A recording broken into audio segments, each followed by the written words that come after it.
Zora Neale Hurston once said, "Research is formalized curiosity. It is poking and prying with purpose." Good morning, everyone. It is our proud privilege to extend a warm welcome and cordial felicitations to our distinguished guests and dignitaries to the second day of the 12th International Conference on Issues and Challenges in Doctoral Research. We extend our heartfelt greetings to our esteemed dignitaries and vice chancellors from various campuses of Amity University who have joined us online. We're also privileged to welcome Lieutenant General V.K. Sharma, Ati Vishishta Seva Medal, Honorable Pro-Chancellor and Senior Vice President, Vidnan Valved Education Foundation, Professor Dr. Kamalkant Dwivedi, Senior Vice President, RBEF, and President, Global Academy of Doctorates. Our honored guest speakers and panelists from respective universities and colleges. Furthermore, we extend our warmest greetings to Professor Dr. R.S. Tomar, officiating Vice Chancellor and Pro-Vice Chancellor, Amity University, Madhya Pradesh. Professor Dr. M.P. Kaushik, Pro-Vice Chancellor Research, Amity University, Madhya Pradesh. The Registrar, all deans, directors, heads of institutions, heads of departments, faculty members, research scholars, and participants who have joined us online. We also extend a warm welcome to all the members of Amity family who are present with us today. Today we shall have 7 discussion sessions, poster presentations, and oral presentations running parallelly in different venues. Now we shall start with the second plenary session of our international conference. To chair the session, we have with us Professor Dr. P.B. Sharma, Vice Chancellor, Amity University, Haryana, who has joined us online. And as co-chair, Dr. S. Mohana Lakshmi, Director, Amity Institute of Pharmacy, and Principal, Amity University, Madhya Pradesh. As speakers, we are delighted to have Dr. R.A. Thakur, Director, IITM Srinagar, and Professor Dr. Kamalkant Dwivedi, Senior Vice President, RBEF, and President of Global Academy of Doctorates. I request the esteemed chairpersons and esteemed speakers to kindly ascend the dais. Sir, please. Ma'am, please.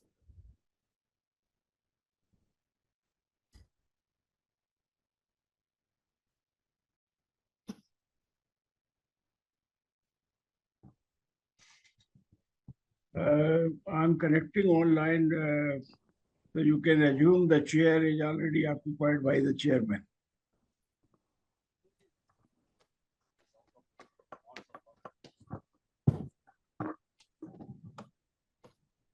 In the days of advanced technologies, we could float in air and still perform our task with clarity and with precision wherever we choose to. As rapporteurs from Amity University, Madhya Pradesh for the session, we have with us Dr. Vikas Pandey, Amity Institute of Pharmacy, and Dr. Asha Singh, Amity Institute of Biotechnology. Before we begin with the session, it is my privilege to introduce the Honorable Chairman of the session, Professor Dr. P.B. Sharma, Vice Chancellor, Amity University, Haryana, to the audience. A reputed academician, Dr. Sharma has been the chairman of Central Counseling Board of MHRD and an expert member of the apex body, Central Advisory Board of Education, Government of India. Professor Sharma rose to the prestigious honor of being the president of the Association of Indian Universities. He served as the founder vice chancellor of Rajiv Gandhi Pradyogiki Vishwavidyalaya Bhopal. During his association with Amity University, Professor Sharma has made distinct contributions to the growth of higher-end sponsored R&D, promoting clusters in research areas of higher national and global relevance. He also mentored the One Asia Foundation project, Japan, and nurtured innovations enabling Amity University to file 166 patents, making Amity University a hub for solution research.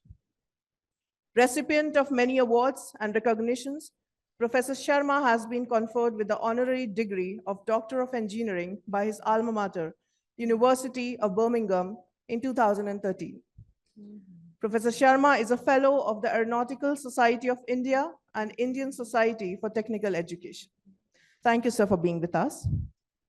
The chairperson of this session, the co-chairperson of this session is Dr. S. Mohana Lakshmi, Director and Principal of Amity Institute of Pharmacy, Amity University, Madhya Pradesh. Dr. S. Mohana Lakshmi holds a doctorate in pharmacy from Jadavpur University, Kolkata, and has received prestigious awards such as the Career Award for Young Teachers from AICTE and the Guru Ratna Award from the Government of Karnataka. Internationally recognized, she has presented research in countries like Japan and Singapore, holds 10 patents, and has supervised PhD candidates. Dedicated to advancing women in science, Dr. Lakshmi has been nominated for leadership programs by DST and the Ministry of HRD. She has authored a book, published over 50 articles, and contributed significantly to academic governance. Thank you, ma'am, for being with us. The first plenary talk will be presented by Dr. R.A. Thakur, Director, IITM Srinagar. It is our honor to introduce her to the audience. Dr. Thakur, currently the director of a prestigious institution, has held key positions at King Khalid University, Saudi Arabia. He is the editor-in-chief of the Journal on Data Science and Big Data Analytics and holds a doctorate in Information Security from CCCU, UK, along with dual majors in MCA and MBA from KU, India.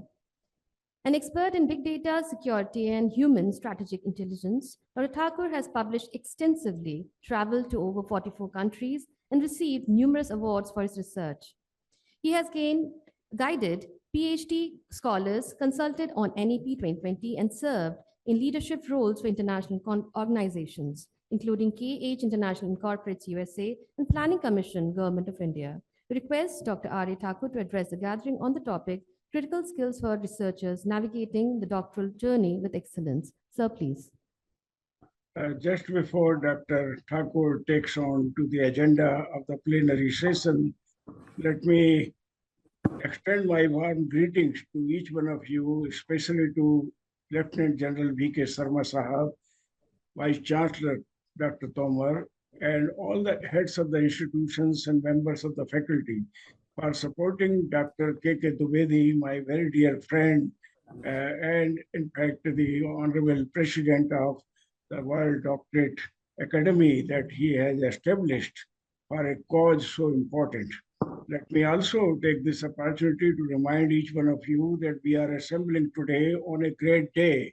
The nation is celebrating the National Space Day today, and today on 23rd of August, precisely at 6:03 p.m., the brilliant Vikram lander descended on the surface of the south pole of the moon, and the most brilliant Pragyan rolled out of it, flying the flag of Mother India on the lunar soil. This is a great day for all of us to rejoice the eminence of science and technology, the interdisciplinary perceptions and interdisciplinary teams of science and technology that brought such a great glory and honor to Mother India. Dr. Thakur, we are so delighted to have you in the plenary session this morning. Now that the dawn of interdisciplinary science and integrative engineering has descended on the horizons of the scientific community, we are here to commit ourselves to the great goals that are ahead of us and ensure that the doctoral research in the universities here in India and around the globe nurtures those layers of eminence of human excellence so vital, so important to take the challenges head on and provide the tangible, cost-effective solutions so that we could have the brightest and blissful future for the global humanity, including our brothers and sisters here in India in great number. With these kind of expectations and aspirations, the World Doctorate Day is celebrated each year under the dynamic leadership of Professor Dr. K.K. Dubedi, who understands that doctoral research is here and now to make a vital difference to the quality of life of the people and saving us from the existential threats that are looming large on planet Earth. With these opening remarks, ladies and gentlemen, may I pay my greatest respect to the science and technology prowess of our great nation and remember the great contributions that have been made by Dr. Vikram Sarabhai, Dr. Satish Dhawan, Dr. APJ Abdul Kalam, the host of scientists, including Dr. Homi Bhabha, and others who have contributed significantly to lay the rock-solid foundation for the science and technology eminence in our country. Dr. Thakur, we are looking through your eyes to the window of the world yet to be created. Now that the dawn of artificial intelligence, data analytics, and machine learning is giving us an added promise to solve the pressing problems and make impossible possible. Over to you, mesmerize all of us, and also put on our shoulder the great responsibility that we as the university leaders carry forward to inspire the new generation of learners and researchers within our own university, to make them the responsible researchers of the new world and create the new dawn of bright and blissful future that we all are awaiting. Over to you, Professor Dr. R.P. Thakur, sir. Thank you so much. Good morning, ladies and gentlemen, especially the dignitaries on the dais and off the dais, and especially the research scholar community. I feel honored to be a part of this diaspora, and I feel honored to be invited for this great event and a wonderful gathering. And had I not been invited, in spite of that, I would have preferred to come of my own. And then because this topic and this diaspora touched my heart, and as a matter of fact, I owe Dr. Dwivedi ji and the people at the helm of affairs a great gratitude and respect for initiating this conference. As a matter of fact, we are here to deliberate on something very important, something very crucial, and for that we need to understand in the perspective. And had I not been here and then being invited, I would have been unfortunate part of this intellectual class, but I feel privileged and honored as a matter of fact. I have summarized few of the issues that come across, rather every research scholar in the journey of in the pursuit of research. And I have summarized them. That's why I put this paper in my hand, because that should go in the chronological order of the flow, so that I should not miss any point which is very crucial and very important. And as far as the chronology, and don't mind if I don't speak truth today, I will be held accountable on the day of judgment that you have not spoken truth, and you are given the opportunity, and that too it was meant for the research scholars. Yeah. Thank you. How many people of you have watched the movie Three Idiots? Raise your hands, please. Very good. And how many people have watched the elderly Jaspal Bhatti flop show that was having once one episode of the research scholars, if you remember, right? Okay. And how many people of you have watched the Evelyn Salt, Angelina Jolie?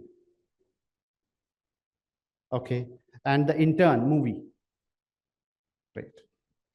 Now I ask you a simple question. Is this Satyug or Kalyug, which we are in? It's Kalyug. And I would let you know what the research scholar goes through in the tenure once he's a research scholar. And then, there are actually two types of destinies. One is that God has, written before he created Adam. And the other destiny of any nation of this world is being taken care by a research scholar, that he is being given that adroitness to make things, good for this humanity as a whole and the earth as a whole. Now, when it comes to the beginning of the trajectory of a research scholar, it immediately begins with the completion of the master's degree. And it has two scenarios. Once a person has completed the master's degree, he or she wishes to go for the research. And as rightly said by the eminent person of repute, Dr. Dwivedi ji, only 2% of the people of the whole of the students community opt for the research. Reasons best known. Why 2%? Reasons best known to the people, and it itself needs research. Why only 2% of the whole of the community of the students are interested in the research? Why not more? When it comes to moving ahead, we have looking for a studentship or a scholarship, and then looking for the country wherein a particular person goes for the research, wishes to opt for the research program. Then the application, And then, you find the consultants, you find the agents helping you out to reach to the particular university or institution for getting admission for the research, in which we have issues like getting the scholarship or getting the studentship. And particularly we find it very difficult to get it somewhere the help from the banks, the loan amount which is normally given to a graduate or a PG student, but not for the research. This is a big issue, and we need to take a due consideration of all the things when it comes to the bank loans issued given to a particular research scholar. Probably 1 or 2% of the banks they provided, but rest of the people, because they are not sure how much time he would be taking for the research and what time he would be there, and then how he is going to repay this thing, and blah blah blah. So this is very important. Now, as far as the the consultants or agents concern is there, we have they are waiting for the research scholar, and they are looking at him as is a prey, and these are like sharks and crocodiles waiting in the water to grab amount from him and helping him duly or unduly to fetch the scholarship, or putting him in an international university where he or she fails ultimately because the process has not been through, because that he has not synchronized his mindset in order to see how much difficulty level it is to go for the research and how much time it will take there to fetch me a research degree. This is another aspect of it. The third aspect of is at times the flow is like that. I feel sometimes I have information we call it as information overloading syndrome, because the flow is like that. You are bombarded with a lot of opportunities world around, and then you find it very difficult to decide which university to go and which not to go. This is another aspect of wherein the research scholar fails at its inception. So when it comes to the consultants or agents, those who are in India and then helping students out to get a studentship or research help to get the facilitation for his admission, or admission for the registration of the research. So the most important thing is like they are waiting for in their language. A statement would make it very clear to understand what their mindset is, because they are not understanding the ethos of a particular person who wishes to put his life at stake when it comes to the research endeavor. They're in the technical term they say, I'll quote that in Hindi, इसके बाप दादा and माँ बाप ने तो बहुत पैसा कमाया होगा, इसीलिए बच्चे को रिसर्च के लिए छोड़ दें, वरना काम धंधे पे लगाते हैं. ये technical words है, which I often come to know that such things are there, and then these agents are looking for the huge amounts of money to be dragged from the parents in order that to help such a student to go for a foreign country to learn and do the research. Isme we have to look into it, and then we need to be very cautious once we are sending our students outside studies. I give you one example. The other issue is like the process of I have one of my research scholar, a student. His name is Saqib. Last year he applied for Italy, and in his master's degree he has 3 Scopus indexed papers in Q1. So based on that, all the universities wherever he is applying, he is getting duly recognized, and he is getting immediate attention of the guide or the faculty over there, that you immediately come and join the research projects because of his very robust research which he has already carried out at the master's level. And then when it comes to getting a visa, he went so many times to the Italian embassy over here in New Delhi, and he says, no, visa quota is finished, we don't have visas. This was Mr. Sharma who said, अच्छा कश्मीरियों ने सेब भेजने बंद कर दिया क्या, अब रिसर्च में जाएंगे. This was his comment. And again he lost that opportunity last year. This year also he has applied for the Hungarian university. Again he got selected. 6 महीने लगते हैं application को process करने में, and then again that gentleman is stuck in the embassy. He is not getting the visa clearance. This is how that approach is there. In order to एक साल लगता है एक research scholar को application process करने में, and at the end of the day he is not getting visa. Whole of his efforts go into the dustbin, trash. is पहलू पे भी sir we have to do a lot of work on that aspect, because otherwise you expect him to be a very loyal and a faithful patriotic person in the country. I don't think so. If such is the scenario and this is prevalent, very bad. Now, when it comes to now, this is the international scenario, issues of the scholars, those who wish to go for the international scenario. Now, as far as those research scholars are concerned, when it comes to the national level, the selection process is biased at times, not all the time, but majority of the times it is biased. People are, having that, those at the helm of affairs, those who are in the selection process. I'm blunt, I'm sorry to say, but it might hurt somebody's feelings, but I must be very honest at this stage, I have to speak truth whatsoever. We have regionalistic approach, we have caste system, we have gaon, shahar ka, dehat ka, and this is, we have vested interest, we have favoritism, we have own people to be accommodated for the research, and rest go to hell. And, and we have another technical term, which we call it as scholars crossover. Might be, maybe eminent, professors might be knowing about this thing. Scholars crossover means if I am giving a favor to somebody, but I'm not in a position to do it at my own university level or place. So I'm asking another, professor, fellow, far away, you help this research scholar and I help your research scholar, crossing. This is in order to, move them both, symbiotic association, and then move them, further in terms of their research, which is undue. Anyways, and, my humble request to all, eminent dignitaries and professors of repute here, please do not write undue, recommendations for somebody. This is very bad. I have seen many times, a person who doesn't deserve to be recommended, and we are writing huge recommendations for him. I give you an example. Long before there was an earthquake at some place in northern India, and the person was not in India itself. He got a certificate from somewhere that he helped, for the social cause during the earthquake in the rehabilitation and reorientation of people. Based on that recommendation, he got a PhD degree in some Oxford. I said, when I asked him, you are not there in Kashmir, you are not there in India itself. How come you are helping these people, in terms of the earthquake? People, how come? Oh, it's okay, it's happening, chalta hai. I got the certificate, and based on बाहर की दुनिया के लोग बड़े sincere हैं, वहाँ जुगाड़ नहीं चलता है, जुगाड़ यहाँ पे चलता है. And they are very sincere. They see that this person has helped really, okay, he's socially very connected. He has helped these people, okay, recommendation, go for the studentship, 100% scholarship, please come for the research. When he was not in India. ये सब चीजें please इसका ख्याल रखिएगा. Do not recommend or do not give, favored recommendations to a particular, set, unless and until he deserves it. He deserves it, then only give.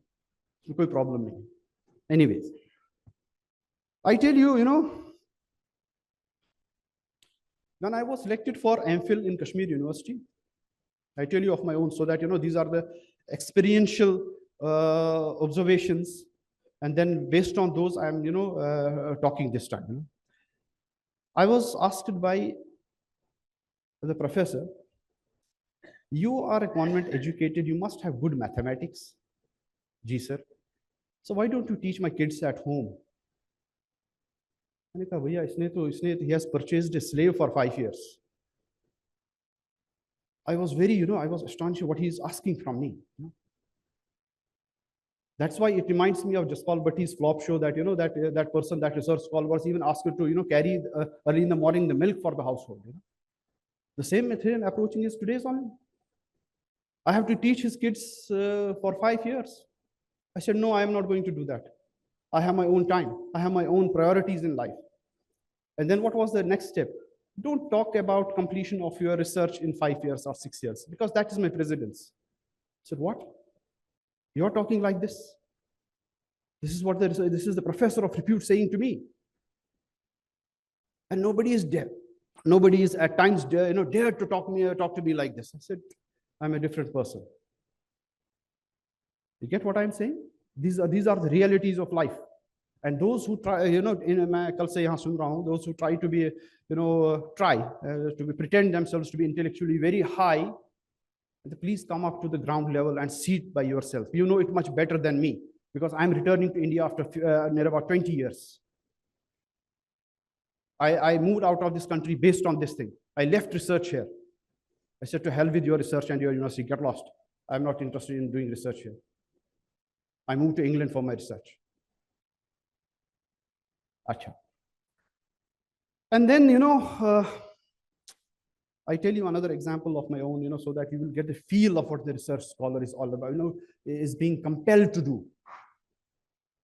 My sister is gold medalist in biotechnology, twice CSIR JRF net qualified. She joined Kashmir University for the research.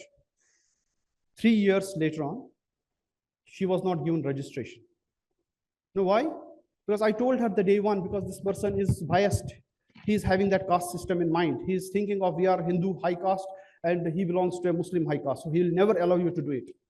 I put it on the records, and she was never given registration for, even in spite of the fact that, I pleaded, I personally, as a brother, I visited that head of the department. I said, please. He said, no. I have other scholars in the queue. Let them complete first, and then, मैंने कहा इसका research, इसका ये JRF खराब हो जाएगा, इसका please इसको साइन कर दीजिए. नहीं कर दिया. ये हमारे इश्यूज है सर, इन पे थोड़ा सा गौर कीजिएगा. And I'm very blunt. I'm sorry. Maybe somebody's feelings are hurt. I don't care. And now comes to, when it comes to, the selection of the topic. Suppose a person getting an admission after entrance test, he's getting now the topic is to be, the matter of contention is in the selection of the topic. The student has his own expectation and the faculty member has its own. When I joined Kashmir University, I was told that you do the research on, Jammu and Kashmir Bank customer service satisfaction. I said, 1,000 people have done it before. I'm not going to do this. I have my own priorities, own things. I want to do it on potential appraisal. नहीं माना professor साहब. मैं आपको एक चीज मतलब on the records बता रहा हूँ. I kept this thing in mind that my, that inner consciousness, and then it didn't allow me to sleep for years altogether, unless and until I wrote a book. This is Potential Appraisal, Concept, Issues, and Trends. This is, I suppose, it got, released in 78 countries. And it is being taken by 338 universities across the globe in its curricula. And this is the only book in the world on this title. And it became, in a record time of 37 days, it became Amazon bestseller. This is what, this is what I wanted to do in my research. But I was not allowed. But still, I carried that in my inner ethos that I have to do it somehow. I made it. And this is, that is, how much tendency you have to, follow your own trajectory, irrespective of, that diktat from a guide that you have to choose this topic. Oh, no, you're taking a high-end topic. We don't have resources for that. I said, it is a new topic. We are not going to do it here. I said, that is what research is all about. Naya kahan se? Naya to main hi nikalunga na. I will be searching for things and then I will be putting it. This is how the things are coming up. New things are being added to the literature. He was not interested in that. No, I have already built in scales and then you have to use them and cut, paste, and then put in. I said, no, I'll not do that. I'm sorry. अब देखिए मेरे माँ बाप के पास पैसा था, उन्होंने मुझे इंग्लैंड भेजा पढ़ने के लिए. हर किसी के पास पैसा तो नहीं ना. Not everybody is sailing in the same boat.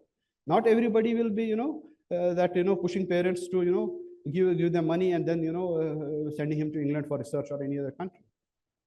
ये सब चीजें इनको please देखिएगा.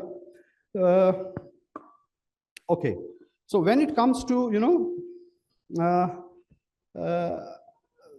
so many things I have to, I'm skipping because there would be time, constraint and very, very, much things I have to discuss, very importance in terms of quantum. I left Kashmir University. I went to a National Institute of Technology, Srinagar. There were 4 vacancies of the research. And I was second topper. I went to the director for admission. Said, no, I'm not going to give you admission. Sir, kyun? Because already the faculty is all occupied. They have 4 or 6 research scholars each. And we were anticipating that, you are the 2 or 4 research scholars who will go out and then you will be accommodated. since there is some issue in their, thesis, and then they are again there for 6 months, so I'm not going to give you this. I said, then why are you putting us in problem? You have put in the new, advertisement in the newspaper, and we have sailed through the entrance test. Now I am coming to you, he's not signing it. So no, I'm not signing. Sir, what is this? ये सब चीजें हैं, इनको देखना पड़ेगा. I give you another example. Now comes to, when we start doing research. अब इसमें कौन सा skill set आप use करेंगे बताइए तो. अब I don't think so there is any skill set you can use in order to overcome such a situation. No? Doctor, When it comes to, may I request you to kindly conclude in the next 2 minutes if possible? yes, please. Your gold medalist chairman is speaking. Yes, please. We have, issues with the research scholars that, they are committing suicide at different places. There should be a, very thorough investigations where they are, the research scholars are there. And then, at times, I remind of a particular faculty member she was belonging to Vrindavan. She came to Delhi for, research. When it came to research, and then his guide was so dirty fellow, he was having some other expectations from her. After 2 years, she left the research and went back to his parents. I'm not even interested in the research. Hats off such a lady, Such things are happening in the society. So please take due care of this thing. And we have, when it comes to, security of a research scholar, and, especially when they take up the sensitive topic or projects. To me, we had four faculty members in King Khalid University, and 3 of them were brutally, executed within no time because of the topic and the project which we were carrying in, that was submultiplexing of tunneling systems for strategic intelligence communication. And all 3 of them met road accident. I don't know what was the reason behind that thing, but somehow it's like fishy. Not all the 3 could die within 1 month's duration. Another issue is of publication mafia. We have 99% of frauds in this. We have cloned journals wherein even an eminent research scholar having much of the experience gets deluded. And we have another issue of forced inclusion of the names in the research papers, especially the guide and co-guide and other things. They compel research scholars to put their names. हमारा भी नाम डाल दो, अपने दोस्तों को भी बुलाता है, जैसे मिठाई बट रही होती है, इसमें में डाल दो नाम, मेरा भी डाल दो, उसका भी डाल दो, सबका डाल दो. भाई क्या हो रहा है? A person who is not in a position to defend the basics of ABC and then putting their names in the research paper, very shameful act. It's one man show, तो 7 लोग उसमें add हो जाते हैं फिर नाम में, and it's being paid, and there are some very editors have intermediaries to earn money. You send to a good journal, and the other day the telephone comes and the call comes. Would you like to pay $1,200 for the publication of this research paper in Scopus Q1? It happens, I'm telling you. They understand, they profile it first, whether they are being this person is in a potential to pay you. They do it, and then normally it takes 4 to 5 months to get your paper scrutinized. Once you pay, the paper gets published in 4 days. This is the mafia with it. The Scopus indexing, they compel universities to ask their faculty members to go for it. In turn, they pay them. This is how the cycle goes on. This is very shameful. And you see, there is another point which is very important. I conclude with this thing, sir. There is organizational support. How much support an organization gives you? Will they allow you leave, full pay, half pay, when you go for the full-time PhD or part-time PhD? Employment status क्या है? उसमें देखा जाएगा कि मतलब if you are allowed to go or not, how many months you are going to give the put you on the leave, and इसी time पे सब चीजें आ जाती हैं. वो नौकरी भी नहीं छोड़ सकता. He cannot leave his job. And then you have at the same times marriage is also there, sibling marriage is also there, parental health is also there. Sometimes shifting to the new home is also there, and if married children का भी issue भी आ जाता है इसमें. So all the financial constraints come at this very instance when a particular person is doing this. So honestly, hands on the heart, I'm telling you. And lastly, thesis submission का बहुत चक्कर है, time लग जाता है उसमें, जहाँ पे 15 दिन लगने चाहिए, 6 महीने, 8 महीने. कहाँ से वहां से कोई जवाब नहीं आया, अरे यार क्या हो रहा है यार, ये सर्च है यार, you are wasting my ample time, please don't do like this. It's taking undue time. And research scholars, even professors should understand ये किसी की जिंदगी का मसला होता है भैया. It's not that easy cup of tea. Please make it sure that any time the thesis comes to you for the scrutiny, please make it sure that you do it within 10 or 15 days. बड़ा काम तो नहीं होता है, 15 days में पढ़ सकते हैं आप, and you can recommend yes or no. 6 महीने, अब 6 महीने के बाद फिर से आ जाता है, it's a geometric progression in terms of the problems accumulated so far. I don't have time after 6 months. Again, that thesis is sent to another expert. भाई 6 महीने का ये है. भाई थोड़ा सा इसमें मतलब usually we need to take a due cognizance of all these things and issues when it comes to a research scholar, and the issues which are at the really grassroots level. We're not coming here for fun, or it's a serious business over here, and it's absolute straightforward communication to the people at the helm of affairs, and straight talk the talk, say spade a spade.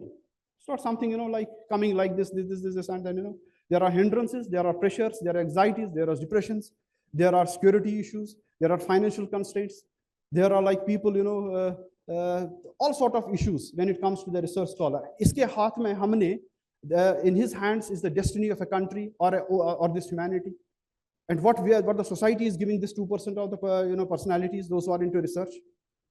वो दिल से जाते हैं research में, वो उसमें कोई काम धंधा नहीं होता, उसमें उनको पता होता है मतलब you will not earn much in terms of research. Highest is you will get a degree. Kindly make it sure that Dr. Your good self and others, those who are in the vicinities of influencing power. So please help research scholars in the betterment for not these, because of those who are current, in the futuristic orientation also. And I request you, this as a forum should not be dependent on a particular university.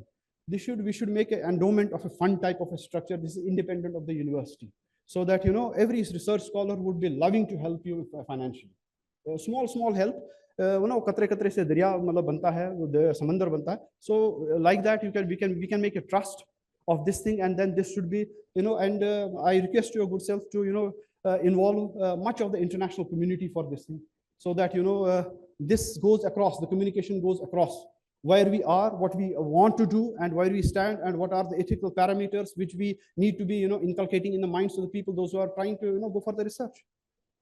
With these words, I hope I have done my justice to my this thing, and thank you so much for the patient hearing. God bless you. Thank you so much indeed. Ladies and gentlemen, put your hands together for appreciating Dr. Thakur for his straightforward communication on the task assigned to him. Thakur साहब, आपने तो हम सबको बहुत डरा दिया है. सही मायने में हमारी समस्याएं ज्वलंत हैं, लेकिन हमारे हौसले बुलंद हैं, क्योंकि हमारे आदर्श हैं सीवी रमन साहब, जिन्होंने किसी पैसे की परवाह न करते हुए, साइंटिफिक इंस्ट्रूमेंट्स के इंपोर्ट की परवाह न करते हुए दुनिया के सामने ऐसा रिसर्च का उदाहरण प्रस्तुत किया जिस पर पूरी दुनिया आज नाज करती है. आज जब भारत का पूरा देश, भारतवासी हिंदुस्तान में और उससे बाहर इंडियन स्पेस डे मना रहे हैं, हमें याद है वो दिन जब डॉक्टर अब्दुल कलाम साहब अपनी साइकिल पर रख करके मिसाइल्स के कंपोनेंट्स को ले जा रहे थे. ये वो देश है जो पैसे की चिंता नहीं करता, ये साइंटिफिक जुनून की चिंता करता है, उन लोगों का आदर और सत्कार करता है जो अपना जीवन तपस्या, संघर्ष और त्याग के साथ विज्ञान और प्रौद्योगिकी की सेवा में लगाते हैं. और ये हौसला निरंतर हमारा बुलंद होता चला जा रहा है. I personally feel that the very purpose of organizing the World Doctorate Day under the visionary leadership of Dr. K.K. Dwivedi is to ensure that the fire within us and the inspiration that we all possess would continue to ensure that India rises, India's research rises to great glory. Today is a day to rejoice.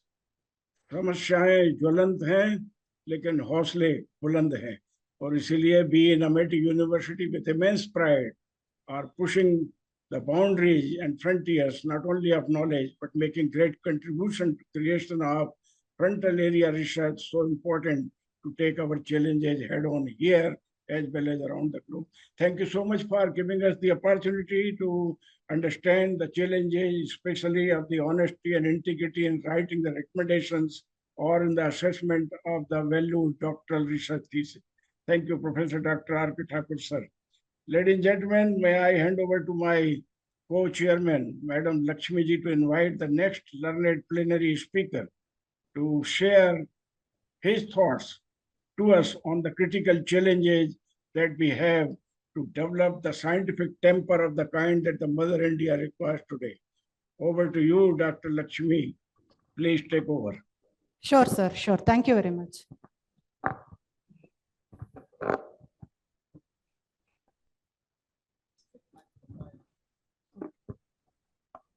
ऐसा होता है हमारे को chair को भी कुछ काम देना चाहिए जिससे हौसले बुलंद रहें, न केवल मेरे। मैं तो थ्रू आउट गोल्ड मेडलिस्ट रहा और कभी हार नहीं मानी, चाहे आईआईटी का प्रोफेसर हूँ, चाहे vice chancellor Delhi technological university का फाउंडर वाइस चांसलर हूँ, even founder vice chancellor of RGPB and now vice chancellor of Amity University, Haryana. We are putting our best foot forward, ensuring that money has no meaning. Mind has a bigger meaning because of the century of mind in which we all are today. And that's why the enthusiasm and euphoria is of the highest order here in India. And the phenomenal progress that we are making on the scientific front is testimony to our success. Thank you so much indeed, Madam Dr. Lakshmi. Please take over. Thank you, sir, for such an insightful session. The second plenary talk will be given by Professor Dr. Kamalkant Dwivedi, Senior Vice President of RBEF, Amity Group of Universities, and President of the Global Academy of Doctorates. We invite Professor Dr. Kamalkant Dwivedi to address the gathering on the topic Global Academy of Doctorates Born with Mission, Quality Enhancement in Doctoral Research. Sir, please.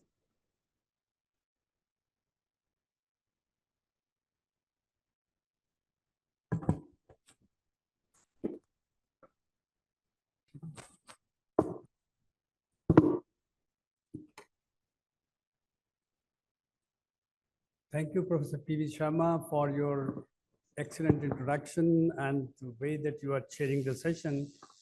We really commend and your association with the Global Academy of Doctorates and this conference.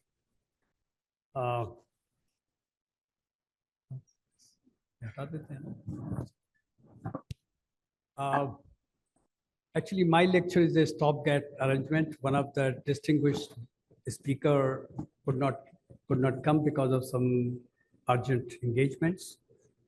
So I'm just filling the gap, but then try to be justifying perhaps the other lecture which was scheduled here. I don't know how far it is, but certainly it will be more informative to you about this particular sequence of or series of conferences. Today, actually, I'm going to speak on, can I minimize this? Okay. Can you minimize this? Okay. So the Global Academy of Doctorates that we talked about yesterday and whose, the website was launched yesterday is actually dedicated to what we call is a mission quality improvement or enhancement in doctoral research. That is the sole purpose, but the objective of this academy is large that we are going to cover in this talk. But my talk will be in two parts. The first part will contain about the quality concern that we have all the research and particularly the doctoral research, because this is the first introduction of the youngsters to how to do a good research or meaningful research. Friends, I think you will bear with me these two parts, and then I'll switch over in what way the academy is promising to address these issues in time to come. And there actually we need the youths, those who are coming into research, to join. Now, the quality concern and complexities of the doctoral research, the vital role that Global Academy of Doctorates is going to play. So, sorry, I think I moved 2 slides. Anyway, the doctoral program in India,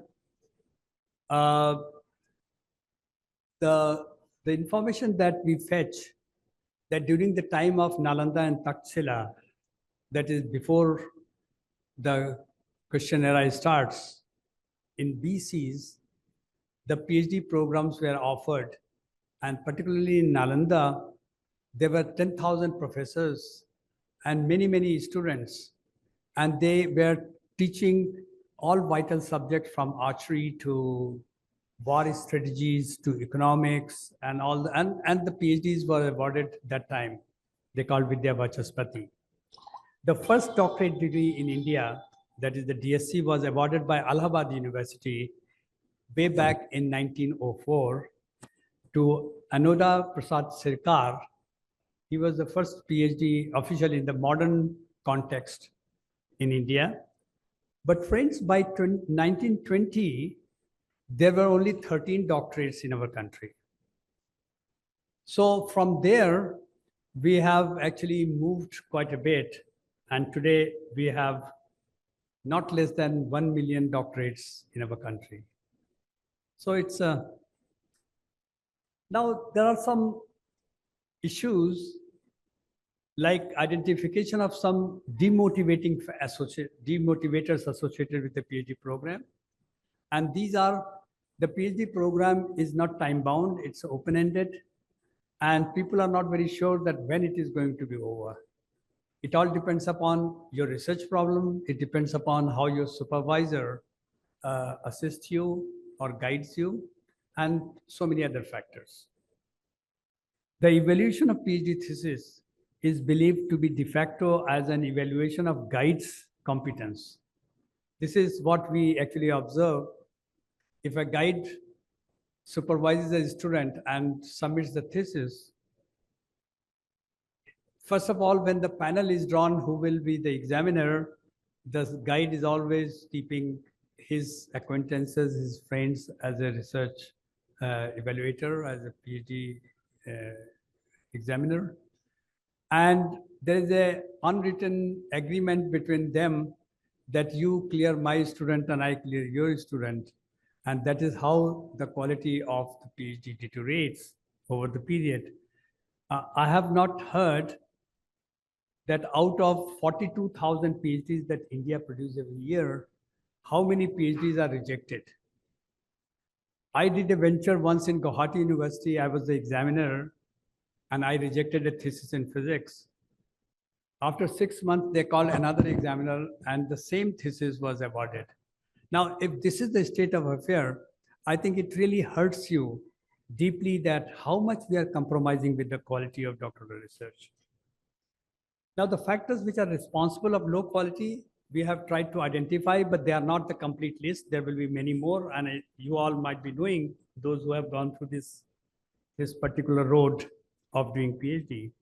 As the PhD program is called a lengthy program, I told yesterday that it takes from somewhere from not 28 days that people are giving a fake degree, but on an average, perhaps 2 years will be a good time if the research scholar is active and the supervisor is also very concerned. Then 2 year to 3 year is the optimal time that one can achieve a PhD degree, because PhD degree is not really concerned with the bulk of the work that you should do. Okay, you can open a gate of some new areas. That itself is fine, because that MIT fellow who has written only 9 pages thesis and got a PhD for that. No or low job security. Now, this is another demotivator factor. While doing PhD, you're not very sure that after doing your PhD, you can get a job, or there is a very low possibility that you can get a job. Lack of social recognition. I mean, you don't have much power to order anybody like IAS officers or others. So they have to remain with a low profile. So social recognition is also denied. Inadequate infrastructure in the university or college where they are doing their PhD. Many a times, a lot of PhD students are taken without any facility, no library, even the sitting place the research scholars don't get where to work. Inadequate infrastructure, ineffective supervision. A guide sometimes takes many students and have no time to give to them. And casual approach in evaluation is another demotivating factor. Sometimes two reports, one is very negative, then it is sent to the third one or adjudicator, and somehow the road is cleared by influencing the examiners. So these are some factors. Now I will dwell upon some of the points that came to my mind, that what are the qualities of a good research guide? According to me, a good researcher is the one whose name appears in the subject index rather than in the author index. The moment you graduate from the author index to subject index, that means that your work has been recognized. For example, Dr. Raman is appearing not only in the author, C.V. Raman, but it's a Raman effect is the subject. Like Mosbar effect is also the author Mosbar, who got a Nobel Prize. He moved from author index to subject index. So according to me, if you say that what a research supervisor should do, he should do such work and guide such work through which his student and he himself should move from author index to subject index. Free from bias and prejudices and the puzzles scholarly abilities, they should be thorough, submerged into their field, think all the time 24/7 about the research problem and how to solve them. Self-motivated and accepted as an authority in his or her chosen field. Here people think that if you become examiner of PhD, that is a great achievement. Or you become a part of some committee, then it's a great work. It is not that. Your work that you do, which publishes and accepted and cited all over the world, is the one that is actually indicator. Have tendency to give their best and in plenty to their students, and shall maintain optimum interaction with their students and supervise their work with keen interest. Here is the point that some senior professors, they have some either postdocs or some assistant professor, associate professor in their group. They transfer those research scholars to their junior fellows, and then the learning is not so much as with the professor. The professor must give time to the students to guide. The qualities of a good research scholar, on the other hand, the research scholar largely contributes to his or PhD work. Hence, the quality of research depends on various qualities attributes to a scholar. And here, he must have or she must have sound knowledge of her subject and shall reflect with inquisitive mind. I mean, asking question that Dr. Daulat Singh told yesterday is the base of creating something new. Unless you question the existing scenario, you cannot really move ahead with new ideas. Should be intelligent, methodical, and hardworking. These are the attributes of a research scholar. Should have a strong aptitude for research and should possess maturity, analytical ability, and flair for innovation. Should also exhibit scholarship, patience, honesty, no plagiarism, and integrity towards her work and profession. Now, I'll skip this, but let me tell you in a nutshell that India has been denying students at the undergraduate level to enter into research. I never actually realized that what was the cause for it, who did any research that only after post-graduation you can do research. I can tell you with my own experience, at undergraduate level, some of the students are so bright and so good. Okay, they can do wonders. And in their mini projects in BTech, I have seen in IIT Kanpur, they write such a fantastic report, technical report, that is publishable. So when a BTech student can create some new knowledge, why we prevent? And India has been, for a long period of time, was 5th in the publication. Now we are graduating towards the 3rd, but the quality-wise, we are nowhere. The number of citations that Indian publications get are not really half what United States or China gets these days. So if we, now recently UGC has told that when this NEP 4-year degree program, they are going to allow 4-year undergraduates to join PhD directly, provided that they have 7.5 CGPI. Now, I think by doing so, the 12% of our population, that is 12% of population is 140 million between the age of 17 and 21, can join the research pool. And that will certainly going to enhance our publications. And perhaps the younger mind may think, out of the box, and they can create much more meaningful research at early age. So this also helps that the GER, that is the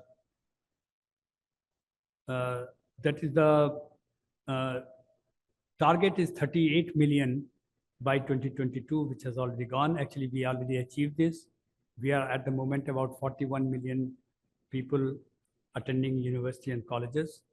And in order to reach 50% by 2035, this is the mission that we are going to achieve. And this can be achieved by allowing undergraduates to join the program. Now, here, before I go to the real point or the second part of this, I would like to emphasize a little bit more on the role of industry in promoting PhD program. In other countries like US is a role model for that. There is so much of industry involvement in their doctoral research that every student gets some of their fellowships. Many Indian postdoc or doctoral candidate go to United States and during that time, either they get assistantship or a paid fellowship so that they can be independently do the research, even though it takes 4, 5, or 6 years. It doesn't matter as long as they get a livelihood, they can work and learn. But in India, because the government has a limited resources and they never gave much emphasis to the education per se, still they were spending only 0.7% of the GDP for research in India. Isn't it? Am I right, Professor Bajpayee? Am I right? 0.7% of the GDP. 7 to it's almost same. Thank you. And less than 5% or 6%, which is actually the mandate of the education policy, that at least 6% of the GDP should be spent in education, which is I think 3 or 4%. Not they claim, but lot of other fringe expenses. I mean, it doesn't really go to the education per se. Okay, so ministers' visits, their travel is also included in that. Anyway, so yeah.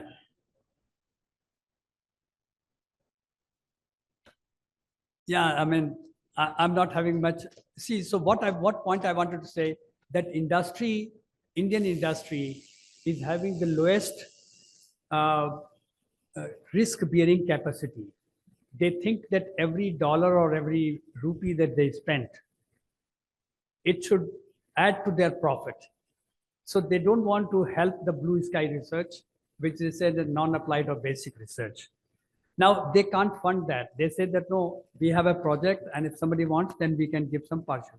But this is not the way, because everything is linked to everything else, and you cannot separate out teaching from research or research from teaching, from applied to basic research, because lot of applied research that we see the product today, including the cell phone and TV, television or internet, all these things actually came out of a basic research. That is the foundation. And so the industry must think in a broader perspective on a long-term basis. They should create at least 200,000, 2 lakh doctoral research fellowships with the help, with the combination with the government, and all our 204,000 research scholars who registered in India, all should get fellowship. and many more, because our need is 2 lakh teachers per year. So, and government has facilitated that if they want to help through their CSR fund under income tax section 1016 of the IT Act, they are exempted from any other liability of tax. So this money, they cannot spend anywhere else, and they are not spending in education or fellowships. Anyway, I have also mentioned somewhere PhD is not a degree. Don't consider PhD as a degree, but it is the skill, it is the training that you get in order to how to create a new knowledge, how to do research, how to create new knowledge, and that knowledge will become later on a part of the social development. The factors needed to quality doctoral research, there are some factors like competence, passion, flair for research, rigor, originality, challenging status quo, innovation, and relevance, novelty, and ethics and human values that I talk quite a lot. And there is a session in this conference on ethics. So there are some demotivating factors. In fact, partly I have already mentioned, so I'll skip this. Now, factors needed for quality of doctoral research, the competence of the student and the supervisor. Or this slide I have already mentioned. So actually, when I was so much pained with this quality compromise, I was thinking that something has to be done because the government policy is not helping. By the turn of this millennium, 2001 onward, UGC has taken a lot of failed experiment in order to improve the quality. Rather, they have actually created avenues to further deteriorate the quality of the doctoral research by bringing time to time, NET is essential qualification, PhD is not, and then court transfer, then they reverse their decision. No, now PhD will be essential from 2023. Still, they did not stick to that.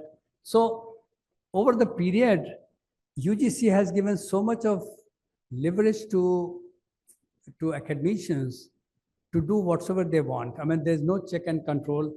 And many a times check and control cannot be by law. It is actually coming from within.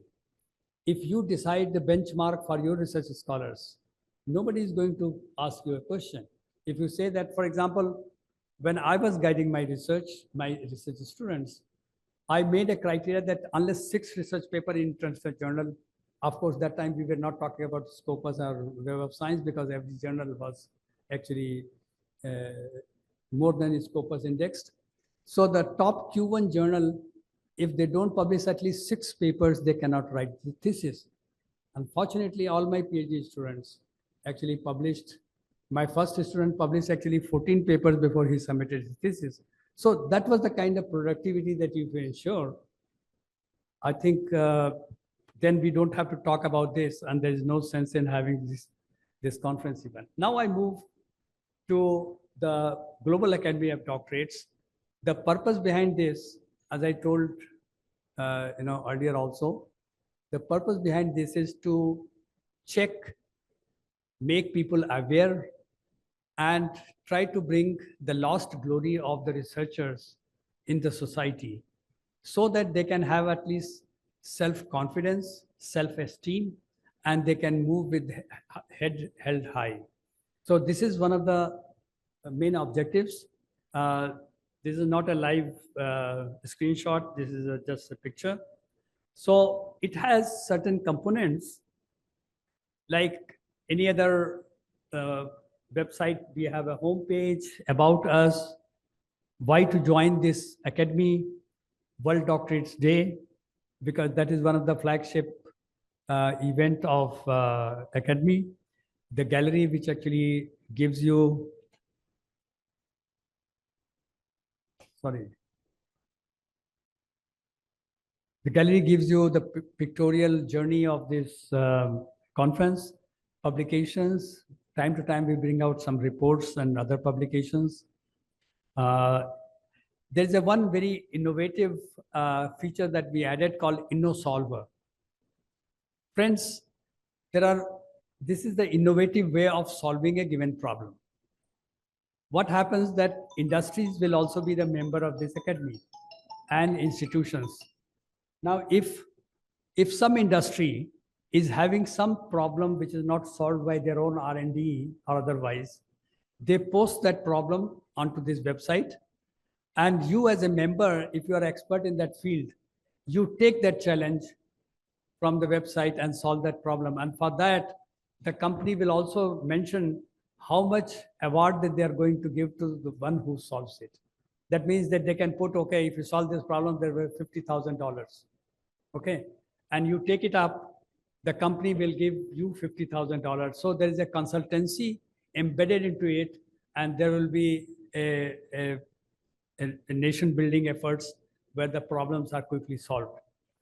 The members, volunteers is another feature where non-PhDs, if they want to think that, I mean, if they think that in future they are going to be the member, they can join as a volunteer, then they know the activity of the academy.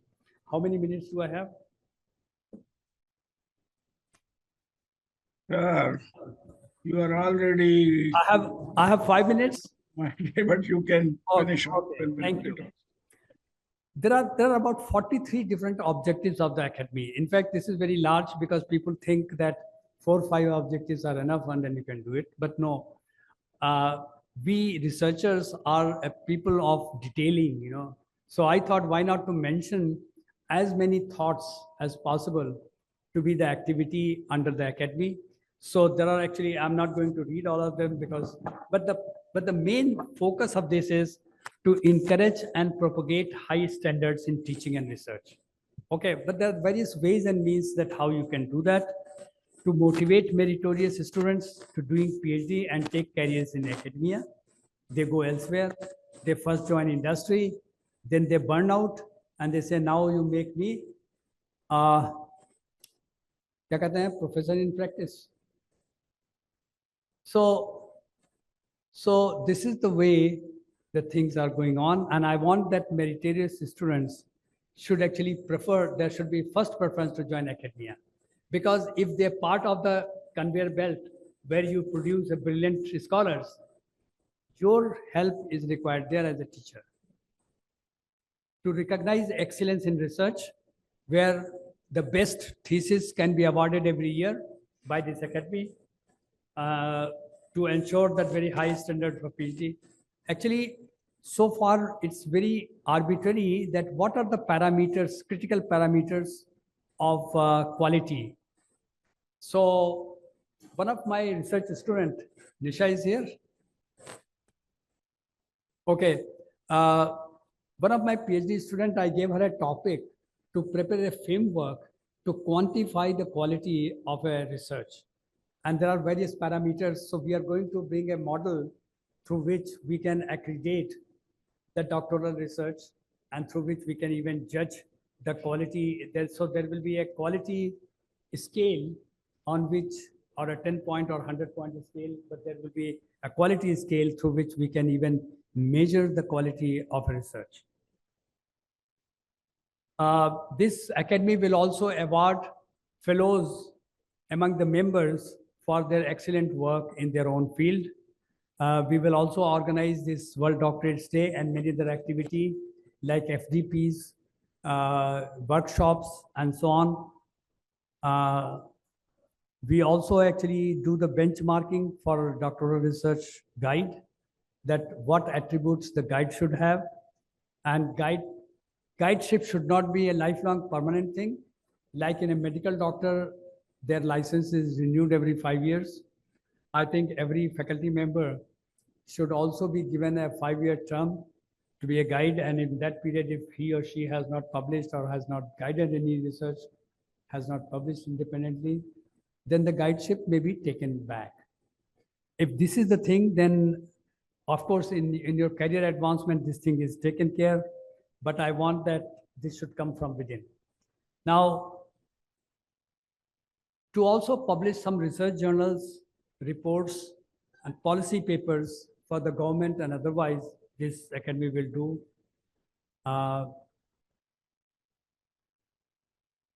Like I told you that best thesis award can be given every year.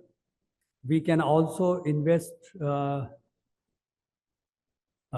me see. We can create consultancy platform with the industry. So there are about 43. Now, why one should join this academy?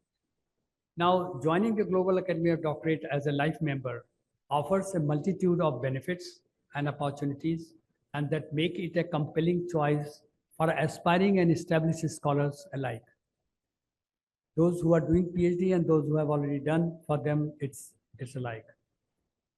Here are some of the key reasons why one should join. So the benefits that individual doctorate join will get a lifelong recognition, global networking platform, like you go on Facebook or LinkedIn, you see all kinds of people. Here you have a filtered people, only academicians, professors, directors, vice chancellors, they'll be the member. And that will be also, you can download the database according to subject. So that will be helpful not only to university to even appoint examiners and other experts for lecturing, but also is a rich database subject-wise that you can help for all kinds of activities. Research collaboration will be possible because international universities and international people will also be joining. Access to resources, all the database the member can access, they can search that who are in nanotechnology, who are in microbiology, and who is in artificial intelligence. You can download in a one click this database from this site. Award of further recognition, publication opportunities will give, international conferences, and impactful initiatives. The benefits given to institutions, universities, colleges, their international collaborations can be initiated, research opportunities, enhanced visibility, quality assurance, conference and events, access to resources, global impact, innovation and diversity, student opportunity, like in lateral entry or mobility, the students can move from one institution to another. That will be helpful. Advocacy and influence. The benefit that corporate gets, access to cutting edge research, collaboration opportunity, talent acquisition for them also. They can also do the job filling or recruitment through the website, innovation and R&D, professional development, thought leadership, access to resources. They will also get access to resources and so on. And of course, their corporate social responsibilities I always talk about, they will be getting access to that. Now, the Global Academy of Doctorate, as I told earlier, is meant to create a platform for the most and highly highly empowering the scholars with a boundless opportunity. It is now registered body in Delhi, and it has an international coverage. There are 11 types of membership of this association. One is a life member international. Life member means life member Indian, life member international, annual membership Indian, annual membership international. Associate membership is added. All the research scholars, those who are not awarded PhD. Sir, could you please wind up in a minute? Just One one, minute. yes. Okay, last slide, I think. So, just I'll finish in 1 minute. So there are institutional membership, corporate membership, and finally honorary membership is also there. And there are different benefits. Benefits are given in this that that you can really. In fact, I'll put this slide onto website, which you can access always. So I'll skip this. The honorary membership, as I told, is given to a person of eminence in his or her field and invited by the governing body. So such member don't have to pay any membership fee because they are honorary members. The phase 2 of the Global Academy will actually link you with a more like a social network platform where you can even post and have your individual page and so on. You can become influencer and that kind of things, because there is no such platform in the world which is dedicated to doctorates. So there is also a suggestion that this conference of ICICDR can be held outside India alternate years. So that also we are going to consider under that. And of course, there are some thoughts of improving the doctoral program that will come out. Most of it will come out in the declaration that we are going to have today evening. And before I close, and thank you, I would like to tell you that you as an active member or active academician, think about it, what you think can improve the doctoral program, and give this in writing to any of the organizing committee member, so that the draft that we are making to be adopted in the evening, we can actually incorporate your suggestions.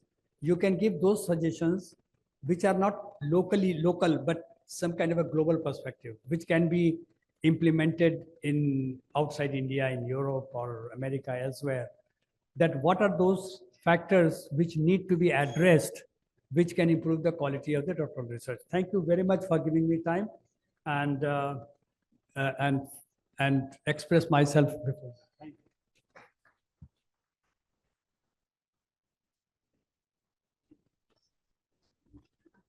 Thank you, sir, for your profound remarks. After such knowledgeable talks, we request everyone for a discussion of 15 minutes now. देखो भैया, मैं बड़ा वफादार और discipline soldier हूँ. समय की पाबंदी बहुत इम्पोर्टेंट है. We have a chat box also, and I find nobody writing anything in the chat, only using ears, not using the technology. But if there are any burning questions, one or two questions we can take quickly before we move on to this next plenary session. Anybody from the audience has a burning desire to press out anything with Professor Dr. R.K. Thakur or Professor Dr. K.K. Dwivedi? Professor Dr. P.B. Sharma, sir, and Sir. the chair and the co-chair, Dr. Mohana Lakshmi. I wish to express my sincere thanks and gratitude to you, sir, for having spared your valuable time to chair this session. And I speak in my capacity as the head of the organization that is hosting this session. The time is at premium, sir, and we got other events lined up. So we would request that we can skip the question answer session and we can proceed for the next event. So thank you so much, sir. Thank you so much, General Sharma Sahab. Both the learned plenary speakers have enlightened us about the challenges that lie ahead, the responsibility that we have on our shoulders. And they have also flagged, in fact, some of the critical skills that are required to succeed and put your brilliance in your doctoral research. On the top of the agenda, Dr. Thakur has clearly flagged the critical skill of honesty and integrity, so much desired, especially from those who pursue their research for the doctorate degree. Dr. K.K. Dwivedi has also rightly flagged that of all the critical skills, perhaps the passion, what you call junoon, is very, very important. And therefore, passion, junoon, and integrity, I flag as the three major critical skills that are demanded from everyone, scholars as well as from their supervisors. Let me finish by saying, मुझे ऐसा लग रहा है कि इस देश में देशभक्तों की कमी होती जा रही है. मैं बार बार याद दिला रहा हूं कि आज नेशनल स्पेस डे है, बिकॉज आज के दिन हमारे देश ने दुनिया को वो करके दिखाया था जिसकी शायद लोगों को उम्मीद नहीं थी. And all this could be possible primarily because of this passion, the missionary zeal, the junoon, the level of sincerity of purpose, honesty and integrity to the core, and professional ethics and scientific concerns for which ISRO stands so tall among the community of research and development organizations around the world. On this day, therefore, we conclude this first plenary session on reminding each one of you to take home at least the three critical skills from this session. Passion to pursue your research at any cost, defying all constraints whatsoever. Honesty and sincerity of the purpose and research integrity and integrity at all levels of your professional life. These are some of the things I thought these must be flagged. People like me never acknowledge any constraint. When I joined IIT Delhi on invitation with 5 advance increment. On the very first day, my head of department said, we have no money for research. I said, at least tell me whether you have money for my salary or not. He said, no, salary to aapko milega. Now, under those circumstances, in 1978, I said, I need no money from you for my research. I'll create all the goodies that I require because I'm trained in an environment where not the money, but ingenuity of a man and his mind that matters most. And believe it or not, during my 12 years of stay at IIT Delhi, where I became professor of mechanical engineering, I had several R&D projects from Aeronautic Research and Development Board, consultancy from no one less than Rolls-Royce of UK, and we generated so much money and such great facilities within the system of IIT for our own research and research of others that we made Mother India proud. So really speaking, you have to learn all the tricks and trade and also the critical skills by which you can defy all constraints, including the financial resources that otherwise are being echoed repeatedly in our country. Dr. Dwivedi made a mention that we are spending very little on R&D. Of course, yes, but we are making good use of it. And that's why in a very highly cost-effective manner, Chandrayaan could land on the South Pole of Moon compared to the great nations of the world who spend millions and billions, and yet some of them failed, others succeeded with spending so much money. India is perhaps the place where you could defy the money constraint and rise to great esteem, even to get a Nobel Prize. I don't know whether the audience is aware of that the Nobel laureate, Dr. Sir C.V. Raman, was himself not a PhD, and he never aspired for a PhD. And yet, he guided PhD in great numbers and went to that great esteem. With this final closing remark, let me thank you very much for giving me this opportunity. 5 minutes behind schedule. Thank you. So can we, with your permission, you can conclude this session? Please conclude. Huh?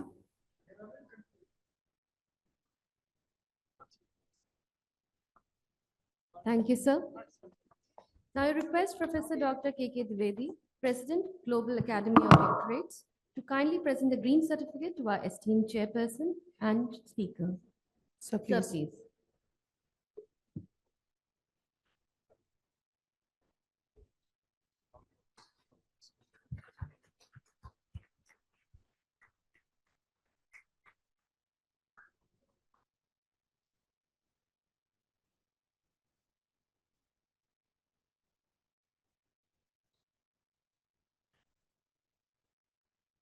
Ladies and gentlemen, a huge round of applause, please.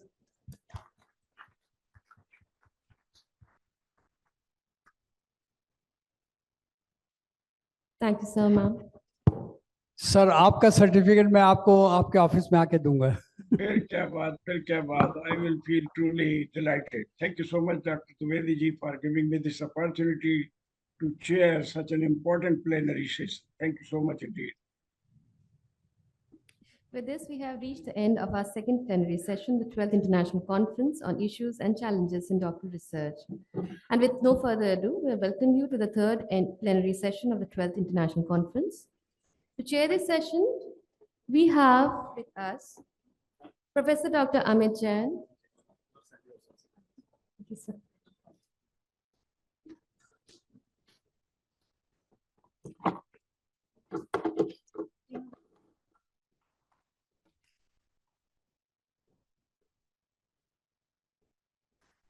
Good afternoon, good morning, in fact, everyone. I hope I'm audible. Yes, sir. Yes, sir, you're audible. Right. Yeah, you are audible. Thank you. Welcome to you. Welcome. Dr. Amit Jain, we extend a hearty welcome to you. Thank you so much, sir. So grateful for the invitation. So, do we have all the members? If the coordinators can please tell me if all the members of this session are present, I can start. Dr. Aditya is here.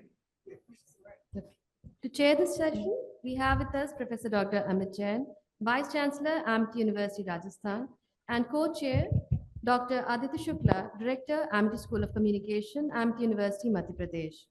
As speakers, we have Dr. P.B. Sharma, Vice Chancellor, Amity University, Haryana, and Professor Dr. R.S. Tomar, Officiating Vice Chancellor, AUMP. Would like to request all the speakers and our chairs to please kindly come on the stage.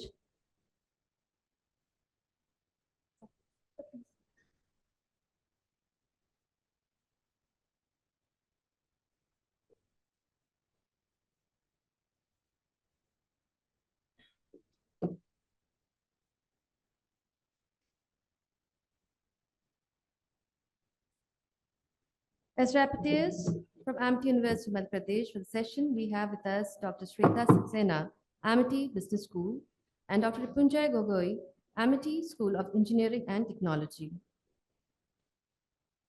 Before we begin with the session, it is my privilege to introduce the Honorable Chairman of the session, Professor Dr. Amit Jain, Vice Chancellor, Amity University, Rajasthan, to the audience.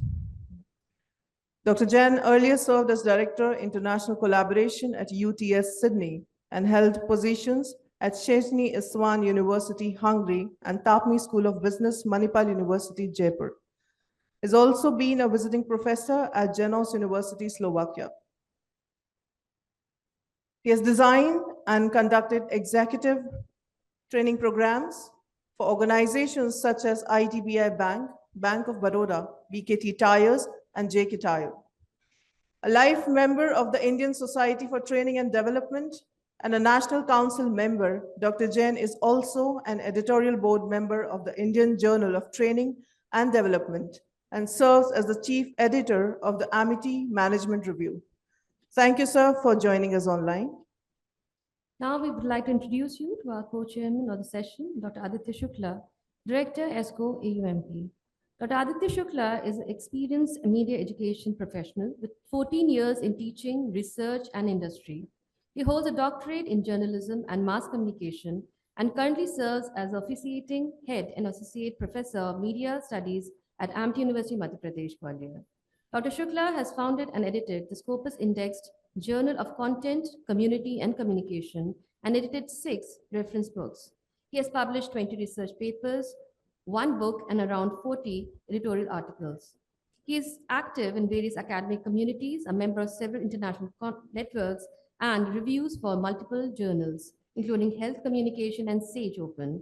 He is also a subject committee member of Department of Media Studies at Kathmandu University, Nepal. Thank you, sir, for being with us. The first plenary talk will be presented online by Professor Dr. P.B. Sharma, Vice Chancellor, Amity University, Haryana. We request Dr. Sharma to address the gathering on the topic Doctoral Research in the Age of AI, the Challenges of Fostering Ingenuity and Integrity. Sir, please.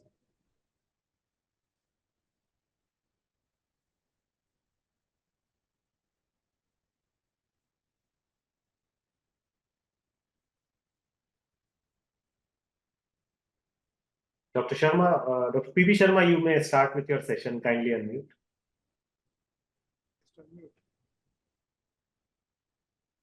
You are still muted, sir. Dr. Sharma, you are still on mute, sir, please.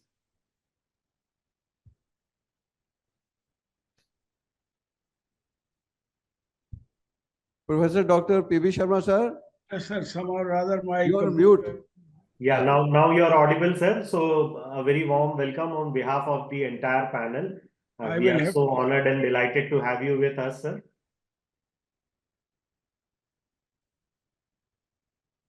I think Dr. Sharma got disconnected. So anyways, in meantime, Dr. Sharma connects again. I'll give a brief overview and the perspective of this particular session. So in this session, first of all, my greetings and regards to Dr. Dwivedi for organizing this wonderful conference and giving us this opportunity to share our thoughts, our opinion on the theme. Doctoral research is a very important area to be discussed, deliberated, and definitely as scholars, as students of research, which all of us are, and as professors, we need to chart a way out that how we can ease out the entire process for the future researchers and scholars. And this conference, which is in its, I think, 12th edition, is a wonderful initiative in that regard.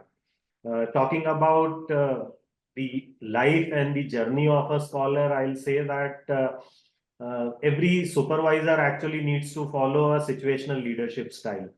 And the situational leadership style talks about telling, selling, participating, and delegating. So if a supervisor follows this approach of telling, selling, participating, and delegating, probably the journey will be very smooth for the supervisor as well as for the scholars. I Honorable really, Dr. Sharma is already here, sir. sir, I sincerely apologize. Somehow or rather, there has been a loss of connectivity on my laptop. So I'm joining from my mobile. Just to, I wanted to do a good PPT, but let me finish off by saying a few words because my eyes also have undergone a cataract operation. Maybe the God Almighty said, don't look at the screen too much. Now, to begin with, let me congratulate Dr. Dwivedi for putting together an Academy of Doctorate to inspire the researchers of today and the generations to follow, and remind them about the importance of the doctoral research that holds for creating a bright and blissful future for the global humanity. We are here to reinstate the importance of the scientific research and technology innovations in an environment of utmost honesty, sincerity, professional integrity. But more than that, as I said in the previous session, that with the junoon and inspiration to succeed, to serve the global community with utmost commitment and dedication, defying all kind of constraint that may come on the way. Researchers around the world will tell you that research requires tremendous amount of courage and conviction because you are pursuing nothing less than the course of discovering the truth and truth of the being, truth of the phenomena and processes, and that you are doing it not only for your career per se, as most of the doctoral scholars today say that I am doing my PhD because I want to have something for my career advancement. That's not exactly the purpose of doctoral research. The doctoral research is here for the purpose of advancing the frontiers of knowledge, creating new technology innovations for the strength of translation of research into products and innovation, making the life of the people easy, not only where you are born, but around the world, and be part of a global phenomena, which is driving, in fact, from the front on the strength of the scientific advancement that is being carried out by the research at various levels, including doctoral research. But as Dr. Trivedi has briefly mentioned in his presentation in the previous plenary session, take me seriously that the research is not just the monopoly of the doctoral research. It can be carried out by anyone and everyone who has an innovative and creative mind by which you are able to go deep into the process and phenomena and discover with your utmost sincerity the novelty that exists and the originality that you can really carve out from it. And therefore, the doctoral research, though it remains important, what also remains important is to integrate research and education, especially at the university level, so that we are able to serve the cause of the new generation of learners who are here not only to know what exists, but also to get a great deep insight into what is yet to follow. And they want to be part and parcel of this phenomena of creating, in fact, a new world on the strength of their ingenuity and their interest in research and development. Let me also say that many say that money is important. Of course, it is important because our research instruments are very expensive. But here in Amity University, we are defying that constraint and convincing ourselves that ingenuity of man, his originality and sincerity of purpose, and his innovative mind, in fact, can create wonders. Today, even in my own university, I have 109 sponsored projects funded by various government and private agencies to the tune of 55 crores of rupees, where path-breaking research is taking place in frontal areas of life sciences, nanoscience and technology, artificial intelligence and data sciences, and also biological computing, and a whole lot of other disciplines, including the new frontiers of water technology and renewable energy coming from creation of hydrogen from variety of sources for which our scientists are working in Amity University, Haryana. And it is this kind of environment that we need to create within our university campuses so that those who have the vital instinct of research and deeply committed and devoted to the cause of serving the community with their service and sacrifice are drawn into the overall revolution of research that we wish to create within our country here and in the university abroad. Of course, I certainly would still plead that more and more government money be spent on research and development. Currently, we are still around 0.66% of our GDP in our R&D. A lot more is required to be invested. But nation as a whole, despite all this, has made phenomenal progress. And on this day, when we celebrate our doctorate day, we must pay our greatest respect to those who have sacrificed their personal comfort and served the cause of Mother India to fly the flag of scientific research so high that today India commands a great respectable position. Despite all the mafia that may people talk about, India is rising to the great esteem in terms of scientific publications as well as in translation of research into know-how and the new product and innovations. And that is why, in fact, great support from science and technology is coming to our national economy. We as a nation must also not lose sight that we belong to a great civilization which has paid the greatest attention to the cause of science and technology. In the famous Taittiriya Upanishad, it is clearly said, Vijnanam Yagyam Tantu, Vijnanam Yagyam Tantu, Vijnanam Yagyam Tantu, Vijnanam Deva Sarve, Brahma Jeshtupasate. That means Vijnan is देवों का देव भी विज्ञान है, सारे देव विज्ञान की उपासना करते हैं और विज्ञानम ब्रह्म, विज्ञान से ही सही मायने में ब्रह्म की उपासना हो सकती है। ऐसे कन्विंसिंग हेरिटेज का देश हमारा इस बात के लिए हमको इंस्पायर करता है that we must have the highest sincerity of purpose and submit to the cause of research for the larger collective good of the humanity, in turn of course get glory for the nation and also the personal esteem of the kind that follows.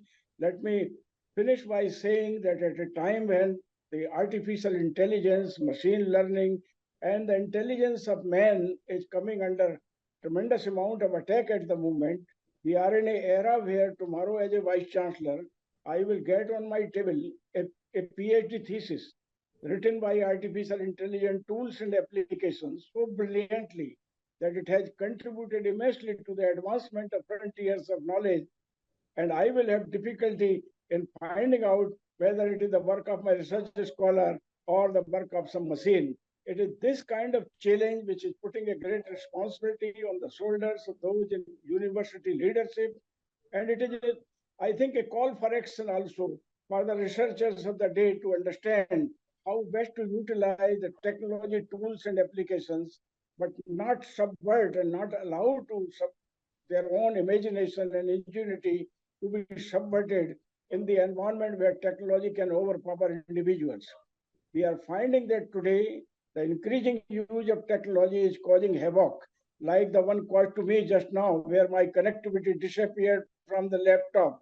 You remember the evening when there was a complete blackout on the Microsoft screens and the whole world was mesmerized. So if we are totally dependent upon the scientific explorations leading to AI and the tomorrow network systems, we have to have, in fact, our own plans to survive and survive with grace and smiles and with the layers of eminence for which the human ingenuity is known for. And therefore, as the time goes by in our corridors of the university, in our classrooms, in our labs, in every hook and corner of the university, in our partnership with the industry and the government, we need to ensure that the technology is integrated with the utmost sincerity, without allowing the derailing of the human mind and its imagination and its intuitive faculty. It is this challenge, in my opinion, is very, very important. And the last but not the least, the challenge is also to ensure that the misuse of the most advanced technologies, including artificial intelligence and its application, should not play havoc. And this would be more devastating than the atom bomb dropped during the Second World War at Hiroshima and Nagasaki this time, because the havoc which can be created globally by the increasing use of artificial intelligence, its misuse could be much bigger and more devastating compared to what we have seen so far. And that's why it is very important that in the university campuses and especially for the scientific community engaged seriously into research and innovation, we continue to restate repeatedly the purpose of research as well as the importance of honesty and integrity, ethics and professional morals of the kind that are so demanded. We are also here to develop technologies of tomorrow in a manner that the layers of ethics and morals are integrated into the operating system so deeply that they cannot be defied by anyone. And if the device having system on chip, tomorrow AI on chip, is able to use, is able to go beyond the brief for which it is created, there would be calls and signals that, sir, I'm not meant for this. And if you dare do it again, the device will be locked and you have to go back to the basics from the supplier from where you have purchased your device, and it will put tears in your mind. We will have, in fact, system in place tomorrow of research integrity and professional morality, where even the offenders will be sent for 1 week vipassana to clean their mind, so that when they come back, they do not continue to repeat the mistakes which they have done, beyond, of course, penalizing them in a normal way by ensuring that they are not promoted and they are flagged and labeled as offenders. But we need to correct the community, and therefore the importance of the purity of mind of the researchers, in my opinion, holds a much bigger agenda today. And we in the university leadership need to repeatedly have a dialogue with our research scholars as well as and those who are supervising them, from the point of view of restating the importance of purity of mind, sincerity of purpose, honesty to the core, and research integrity of the highest order. Then and then only the cause of doctoral research of quality and integrity would be well served. I wish to thank you, Dr. Dwivedi, for creating an academy for doctorates of the world, who I'm sure would be delighted to be part and parcel of the network that you have created to ensure that the cause of research is well served by the current and future generations. I am here to appreciate you, and I am also here to appreciate my chairman, Dr. Amit Jain sir, whom I know is a man of integrity. Of course, he also knows कि समस्याएं अनंत हैं, लेकिन हौसले बुलंद हैं, and that is why we continue to excel, defying all constraints whatsoever as a nation, and fly the flag of Mother India at the highest esteem. Let me finish by extending to you the warmest greetings of the day, as the nation as a whole is celebrating India's Space Day today. On this day, the most brilliant, intelligent, and autonomous lander, Vikram, landed even more smoothly than perhaps people might have imagined on the south pole of moon. And what more, the brilliant, intelligent, and autonomous, very, very little Pragyan came with courage and confidence, flying the flag of India and rolled onto the moon's surface, carrying out several experiments. In many of these experiments have been contributed by the researchers around the world. We in Amity feel immensely delighted that we have a strong partnership now with ISRO for our universities in India and abroad. And we are here to make profound contribution for the advancement of science and technology from our campuses.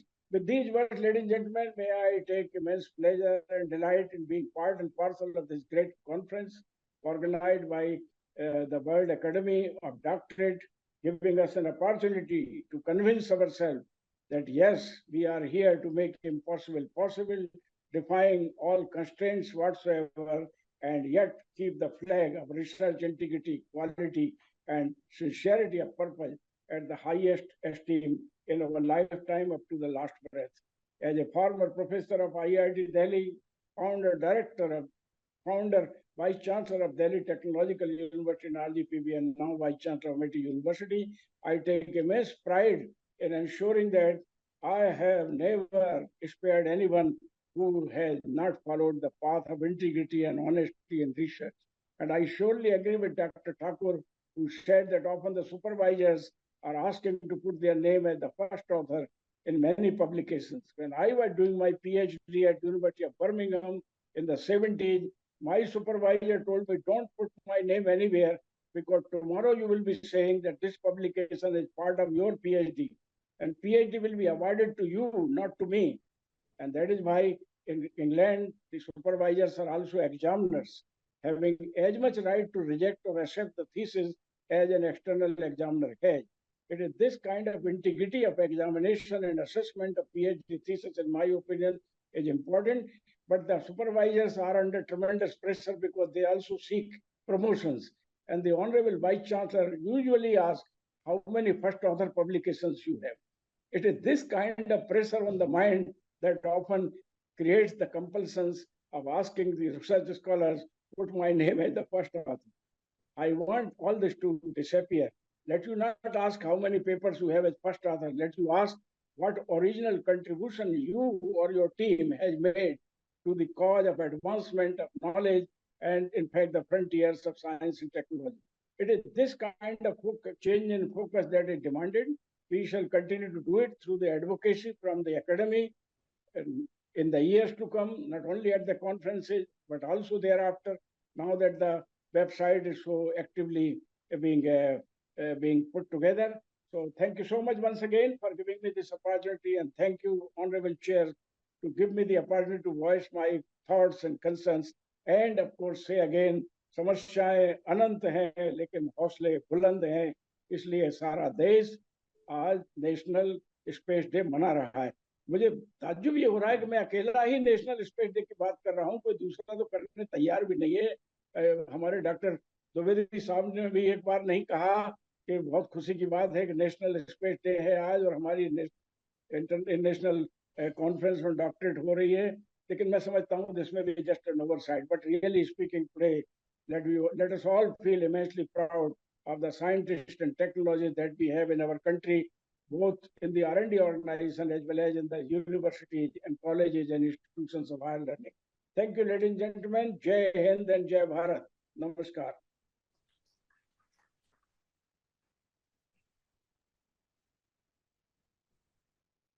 Thank you so much, Dr. Sharma. It was really enlightening for all of us to know your views.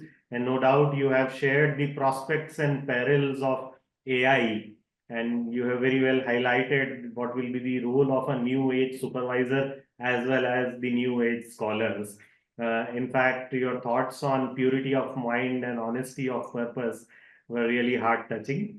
And definitely organizations like ISRO have shown to the world that not even sky is the limit. And same is true when it comes to our researchers, our scholars, and our professors. Sky is not the limit. You can go beyond the sky and you can definitely reach to the pinnacle of success. Thank you so much for your kind words. So kind of you, sir. मेरे interview में मेरे director साहब ने पूछा IIT में professor के interview में, how many PhD you have guided?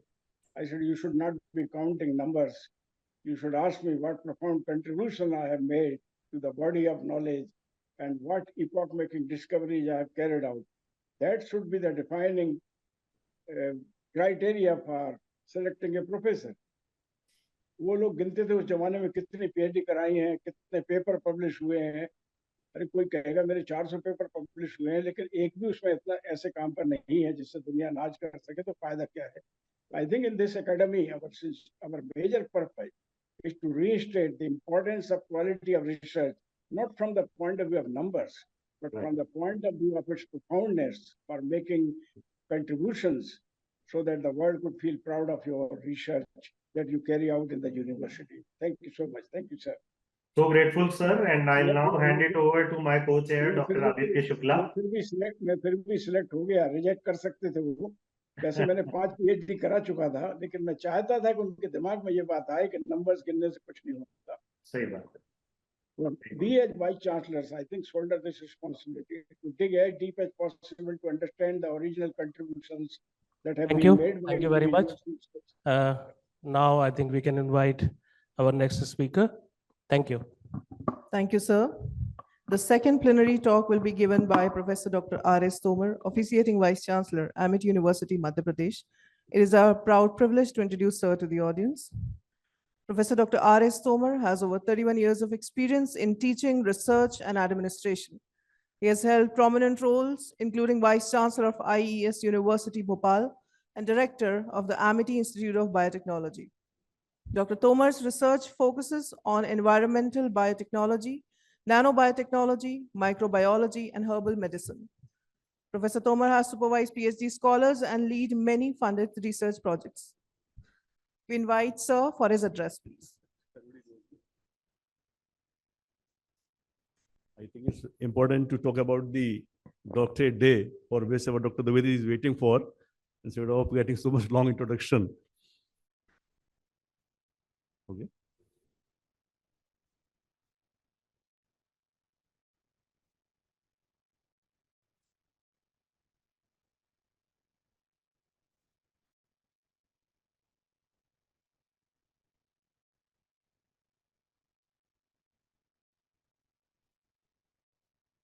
So before I start, I would like to thank Professor Dr. K.K. Dwivedi for taking such a big initiative of bringing all the doctorates of the world on a single platform, and that through this particular international event.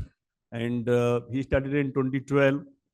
So after 12 years, you can say it is 12th international conference being organized on this particular theme, that what are the various issues and challenges in doctoral research. Yesterday also I pointed out that issues and challenges are many. And with the passage of time, issue changes and challenges also changes. Nothing is permanent, the only thing permanent is, in nature, nothing is permanent. So change is the only thing which is permanent. So keep on changing, the things changes. So now if I say 50 years back, what were the issues and challenges? And now what are the issues and challenges? They're entirely different. As I pointed out yesterday, that time, not many resources were available. So we were not able to have so much access to things. But today we are having all these things. So this is the reason that we are organizing this kind of event. So thank you to Dwivedi sir. Chair and co-chair, Honorable Pro-Chancellor sir, Deputy General V.K. Sharma, AVSM retired, Dr. M.P. Kaushik sir, Pro-Chancellor, Pro-Vice Chancellor, Research, Dr. A.K. Malik, all the directors, dean and faculty members, and PhD scholars especially. Because this particular conference is focused on you, the PhD scholars. Today, what challenges you are facing, those challenges have to be addressed, and we have to overcome those challenges. So the topic which I have chosen for today is, I will take only 15 minutes to discuss with you in short, because we're already running late. So future of doctoral research, in which I have taken trends, challenges, and opportunities. Now, what are the trends? Before that, I want to ask one question. Why there is a need of doctorate degree, PhD, which we call PhD? Now, PhD itself, when we expand it, it's called Doctor of Philosophy. You get PhD in any subject, you always call Doctor of Philosophy. So sometimes people ask, I have not studied this physiology or philosophy in my PG, then why I am called Doctor of Philosophy? Because you will have to find philosophy in all the domains, which is already available there. Whether it is arts, humanities, I mean to say, science, commerce, management, any branch. Wherever you are trying to do some new thing or research, or search you can say, there you will have to take the angle of philosophy. Only then you can reach to some conclusion. And research is this only. Research is not that, like yesterday, our Honorable Pro-Chancellor mentioned that how research is being done nowadays. That's why simply changing the geographical location, you can get 10 PhD in the same subject. This is not PhD. This is simply you are fulfilling a academic requirement and people are accepting it. That's why the things are growing very fast. So in today's scenario, yesterday our Honorable Chancellor Sir, Dr. Asi Chauhan Sir, especially pointed out before all of us that MIT do not compromise on quality. So we have to do quality research. There is no doubt about it that we do not allow the student to proceed with their topic, their research, until unless we get satisfied. There are many instances where students face 3 URCs and they could not clear it. I have seen that many times because I am here since the beginning of university. I have seen many times that 3 chances gone and then they got re-registered and then they got registered in another chance. So why this is happening? We are not pulling down the students. We are just telling them, come out with some good idea so that we can say, yes, you have done some research. What our present Prime Minister also want that. The research should be in that direction only. It should not be only for the academic requirement of yours. So we must think about it and go accordingly if you want to do PhD.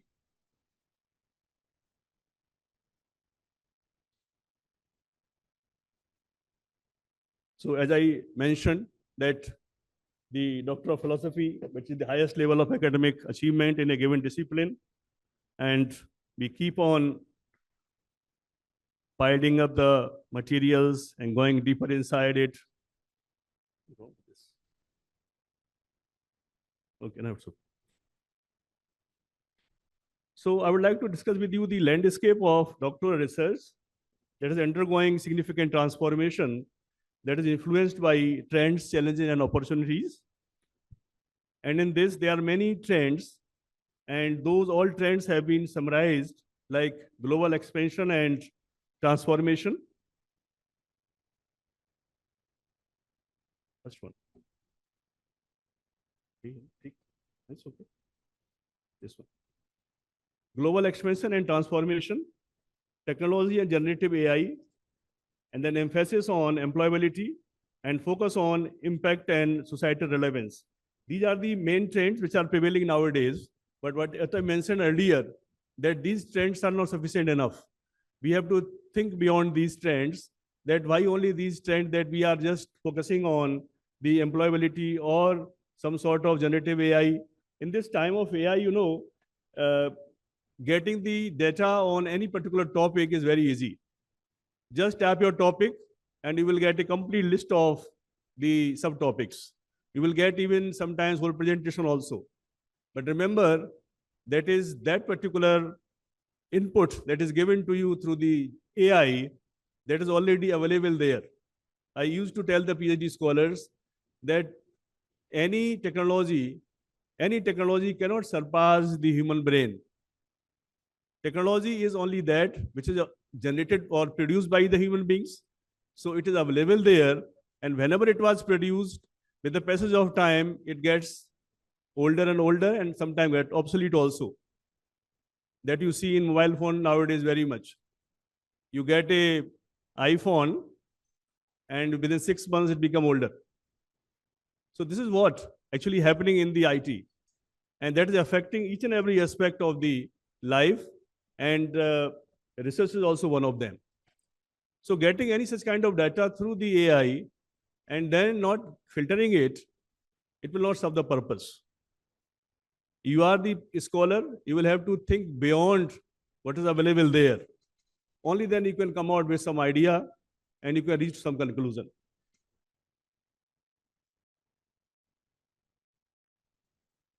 With regard to challenges, if I say there are many challenges like funding constraints, mental health and well-being concerns, diversity, equity and inclusion, balancing independence and supervision, navigation complex research environment, maintaining originality and contribution.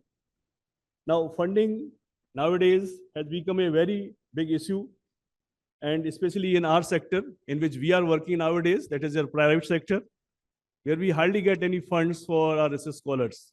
Not only research scholars, we work hard to get the projects even, that too of good worth, so that we can employ 3 or 4 JRFs for the project. And what we get out of that, how we manage the students, there's a big challenge for the private university like us. We are generating our own resources. We are providing them the best environment with our own resources, with the fee and all that which being generated by us. So this is what actually is the challenge, especially for the private universities. Funding is the major challenge. But yes, MIT is leading in this particular aspect of providing the fellowships or scholarship to the students. I think Dwivedi sir, you must be aware, Dwivedi sir,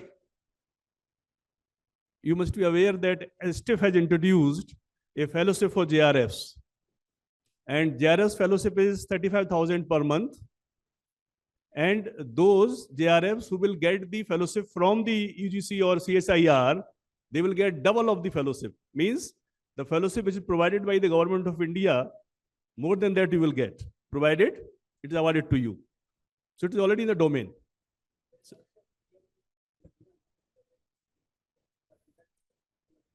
Yes, sir. So my purpose of giving the presentation to you here is not to bore you, just to tell you that what actually MIT is doing and what research scholars can do further in this particular direction of research. So just double, you can say 70,000 rupees, nobody is paying for JRS. So this kind of planning has been done by the MIT. And I think we shall very much thinking about the students, about the research scholars, even the PDFs who are abroad settled, and they want to come back to India. To the Ramalinga Swami fellowships and to other fellowships, we are employing those PDFs, means postdoctoral fellows, who are not finding job in US or UK or any other country. They have gone out from India for their postdoctoral fellowship, and they want to come back because they are not finding the full-time job over there. So what MIT is doing in that, MIT is offering them direct associate professorship, not assistant professor. It's direct associate professorship, means one step up, not one actually. In AP, there are 3 cadres, AP 1, 2, 3. So you are at the level 4 with the beginning itself. So it's a very good thing that MIT is doing. These are some good initiatives taken up by the MIT to bring the talent back to India. And many such fellowship or some fellows have enrolled themselves in our many campuses. Here also we have interviewed 3, 4 candidates, and we expect that very soon we will be getting 1 or 2 very soon. So these are important challenges that we have to address. Now opportunities, opportunities are many in doctoral research, like collaborative research and creation, co-creation, emerging technologies and methods like AI, blockchain, intersectoral partnership and knowledge transfer, developing entrepreneurship and leadership skills, contributing to societal impact and policy development, and adaptation to market needs. These are the opportunities which are already available for us. And if we can fetch them, any one of them, then anybody can make their career. So this is the purpose that we are already thinking in that direction. And the doctoral research program, which are being already started by all our campuses. In MIT Gwalior, we are already running the PhD in almost all the programs except medical sciences. So all these in nutshell, I want to tell you that in future, you will be seeing the MIT at a very highest level with regard to research and development, especially the patents filing and also the grant of the patents. So I think, thank you very much. I should not take much time because this is a particular aspect in which many more deliberations may be there. Many outside experts might be waiting. So future directions, I would like to say that emphasis on interdisciplinary and transdisciplinary research can be done. Integration of digital tools and methodologies, focus on global challenges and sustainable development, development of innovative funding methods and partnership, and prioritization of researchers' well-being and support. This is very important. Until unless we prioritize the researchers' well-being and we support them, research cannot progress. After getting JRF, even I'm talking to you, the JRF and SRFs who are there in the government universities, after JRF, SRF, RA, they get the pool scientistship also. And by the age of 45 years, they find themselves nowhere. Means at the age of 45, they got 90,000 or even 1 lakh rupees per month. But after completing their full scientific, they are not getting a job of even 40,000 rupees. So this kind of things should not prevail in the country, and we should overcome this particular scenario, which is actually not changing. It must change. It has not changed 50 years back, not changed during my time, and not even changed till date. So it should be changed forthwith. And this is my suggestion to Government of India also, and we will certainly write also to the government that we should do something for the research well-being and their support. Thank you very much.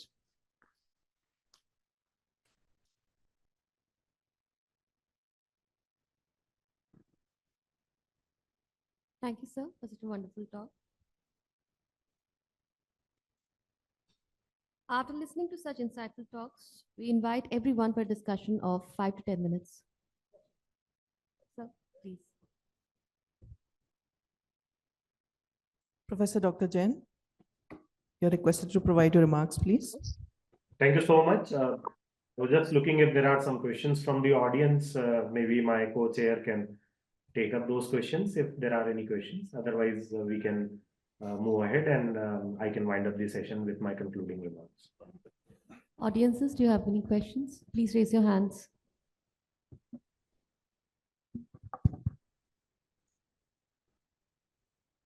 I think, Amit sir, you can just conclude the session because Right. the audience. Okay, thank you so much. It was a wonderful session. I already talked about the salient points shared by Professor P.B. Sharma. I'll thank and I express my gratitude to Dr. Tomar also for a very insightful and very detailed address.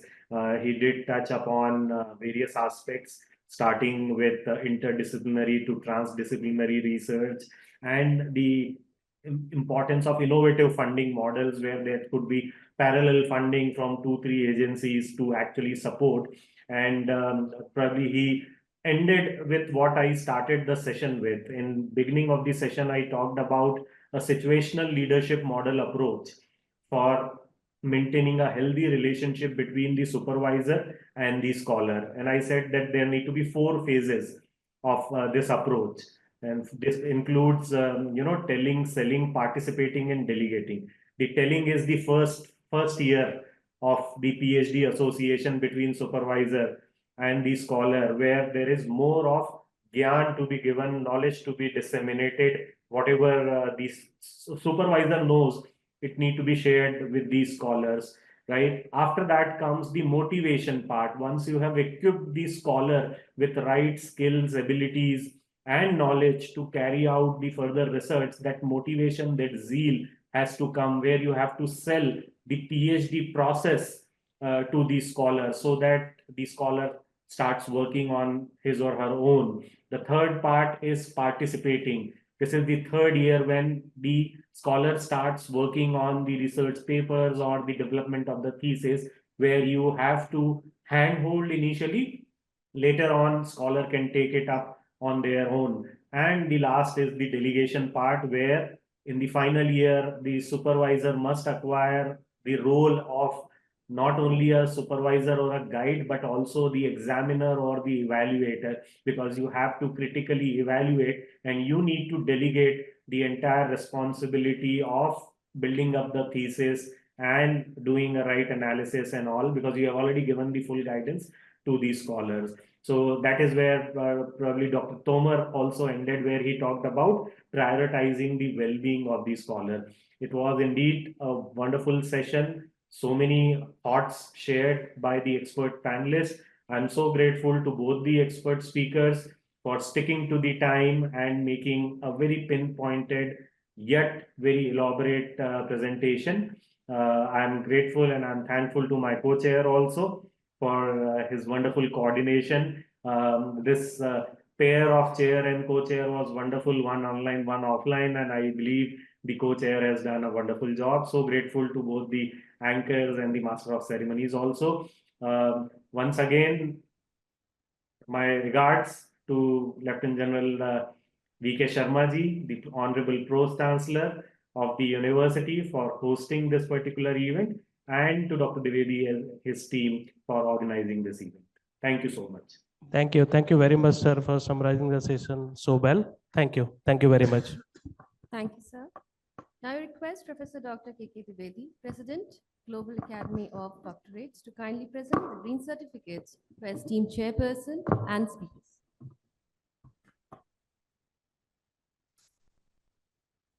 Sir, please.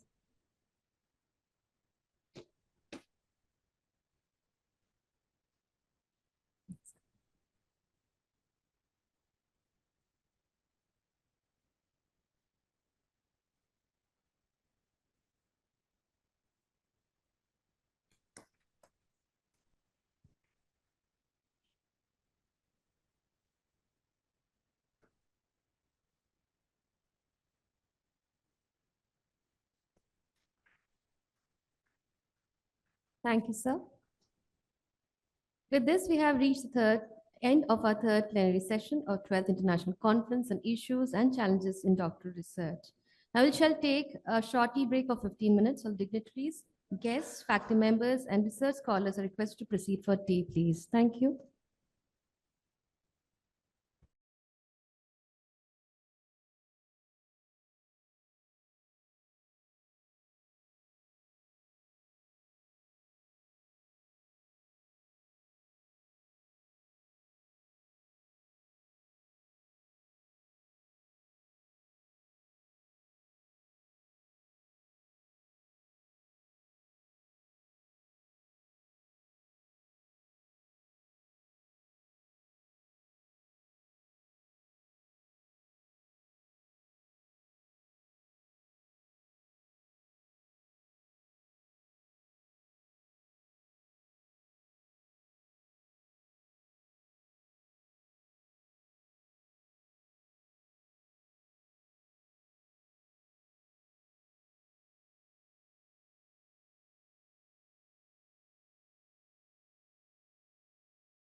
Before we begin with the session, it is my proud privilege to introduce the Honorable Chairman of the session, Professor Dr. P.K. Pandey, Vice Chancellor, Amity University, Chhattisgarh, to the audience. Professor Dr. Piyush Kant Pandey earned his doctorate in environmental depositions chemistry in 1998, supported by a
36 PhD students and has published 216 research papers and 12 books. Dr. Sharma is the chief editor of the Journal of Indian Health Psychology and has received 9 awards for his contributions. In administrative role, Dr. Sharma has served as dean of multiple faculties at MD University and has coordinated numerous activities, including 32 major events. Sir is also an active member of various academic and professional bodies. Thank you, sir, for joining us. For this session, we have 6 experts. Each panelist will get 8 to 10 minutes for opening remarks, followed by 15 minutes of discussion at the end of the session. Our first speaker is Professor Dr. Yogesh Goswami, Dean, Sciences, ITM University, Gwalior. Sir has a strong background in scientific research and academia and has significantly contributed to advancing scientific knowledge in his field. We invite you, sir, for your talk. Sir, please.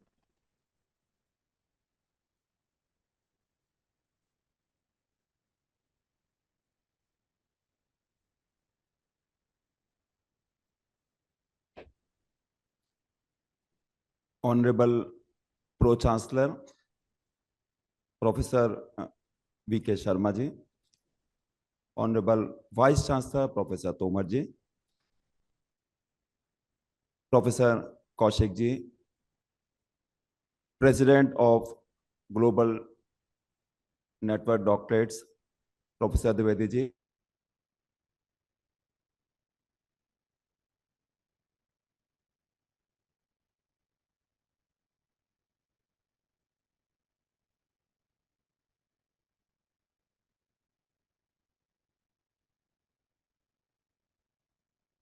opportunity for this interactive session. It is really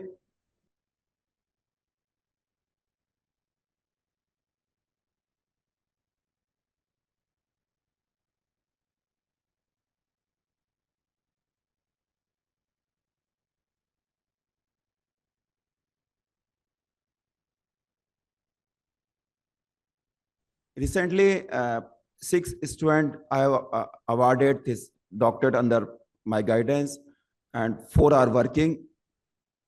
Some different kind of challenges we are facing.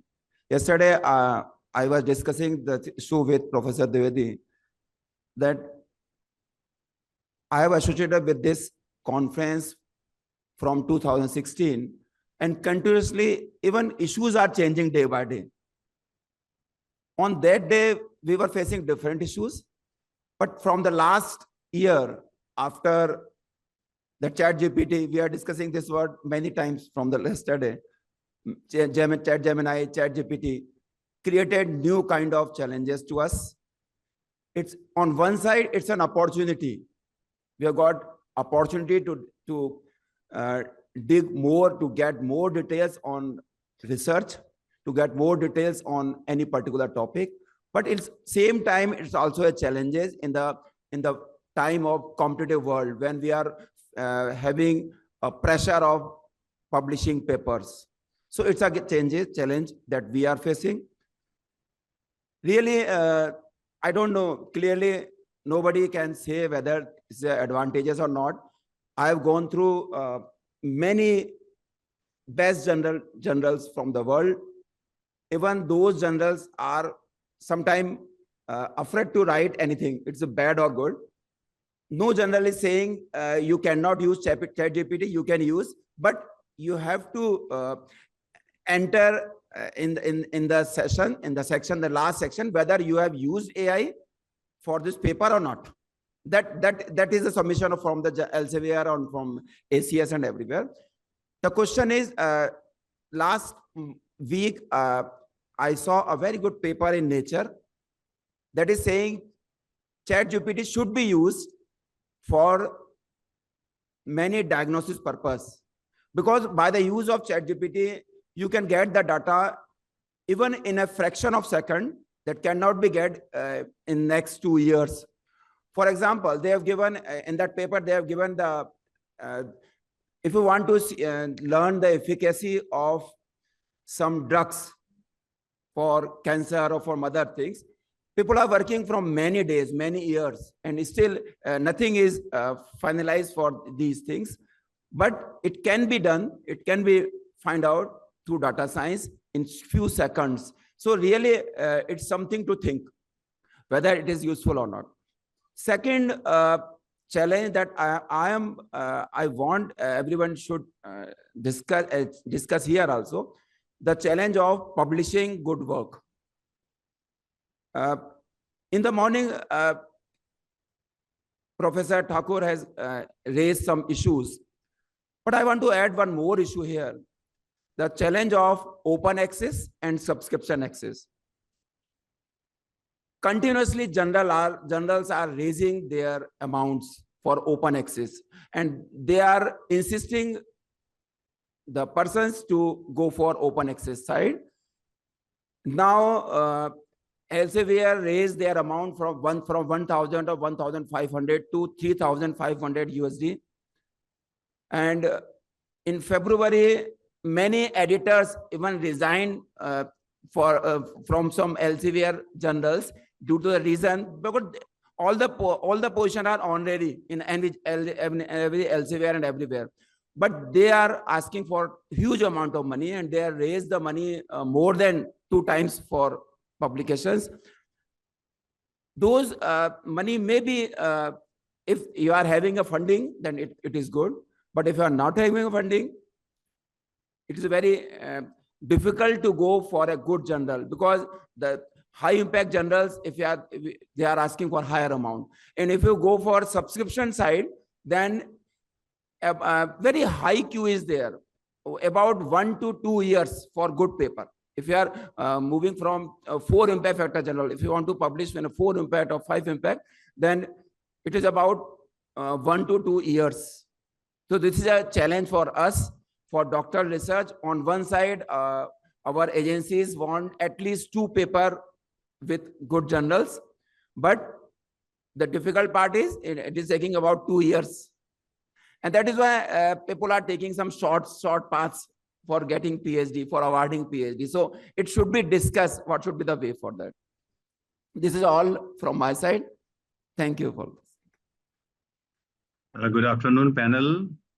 In fact, before it's wonderful to listen to our first speaker, Dr. Goswami, but this is the interactive session with our scholars and supervisors. So I will wish that our experts will be taking short time for introduction, and let the house be open for more and more interaction with the scholars.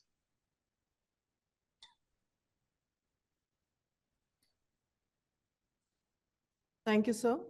Our second speaker is Professor Dr. Vijay K. Shrotriya, Senior Professor, Delhi University. Sir is a highly respected academician, and his extensive experience in education and research has made him a prominent figure in his discipline. We request you, sir, to address the audience. Sir, please.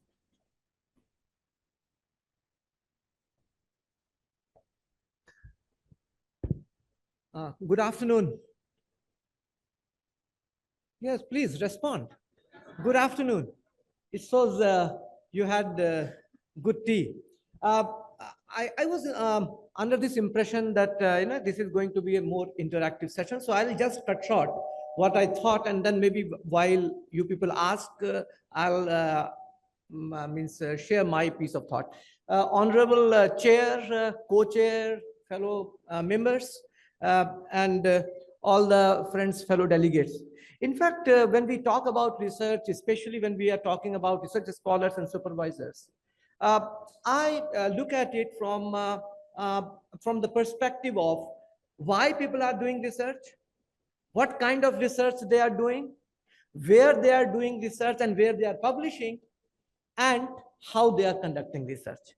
I think if we are able to answer these 4 questions to our scholars, we would do really, really good justice and clarify many of the doubts of young scholars because we have a mixed system.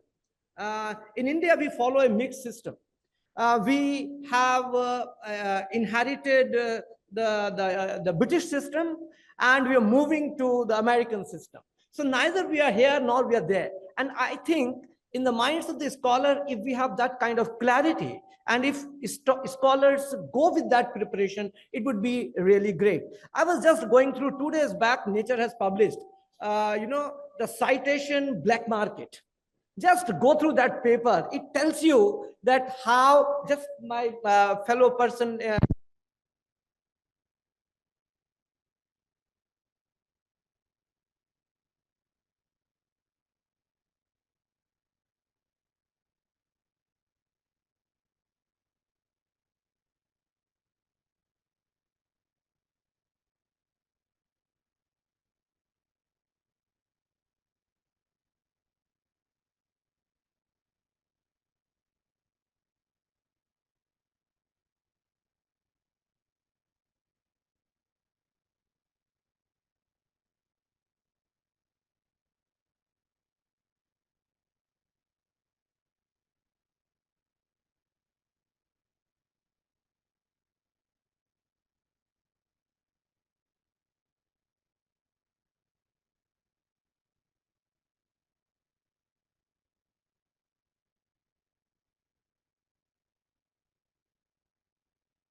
Now coming to the conferences. There is a lot of gamble on the conferences and people are attending a lot of conferences in the pretext of publishing and getting into the Scopus. So the conference proceedings are basically conference proceedings will give you only 3 marks, research paper gives you 10 marks. So even you get into the conference proceedings of Scopus, it is a conference proceeding. And they will charge you heavily from 8,000 to 15,000. I will give you some examples also. There were a lot of retractions because of the usage of the AI and how AI is giving us false information and giving us wrong information and the papers are getting retracted. In India, the data of retraction is around 10,000 and we will be leading in the next years in predatory publishing because we have the largest number of papers in the world, but quality wise we are going down. Our H index is one of the lowest. Our citation index is also one of the lowest, but publication we are going high because we are going into quantity, not into the quality. And the same thing we can see during our retraction also, because a lot of retractions are coming to India because of the problem we are facing because of the AI. I'll give you that live examples. Whatever thing we will be discussing are fact-checked, verified. We are Google certified fact checkers and trainers. And whenever we speak with data and with the right information. So I'll just show you 2 or 3 things. Zoom okay. So meanwhile, Zoom is getting connected because of the technical glitch. So the next point I will be talking about is how to get yourself saved from desk rejections. So I'll give you 10 red flags, which you do not do, and your paper will never be rejected. It will be a major or a minor revision, but yes, it is very, very important to do that. The first red flag, when as an editor-in-chief, we see in a research paper is bad English language. I understand that it is not our native language. We make the language in Hindi in our main brain and then we convert it into English and then we speak. I understand that. I'm also not from an English school. I'm a Punjabi. So first I think in Punjabi, then I convert it into English. So there is a tone of Punjabi in my English also. It will be there. So, but the first point we see the grammatical errors that we see in a research paper. So if it is a poorly drafted research paper, however good it is, it will be desk rejected. So this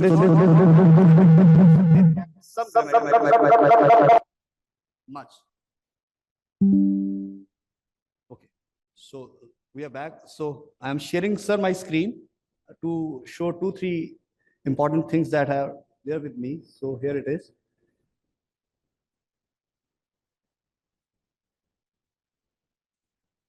Sir has talked about the AI statement also. I will show you the live AI statement also. Whatever questions are there, we will answer that also.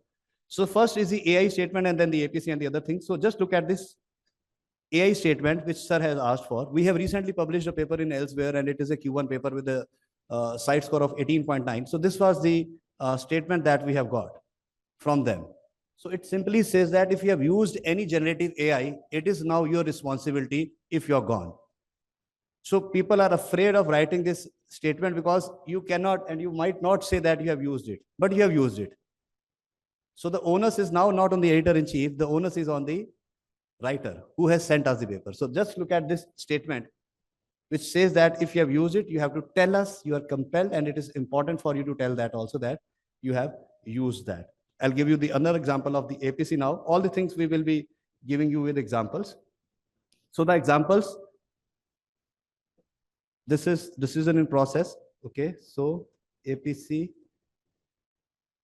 Just look at this. We have recently published a paper in benchmarking. It's a hybrid research journal, a very quality journal in the area of management and other issues.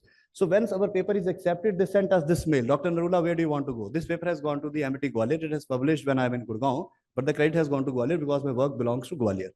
So you can see that they've asked us, where do you want to publish? If you want to publish an open access paper, the money is 2,600 pounds, around 2 lakh rupees, 2 lakh plus, because 100 rupees a pound. We were 4 authors there. And the other option, no, I do not want to publish open access. So publish research is access. So we published with them.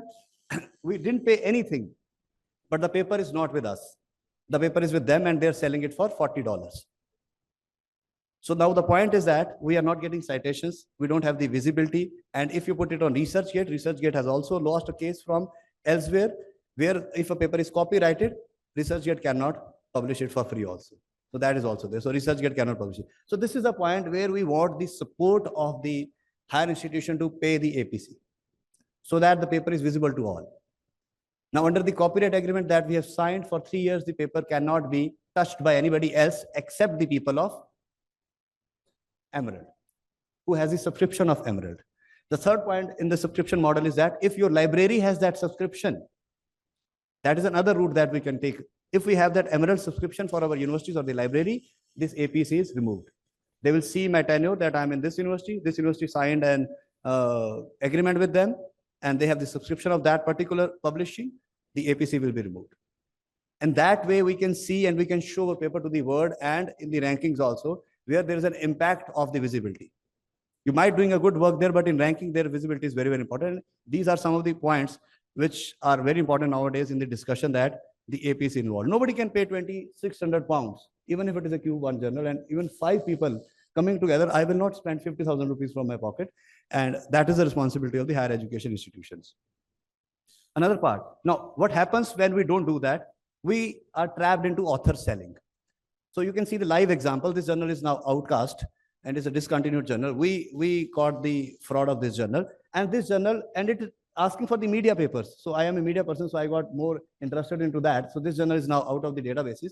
So it was literally selling us the positions, and people are buying it for 4,000, 7,000 and 6,000. So what happens is that the paper comes to the university, it published, it gets into the databases, but once it is retracted, it is discontinued, the shame comes to everybody, to the institution, to the nation, and to the particular person also. So it is very, very important that we should avoid, and we should not buy anything into the author selling. And yes, nowadays we were discussing, the patents are also being sold.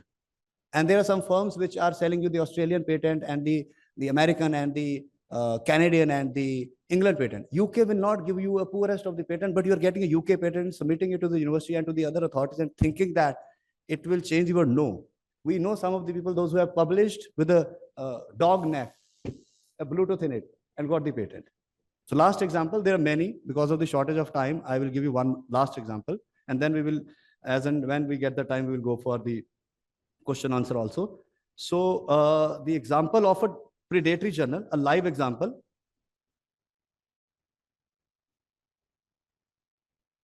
So this was discontinued. I'll give you a bigger example.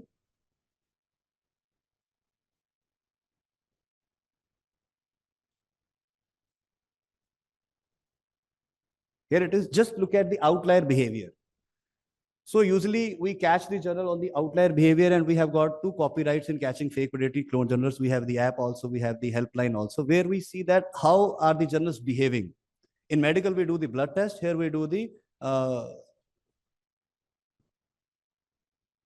okay, share. Here we, yes.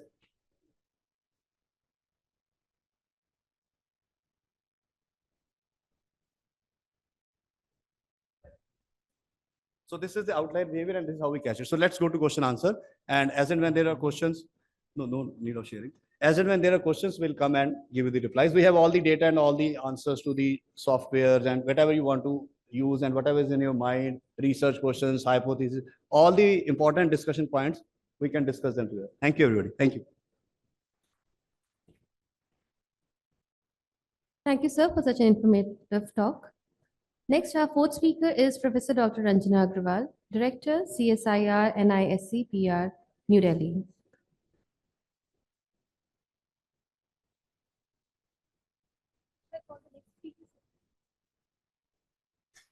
Up next, our next speaker is Professor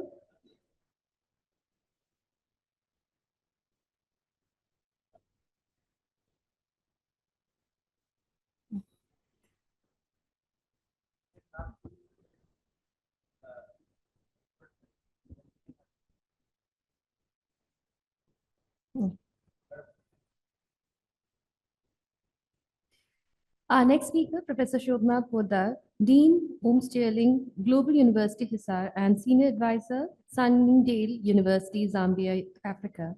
Professor Shobna Poddar is a seasoned educator and an IT professional with a vast experience of global academic leadership. She is a certified expert in business communication through British High Commission, New Delhi. Ma'am, please. First of all, greetings to all the educators, senior educators, especially to Dr. Dwivedi. He is such an inspiring person that everybody knows that it's a 12th international conference, and he organized the conference in different venues under different themes. So today we are on the theme of issues and challenges under doctoral research. So I humbly thankful to all the peoples on the dais, sharing their views, I can say. So as per the theme of the conference, it's issues and challenges under doctoral research. So we can say that doctoral research represent in the highest level of academic inquiry, and the candidates, they are having the contribution as an individual, as an intellectual, as well as a researcher. As per my experiences on global level, I just share 1 or 2 minutes of my experiences as I came all the way from Africa. And in the Africa, we are having the African students, those who are not, using the AI or chat GPT. So when we talk to them as a scholars, they said, no, we don't want, we have to represent our views through the books and through the intellectual, thinking and all. It's my really experience that I'm sharing. And through the Delhi University, I'm just getting the students to the Delhi University for getting the research in academics and getting a mentoring of that African students in Indian University, in Delhi University. And as per my experiences, I have mentored the IS officer also, that she was the retired IS officer. And even I can say as a supervisor, we can also have some knowledge sometimes from the research scholars. It's not like that we are only sharing the knowledge of ours as a supervisor or as a guide. I am sharing my experiences that I have get a knowledge from that IS officer, and she says, I'm getting knowledge from you. It's a vice versa. So we do not lose the opportunity in our future or in the present scenario, and guide the students as much extent as possible. And for the research scholars, I can say that they can also get a good information, a wise information from the scholars. For an example, we have in the Mahabharata, Arjun and Duryodhan, they have the same mentor, but their directions are different. So it's on the research scholar also, what is their objective on a respective topic. Because the thesis totally depends on the objective, the lakshya, unka goal kya hai, us topic ko lene ka unka maksad kya hai, what is the, motto of that, what is the goal of that. For example, that IS officer, Madam Sumedha Kataria, she has done the supervision. I have supervised her, and she was my mentor. Then she took the topic, women professionals are master balancer. She said that in my experiences in my whole life, I suffer a lot in public administrators. Like being a woman, I suffered a lot in many times. So she shared her original research on that, and she took, more than 3 or 4 years to do that research and just pay the university that no, I'm that type of candidate, I have to do the original. So this is the one and only research that I experienced from my, you can say from my past knowledge and all. And this is the all, I can say the values and guidance to the research scholars, then they can go to the direction of that particular path that will create a value added to their experience, to their knowledge, and respect their mentors, their supervisor a lot. Gain the knowledge, whatever they are getting from your supervisors or co-supervisor. Thank you. Thank you very much for giving the opportunity. Thank you. Thank you, ma'am. Next, we have with us Professor Dr. Kamal X. Saxena, Research Scientist, DPG Unit, World Health Organization, AIMS, New Delhi. Ma'am mentors Cause Connect Global, and her works are listed twice in Limca Book of Records. And from past 3 decades, Dr. Saxena is steering social missions for the benefit of the masses. Ma'am, please.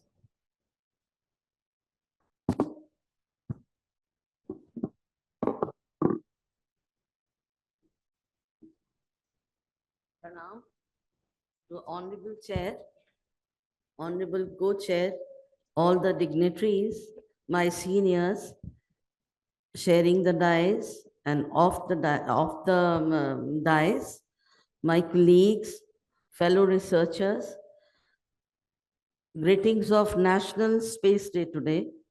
We are celebrating it pan-nation and world is also looking at us.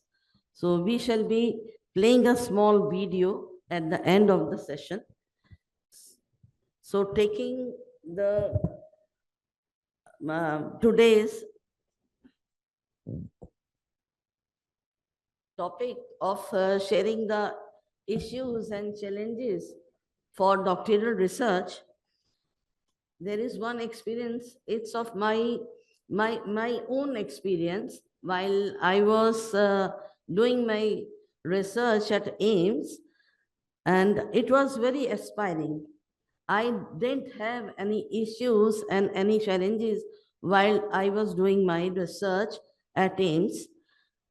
I was to attend the muscular dystrophy clinic as a consultant and doing my research, doing my experiment. And I'm one of the pioneer in doing the molecular research in genetics for Duchenne muscular dystrophy patients. Since genetics is a congenital, deals with the congenital malformations, so we have a little chance of the successors. Like if somebody is born with a genetic disorder, congenital disorder, he or she has a little chance to stay for a long. Like Down syndrome is, they can live for a long time, but Duchenne muscular dystrophy patients, it is a male generated XY disease, which is 50% of the males born to a family, to a parent, they get a 50% chance to have the Duchenne muscular dystrophy disease. But in the family, then 50% chance, the female of the family has the 50% chance of producing a Duchenne muscular dystrophy child. So as I am also very much fortunate that my mentor, my guide, Padam Shri Dr. I.C. Verma, I gave him my handwritten manuscript and he approved, and with very few mistakes. And it was all done, and then my PhD is all published. So this is one of the challenges could be that how your professors, your supervisors, or your mentors are taking up your thesis. Is it too long? Is it too short? Is it right in the perspective? This we have to check. Not, we can't blame our professor that I had sent my manuscript to you, but you have not checked it properly and you have taken a long time and you say this is all cross. So this is our responsibility.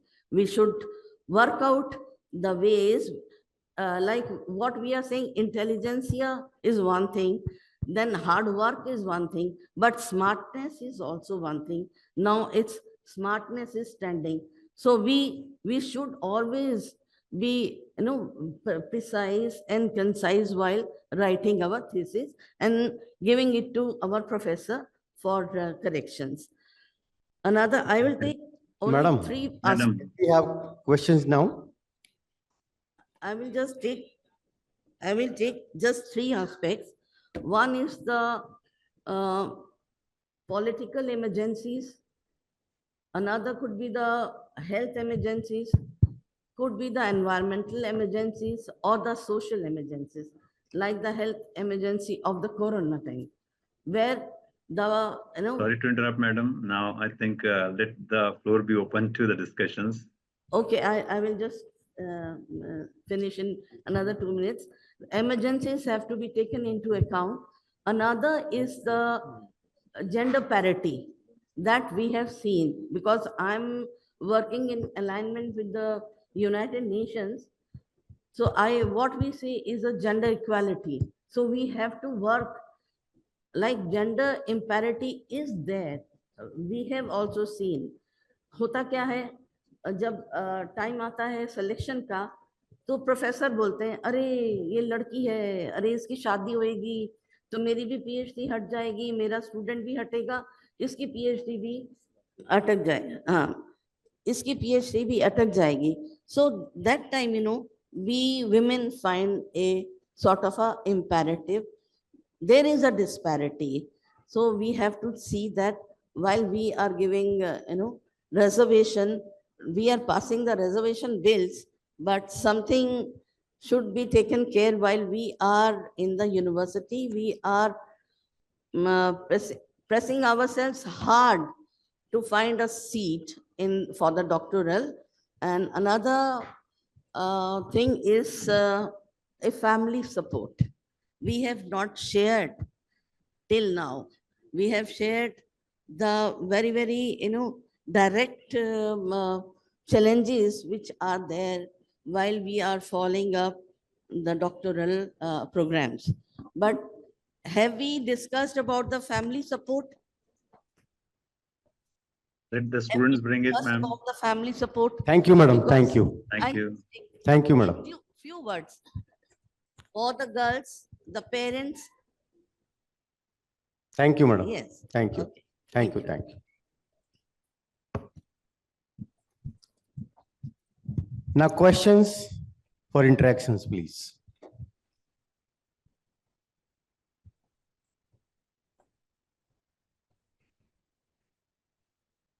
Please pass on the mic.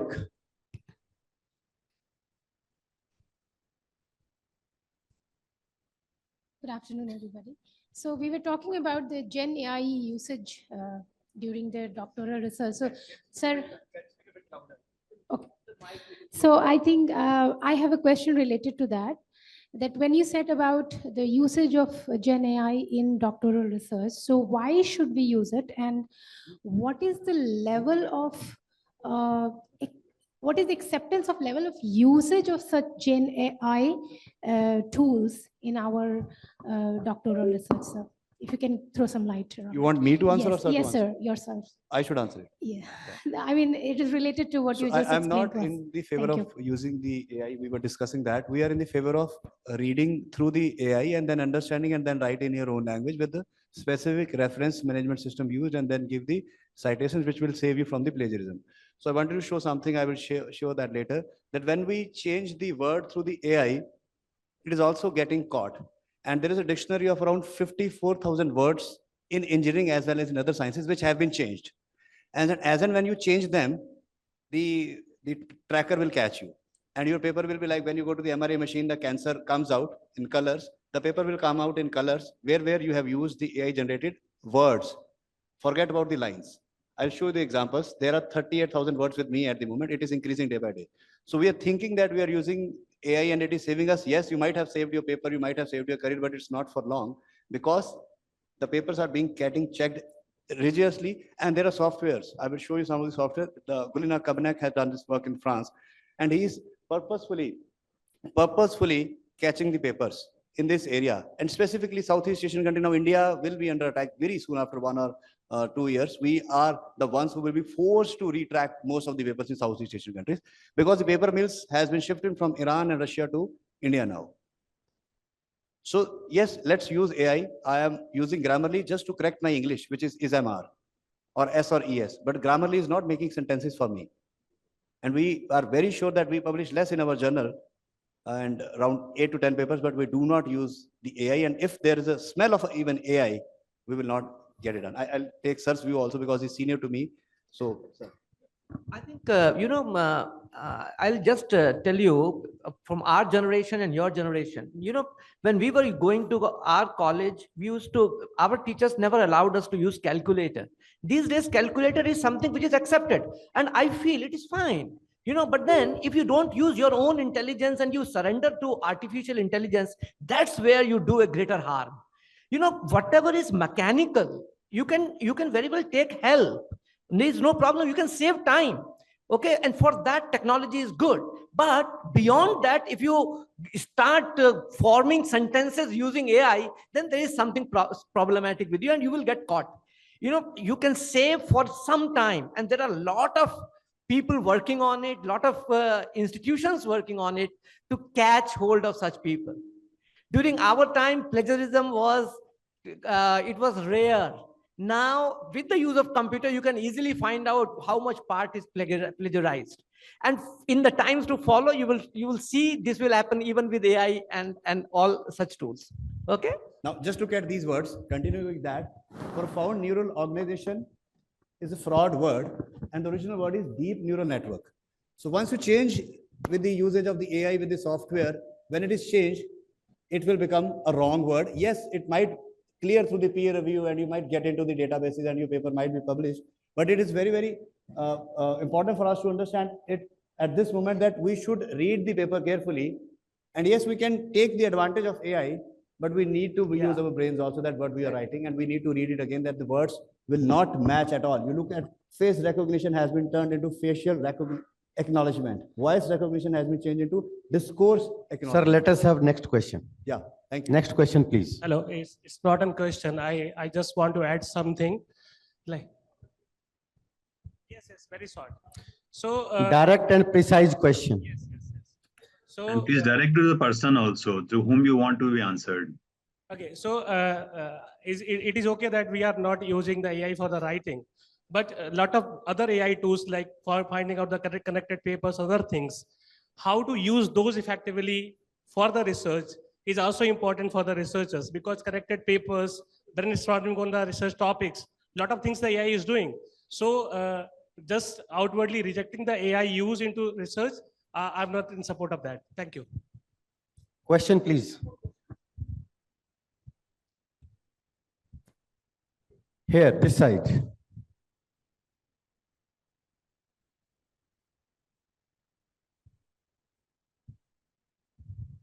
Good afternoon, all of you. Everyone said about the generative AI not used in research, but in all of the research journal and institutes are regularly check the our research through the AI generated like as a Turnitin, Drillboard, etc. These are the also AI generative. So why institutes are used, but we are not used?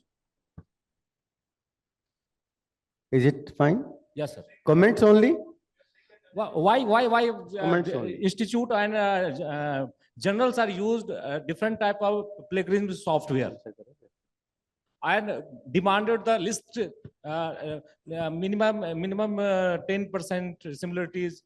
I think this is also not fair, because our intellectuality compressed with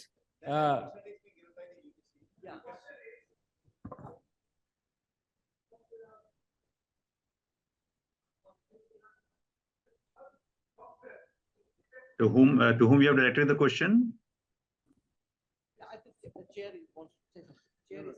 Sir, why institute or journals are you? Yeah. Yes. Do you asking many Anyone, why many softwares? No, sir. No. I want to say about different plagiarism software institutes are used or journals are used for the checking the plagiarism similarities. Turnitin. Yeah. No, Other similarities also, but why different journals are used? Because they demanded only 10% similarities. It may be, it should be. But our intellectuality, I think, compressed. No, over there, I'd like to answer a little bit over here. In fact, the different softwares are used by different publishing houses also, as well as universities also, based upon their own regulations, which are evolving. For example, in fact, if you will understand that earlier our university regulations were there, only Turnitin for that we had, similarity index was there. Only yesterday I got a thesis which was having 4% similarity index, but AI generative content is 85%. So of course, the Turnitin writes this as a disclaimer that the AI generated should not be used against the student at the moment it is written. But at the same time, this is an evolving thing, and every with the evolution of the knowledge, newer things will be coming, newer softwares will be coming, and there cannot be a universal policy for this one. That's why different softwares and different practices are there, which will be certainly evolving.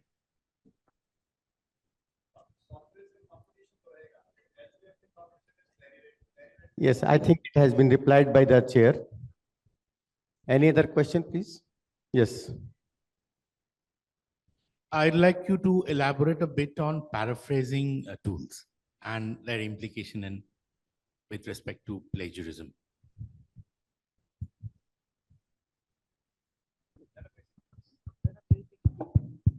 Actually,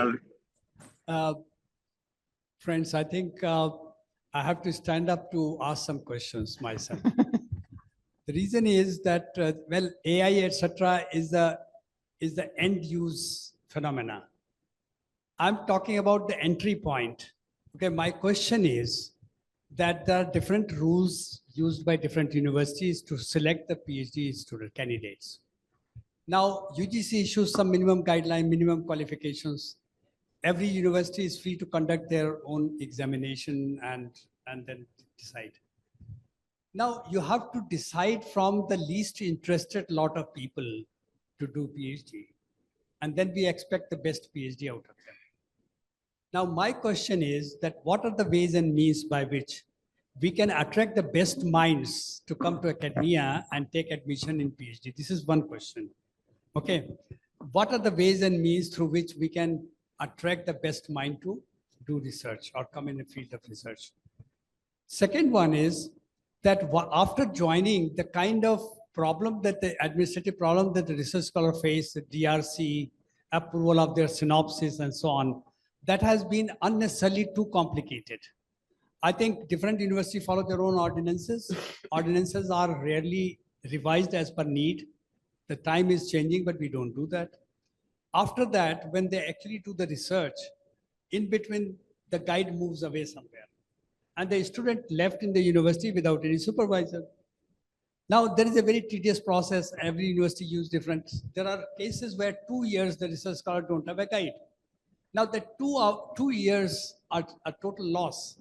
So my question is that to this honorable expert, that please dwell those problems one by one and tell to everybody that in case of guide goes and the guide is to be changed, what should be the best way or best practice through which it can be solved? Okay, so these are the questions which are very pertinent and people actually think that. Yes. It is very, very important and young scholars should have asked this. I think this should be the Yes. last question that he has asked. Professor Dwivedi asked from the scholar side, and Just 1 minute. yeah. So Dr. Dwivedi's question should be the last question because we have got other sessions to follow. We are already running late by about half an hour or so. So I request the experts to answer the questions which Dr. Dwivedi has asked. And I think that should then end the session. Thank you very much. Yeah. To the first question, my suggestion is for attracting young minds, we should have more scholarships and fellowships for the students, because I think scholarships are less. Student wants to work, but due to financial bar, they are not working. Some very good students are there, but scholarships are less. So we should go for more scholarship. Even university should start scholarships for students, for good students. That is one thing that I want to say for thing. And second thing, yes, this is again a challenge for supervisors, change of supervisor or right now we are facing very interesting issue in government universities. Supervisors are very less, and in private university the challenge is the supervisor may leave the institute. So this is again a challenge, how to work with various supervisor. I think supervisors should work whether they are leaving institute or not, if they are working for that. Yeah. See, I think the question that he has asked and the points that he has raised are very, very important for all the young scholars, and there is a systemic issue related to that. Now, I will just speak very little on this. Number one, we cannot have a uniform policy for all universities and all institutions and all students. That is very clear. Another thing, like what he was saying about teachers shifting. Number one, the number of teachers moving from one institution to another institution is hardly 10 to 15 to 20% max. Now, in that case, universities have different practices. One practice is that if a supervisor moves from one institution to another institution, supervisor remains the supervisor, and there is a joint supervisor appointed by the university within the department in order to do his or her administrative work because of the scholarship, progress report signing, and all that. And I think that is a very good system which can really help, especially when we are talking about online system. Supervisors can still guide people, guide scholars, even when they are not physically meeting every now and then. That is another issue. Third thing which he was talking about, that how to mentor them. He has already told that there should be more scholarship. I have a little different take. People, when they are, and I think NEP is going to be a big changer in that domain, because when you do graduation and in the 4th year, you will have some research acumen, you will develop some kind of skills and some motivation to pursue research. PhD, it should not be mandatory to everybody. It should not be a mass education kind of a thing. It should be for people who are motivated to pursue research. And for that, I think if students are given some exposure at the end of their masters or at the end of their UG, if at all after UG they are directly going to pursue PhD program, I think that would be much better. Just 1 minute. You need 5 labs. You check out the ranking of other institutions. Those who are ahead of us. They got Microsoft BI lab. They got SPSS lab. We need Smart PI lab. We need labs. We need researchers to be in the lab. We need softwares. We will not be able to do better if we do not have the labs and the software. Students really want to work on the software, but they do not have the copy. Original copy is missing. Original softwares are missing. And this is the main problem which we are facing in social sciences also, that the lab requirements is not, we are not touchy about that. They should have good labs. Where is Okay, Microsoft BI lab? That is understood. So now I think I will request the chair, Yes, sir. Dr. P.K. Pandey sir, to please conclude the session with your kind remarks. Yeah. Thank you, Lieutenant General V.K. Sharma. And it's really my proud privilege, first of all, to chair this session. And really, the session was very wonderful. In fact, hearing earlier to this, Professor Sharma, Professor Tomar also, and prior to that, Professor Amit Jain, Professor V.V. Sharma ji, and also Dwivedi ji. And in fact, in every session I had been watching, the questions are almost similar. The issues are almost similar. And the problems which you all know it very well. And Dr. Dwivedi had very nicely summarized them, that why the best minds are not coming to academia, why the different admission criteria are there, why the challenges in that change of guide and all is there. And fourth is the AI. And what I understand in fact, from my perspective, I feel that having guided more than 26, 27 students myself, I believe one thing is very important is that we as an Indian overall, we have been focusing more and more on theoretical research till now. And the success of the America, in fact, Britishers had left us long back. But now today, most of the world is under the colonization of America in the form of intellectual colonization. In fact, whatever we buy today, in fact, whether you buy an electronic equipment or whether you buy medical equipment or whether you buy a telephone or whatever you do, in fact, a big percentage of royalty goes to America thanks to the innovative approach they have adopted. So what is missing in our research is basically that innovation part, which should be really coupled with the business. Unless business or economy is benefited by our researchers, that is going to be difficult to be sustained for very long. Scholarship can be a short-term measure. Certainly, it is a positive thing, but that's not the only thing. More important is that how we can make our outcome really useful for the for immediate gains of also economic gains also, and in the long term for the benefiting the humanity and society as a whole. So that's one of the very important question I feel we need to answer, because PhD is not a sprint race. It is not a 100-meter race. PhD is a marathon race. And when a marathon race requires a different kind of support from all the people who are concerned, and I'm very sure that this particular international conference, which has been organized by Professor Dwivedi and in fact, MIT University, our MP, together, wonderful discussions are being going on. And what I feel is that particularly for AI, we certainly need to evolve our policy very early, because as it is a question raising the legal questions also. As I told you, one of example yesterday only, 4% only similarity has been coming by Turnitin, but AI generated is 85%. And of course, we don't have any policy.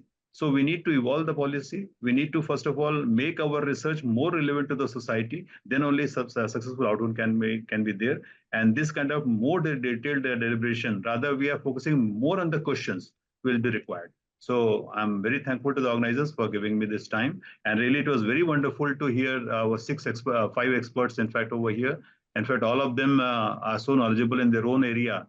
Dr. Goswami, Dr. Shotria, Dr. Narula, particularly whom I know very well, Dr. Ranjana, I think she was not there, Dr. Poddar and Dr. Saxena. In fact, all of them, you carry a huge experiences with you. And I'm sure that your physical presence, which is there, the students will find it in a more time in their lunch or other places also. And they should be discovering, coming forward and discussing with you in person how to resolve their issues. That will be the success of this particular conference. So my congratulations to the organizers. And thank you very much. Thank you, esteemed chairman, panelists, and audience. We request Professor Dr. K.K. Dwivedi, President, Global Academy of Doctorates, to kindly present the green certificates to esteemed chairman and speakers.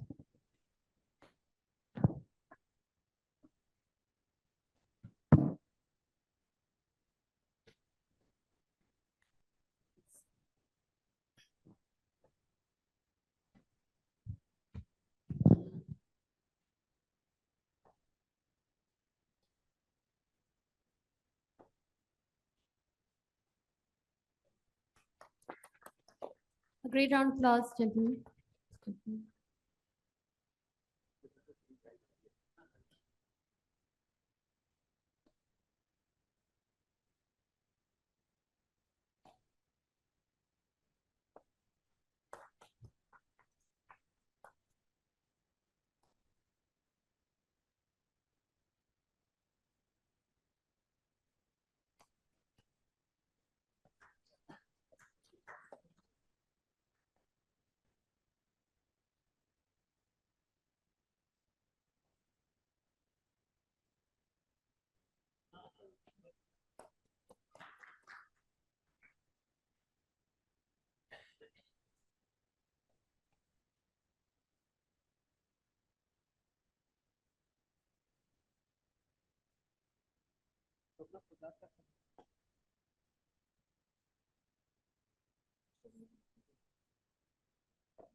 Sir is also presenting e-certificates online to our chairman of the session, Professor Dr. P.K. Pandey, VC, AMT University, Chhattisgarh.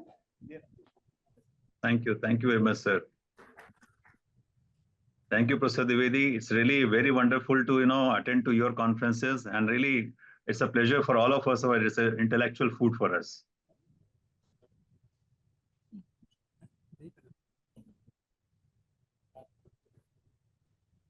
Thank you, sir.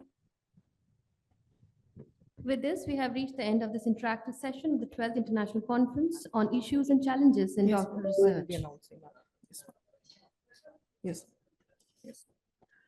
Ladies and gentlemen, today in celebration of National Space Day, we are delighted to announce that Amit University, Madhya Pradesh, in collaboration with Global Academy of Doctorates and Cause Connect Global, is presenting a special short video.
कर दूं?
As a symbolic gesture to mark this occasion, we will also be releasing balloons into the sky representing our shared aspiration and commitment to space exploration.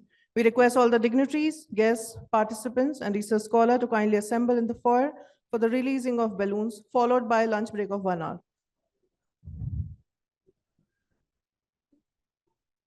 All of you are requested to assemble here back sharp at 2 p.m. Thank you.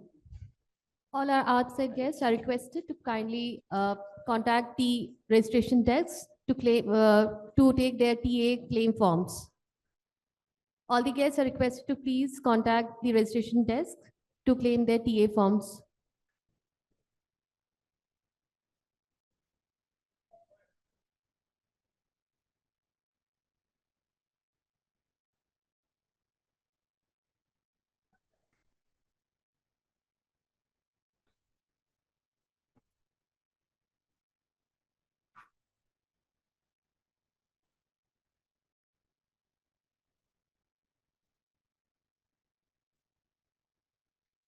We would request all the guests to kindly report to the registration desk to claim the TA claim forms.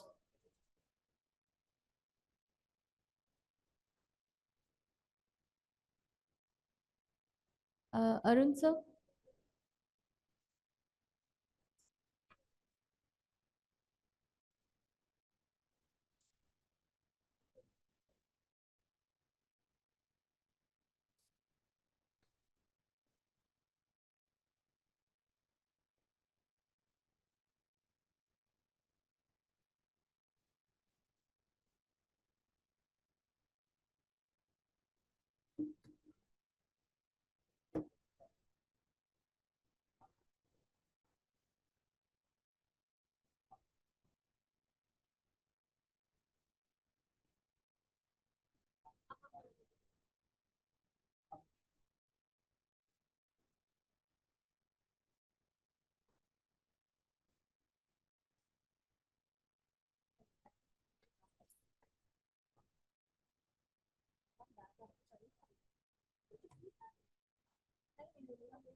चल रहा है 2 minute हो जाए तो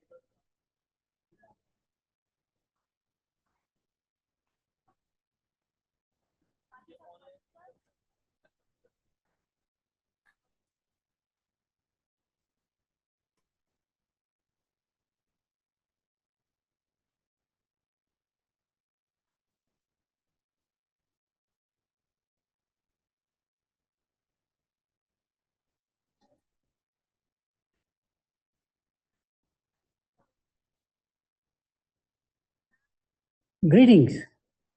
I'm Professor Jagdish Sheth at Emory University in 1 year. It was since World War II.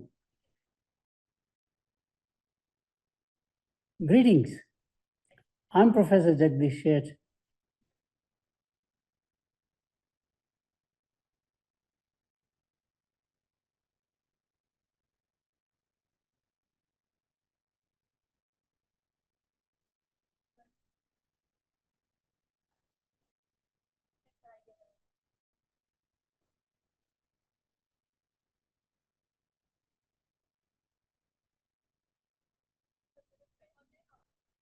हाँ ma'am गिरा तो था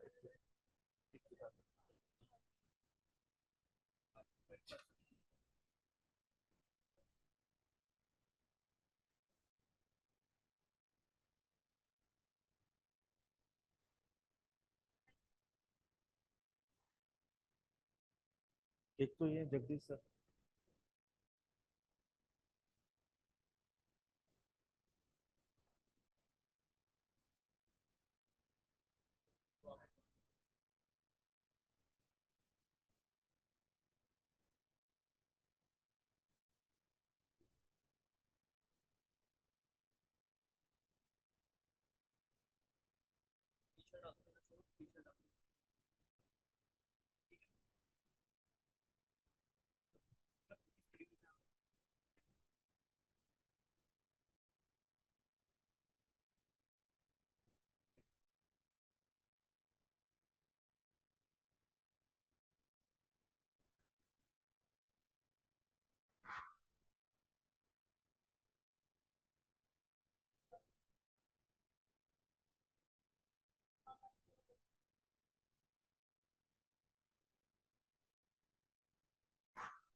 वो सर डायरेक्ट ही आ रहा है, मेरी बात हो गई, मैं गेट से रिसीव करूंगा उनको, वो कह रहे मैं फोन कर दूंगा, मैं कर दूंगा। मैं और मलिक है, मतलब मलिक की ड्यूटी है, वैसे मैं मलिक को दोनों यहीं खड़े हैं।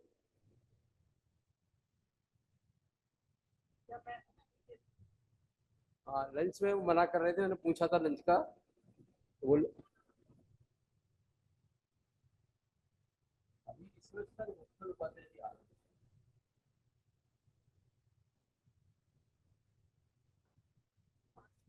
नहीं, और तो सब यही जो है अवेलेबल हैं, जो लोग भी हैं वो सब अवेलेबल है।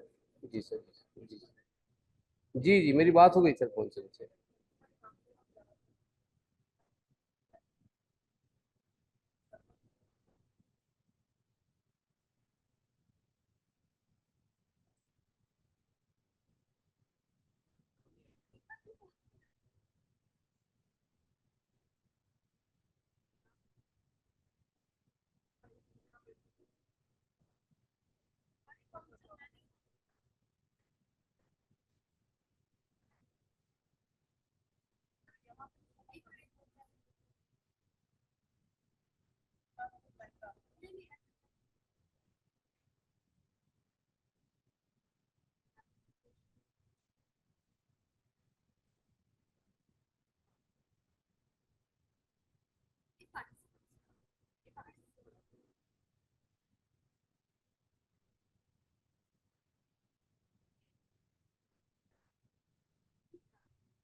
We would request all the students who are sitting here to kindly go back to this classes and come back at 2. We would request all the students who are sitting here to please go back to their classes and come back at 2. यहाँ पे पीछे जो बैठे हुए हैं कृपया अपनी classes में चले जाइए.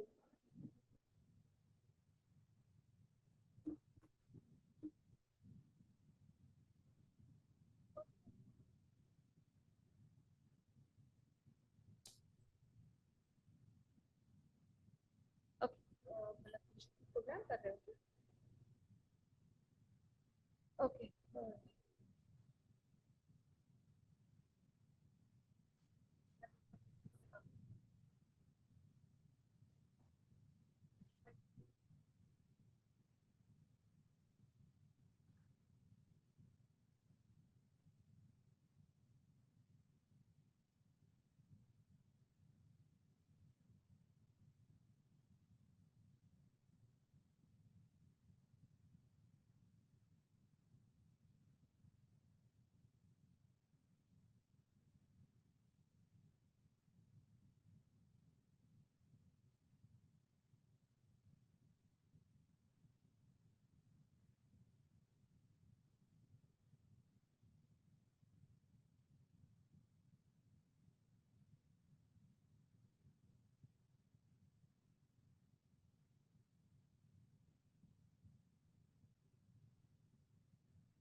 विजय भाई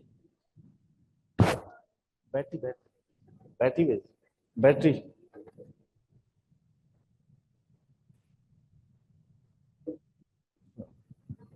हेलो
एक मिनट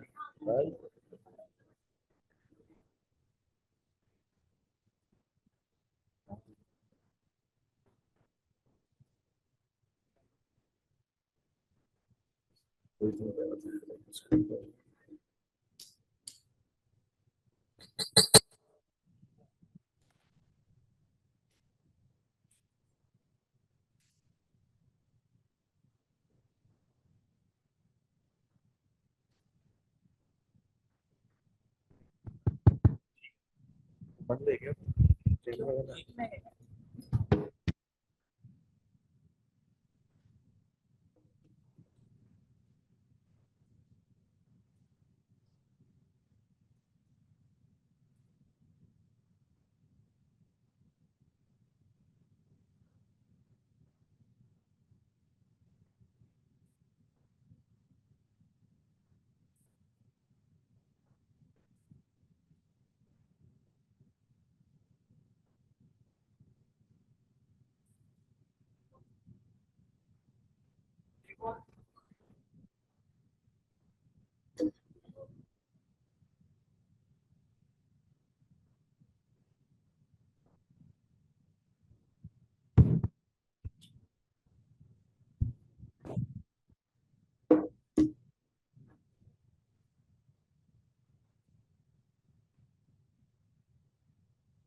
Sorry.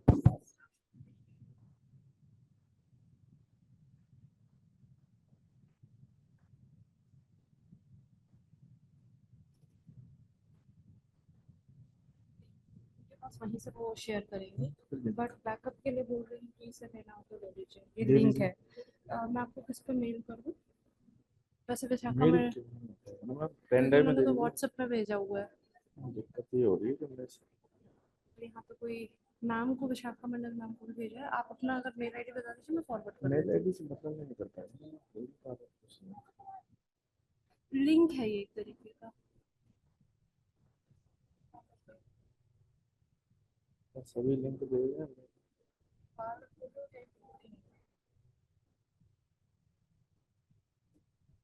आप उस समय रहे ना, एक्चुअली हम लोग बस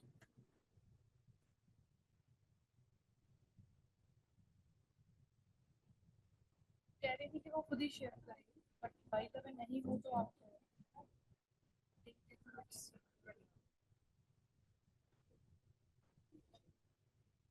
Greetings.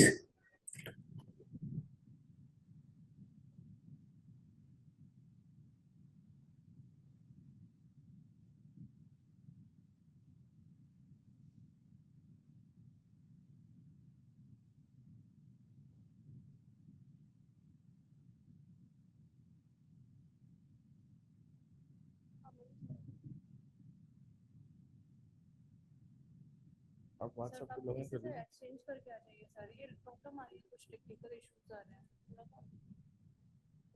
तो एक्चुअली मैम ने लिंक भेजा होगा। अब वो लिंक यहाँ पे कैसे ट्रांसफर करना है? मैं तो देखता हूँ। उन्होंने बताया।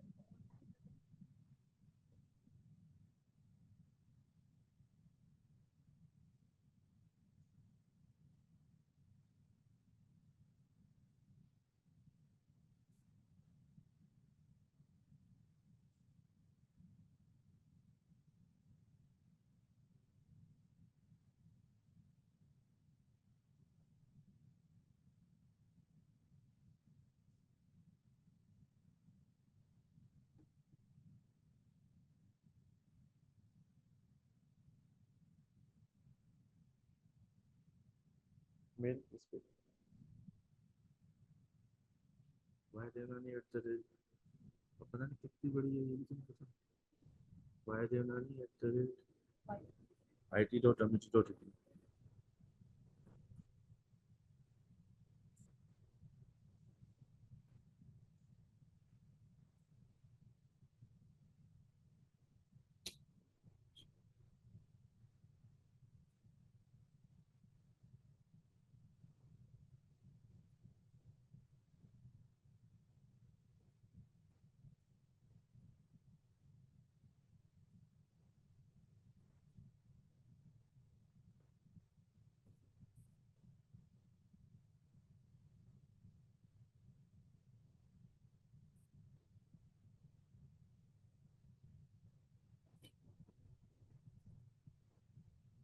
मेलिंग है।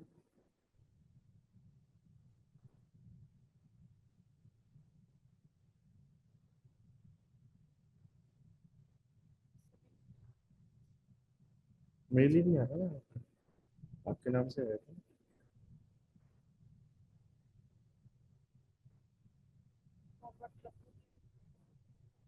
और क्या है इसमें, आप पेन ड्राइव में दे दे तो ज़्यादा अच्छा होता है, क्योंकि उससे ना हम लोग सिस्टम हैंग हो जाता है, हैवी रहता है ना। अभी ये सर का किया बात, बहुत हैवी था ये वाला।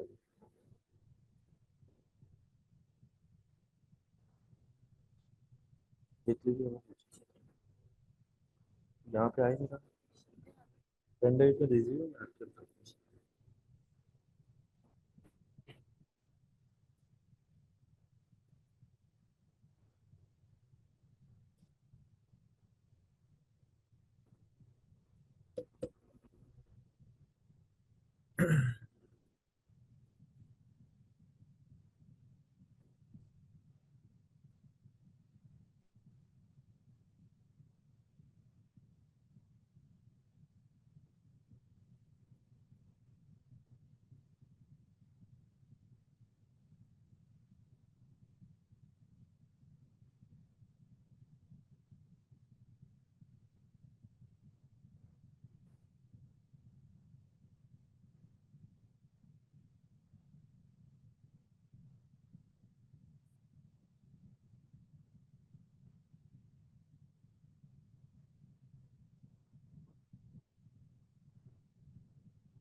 कनेक्ट है ना आप?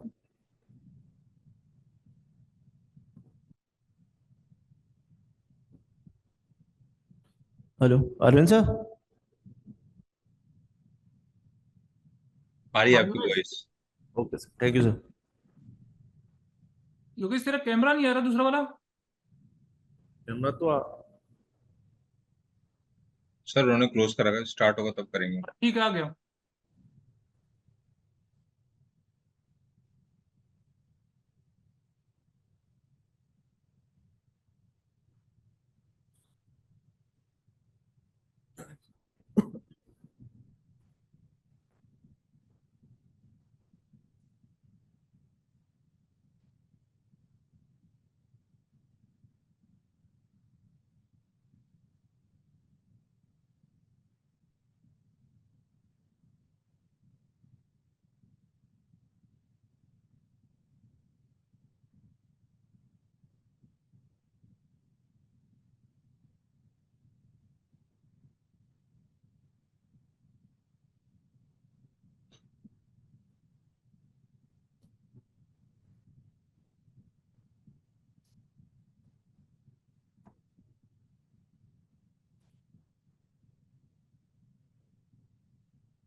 Good afternoon.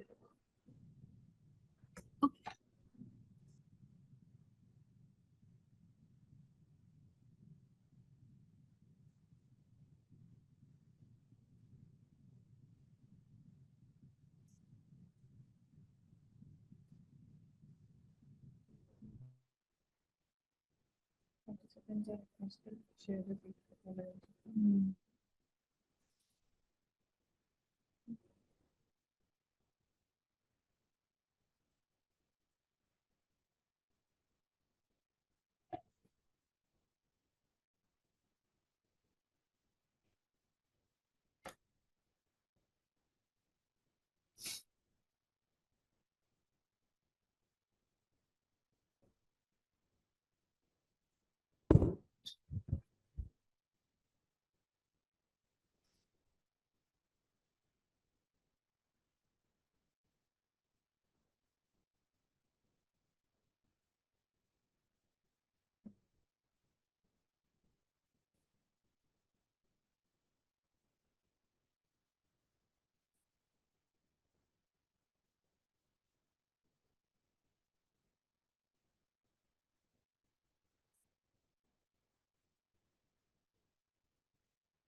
Yes. Good afternoon. Welcome to the post-lunch session of the second day of 12th International Conference on Issues and Challenges in Doctoral Research. But before we start with our program, there is an announcement. The participants who are interested in including their suggestions in the Amity Declaration on Quality in Doctoral Program, they are requested to send an email to ICICDR@amity.edu. We repeat, please send your emails to ICICDR@amity.edu for your suggestions. Now we proceed with the sixth panel discussion of the 12th International Conference on Issues and Challenges in Doctoral Research. The theme of this session's discussion is Fostering Academic Ethics in the Era of AI and IT. To chair this session, we have with us Lieutenant General V.K. Sharma, Ati Vishishta Seva Medal, Pro-Chancellor, Amity University, Gwalior, and Co-Chair, for the session is Professor Dr. E.T. Roy Chaudhary, Director, AISS, ACENT, and ASL. The speakers for the session are Professor Dr. P.B. Sharma, Vice Chancellor, Amity University, Haryana, Gurugram. Sir would be joining us online. Professor Dr. Yogesh Upadhyay, Vice Chancellor, ITM University, Gwalior. Professor Dr. P.K. Vajpayee, Vice Chancellor, Jayaprakash University, Chhapra, Bihar. Professor Dr. A.D.N. Vajpayee, Vice Chancellor, Atal Bihari Vajpayee University, Bilaspur, Chhattisgarh. Sir will be joining us online. Professor Sangeeta Jauhari, Pro Vice Chancellor, Ravindranath Tagore University, Bhopal. We request the esteemed chairperson and speakers to kindly ascend the dais. Sir, please. Ma'am, please.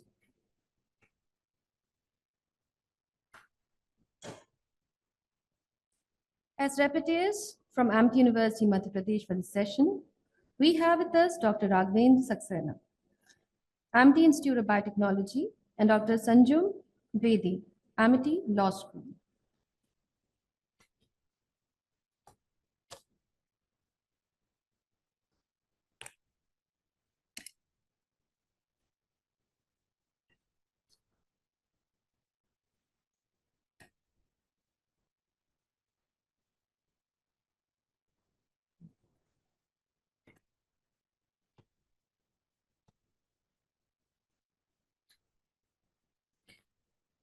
Before we begin with the session, it is my privilege to invite the Honorable Chairman of the session and co-patron of the conference, Lieutenant General D.K. Sharma, Ati Vishishta Seva Medal, Honorable Pro-Chancellor and Founding Vice-Chancellor of Amity University, Madhya Pradesh, and Senior Vice President, Ritnan Valved Education Foundation, and co-chairing the session with Sir is Professor Dr. E.T. Roy Chaudhary, Director, Amity School of Social Sciences, Amity School of Languages, and Amity System of Communication Enhancement, and Dean Student Welfare and Campus Live.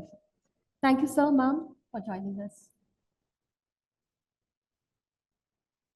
We have 5 panelists for this session. Each panelist will be given 8 to 10 minutes for their opening remarks, followed by 15 minutes of discussion at the end of the session.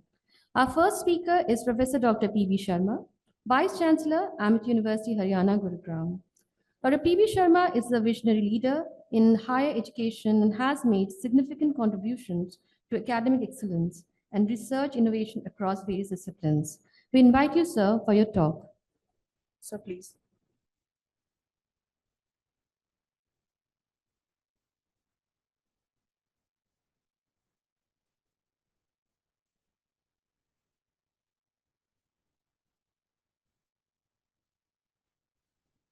So before Dr. P.B. Sharma joins,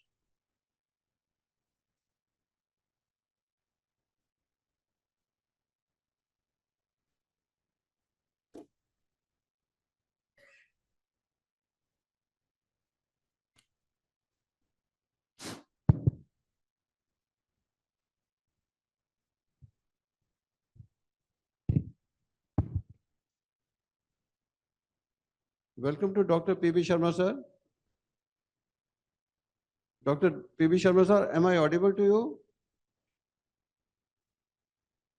Okay, before we start, I would like to mention that this is a session which is about fostering academic ethics in the era of artificial intelligence and IT. It's a panel discussion on ethics, and since morning, while other topics were being discussed, ethics is also being discussed. So I think rather than speaking one-on-one, let us ask questions and then start with that. So first my question is, Dr. P.B. Sharma, sir, are you listening?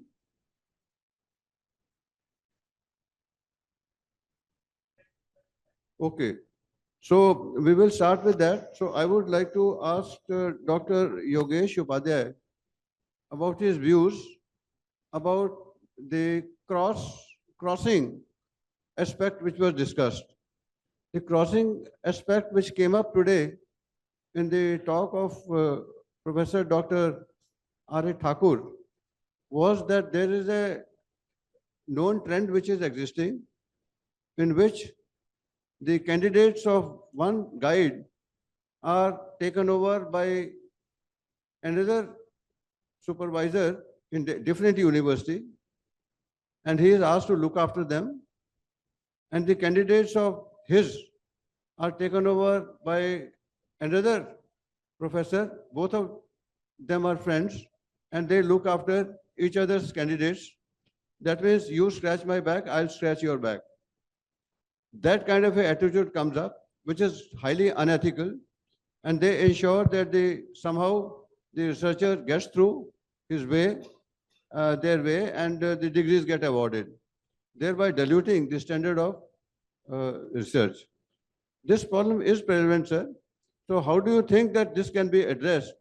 And what do you think should be the measures that can be taken by the higher management to ensure that this kind of thing does not happen? Over to you, sir. I think both the professors should be rewarded for that, for their synergistic effort.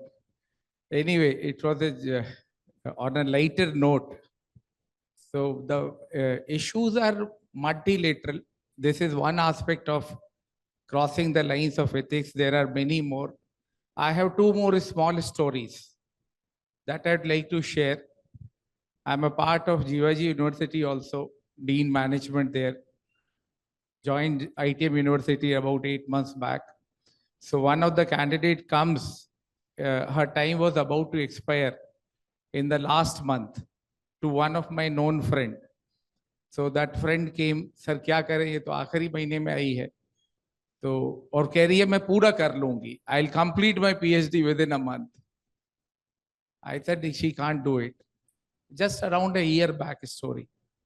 She won't be able to do it. After 20 days, that guide again comes. Since I was the Dean of Management and then the Chairman of BUS, she has completed her PhD. All chapters are complete, populated, referencing, everything has been done. So this theme of this session, which is about IT and all, this is part one. I'll come to the specific issues that our revered Sharma ji has raised. Second is again ethical. These ethical conundrums are which we handle on day-to-day basis and part of the management discipline. One of the student came, thesis or final, with a report of plagiarism. He said that it is within the limits set by the UGC. And it was around 10%. I normally started to go through the thesis and report I normally go through before the submission. Before I sign, I used to sign at Jivaji. What I found that is his all data tables he took from the PhD of some other student, which was already awarded somewhere. And they were all colored. It is a colored report, the way we call it. So those data tables were colored and it was carried or say used from some other PhD, but it was within the limits of 14, 10%, whatever the limit UGC has decided. And that person was claiming boldly, no, sir, it is within the limit and this thesis should be submitted. I said, nothing doing. Your core is that data based on which your thesis is going to be awarded. So these limits which have been used, put in by the UGC and all, and there is a lot of error. That is what I am trying to tell. These are also the issue. It is scratching my back. There are a lot of things which are happening, but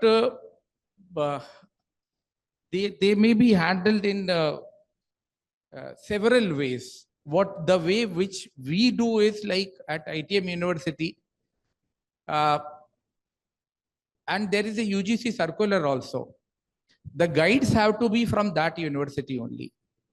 We are not even taking co-guides from other university.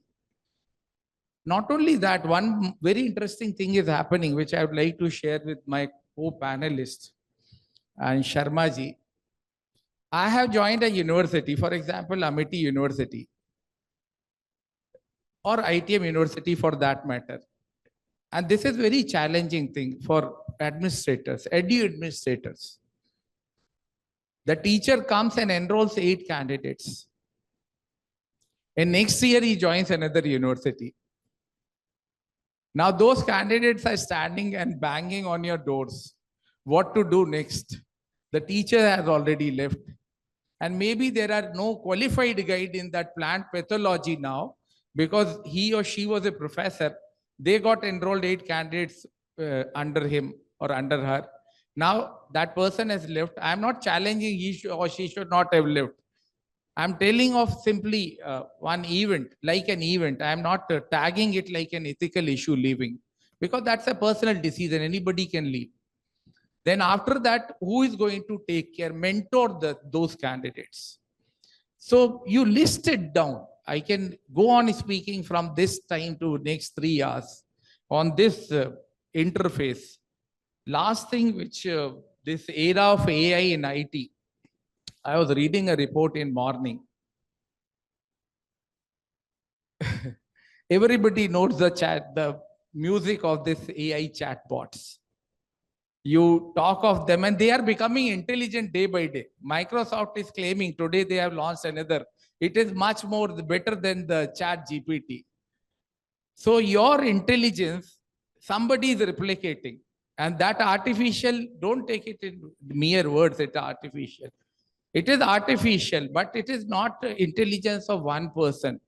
It is a collective wisdom of billions of people, which is coming and reflecting there, which has been documented, which is they are using at a source.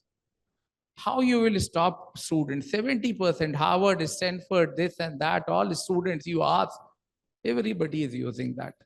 And that is the core issue, I believe, of this panel discussion, which all of us will be addressing. Coming to the question issue, which was raised by our Sharma sir, I believe there are personal values. Everything cannot be handled by the law.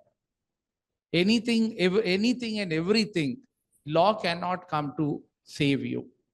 So the ethical quotient of people, who are guide, you have all kinds of guide when you go to doctoral research. You within the same university. I may talk if I get an opportunity on that issue as well. On the part of ethics also, I would like to underpin that.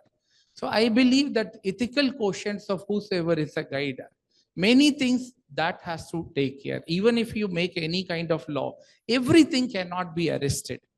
Ethical paradigm here in India, vis-a-vis in US or any other such countries, that is very different. People who have co-authors from those countries, who are co-guides from that countries, very well know that.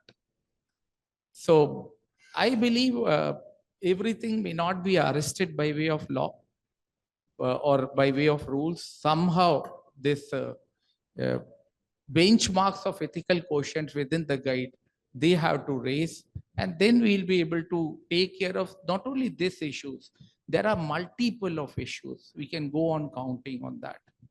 So that was my suggestion, my part. Very well said, sir.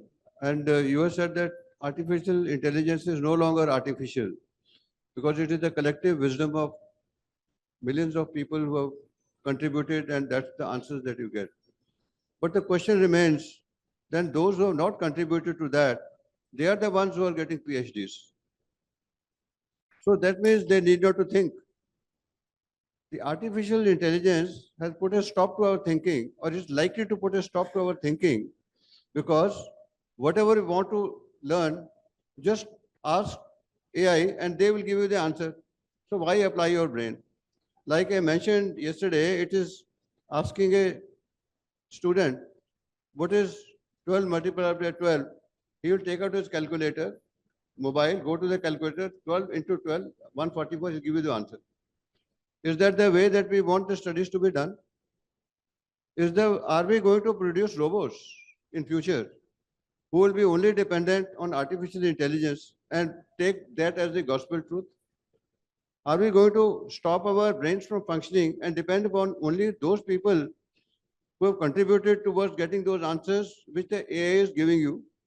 Is that the kind of doctors that we are going to have? If that is the thing, what is the use of then having this PhD at all? Then it will lose the value at all. So on this, I would like to request Dr. Bajpai sir, with your wide experience and knowledge, what do you want to say, how to encourage original thought, originality in the PhD, which is what is required. Novelty is required. So in such an environment, how do you think the management should ensure originality? Over to you, sir. Thank you, Major General Sarmaji, Lieutenant General, Ati Visesh Seva Medal. I would like to first, at the outset, express my great sense of gratitude to my one-time guru, Professor Kamalkant Dwivedi ji. I was doing PhD in NEHU, and during the coursework, NEHU was the only university apart from the IITs that were having the coursework at that time. I did my PhD in 1983, started. So he was there as a faculty in chemistry, and he was more of a physics person than a chemistry person. And I got the multidisciplinarity from that time. From yesterday, I have been listening various sessions very carefully, and I found this event really unique, where we are focusing on how to develop the quality in doctoral PhD program. There have been many speakers, many issues we have been dwelling on, and a lot of churning has gone into my mind also. But one thing that I found should have been discussed, ethics is a fundamental part of any program. You can't do anything without having certain ethical boundaries. And it's not only that AI has come, there is some challenge to the PhD program. It has been a challenge right from the beginning. When we started the PhD program in the Western philosophy, from then onward, there have been challenges, there are solutions, and this progress is going on. So one thing we need not to worry. Second thing, AI is not at all a challenge. AI is a tool that is helpful in dissemination, that is helpful in synthesis. But those who know the Bloom taxonomy, you know that the knowledge development, which is the basic work of any PhD program, is a pyramid. And this pyramid requires various steps. One of the steps is synthesis, which we do either by addressing real research questions through literature review, where you require two fundamental pyramids that unfortunately has not been discussed, and most of the PhD students, they do not know how to start research. This is unfortunate. We have 4 lakh plus registered PhD students in the country. We have almost 50,000 research PhD produced every year, 45 to 50,000. We also have certain well-developed protocol research, like in the agriculture universities. They have the well-developed system, like in medical clinical research. But we also have the random research protocols being followed in most of the conventional universities, where we do not teach what do you mean by conceptual framework, what do you mean by theoretical framework, and students are never given a chance of generating their own research question. This is the basic core issue. Guide gives the topic that, okay, this is the topic I feel is good for you, you start research. Do the literature survey, make a synopsis, submit it. And same is the, so PhD program, we have to think of, it should not be a disseminated oriented program. PhD is a culture. Research is a way of life. Students are to be oriented to be जिज्ञासु. जब हम pre primary में जाते हैं और एक rhyme गाते हैं, twinkle twinkle little star, this is the start of PhD. When you become जिज्ञासु, person becomes ethical if it creates a kind of desire within itself to do something, to learn something. So they have to be learner. They are seekers. They want to get PhD by somehow or other. So ethics becomes unethical behavior the moment guides allots the topic. So if at all the training has to be given, it has to be given to the guide, how to guide PhDs. It's just hand holding. Nobody is holding the hand. They wants to, I know hundreds of cases. I have been one of the inquiry committee member in IITs, where one of the IIT professor was in the plagiarism. It was the case of IIT Kharagpur. And there we found that they have enormous pressure of publications. Guide has the pressure, student has the pressure. If you publish in better journal, you are doing better research. So is it the outcome driven education that you are giving?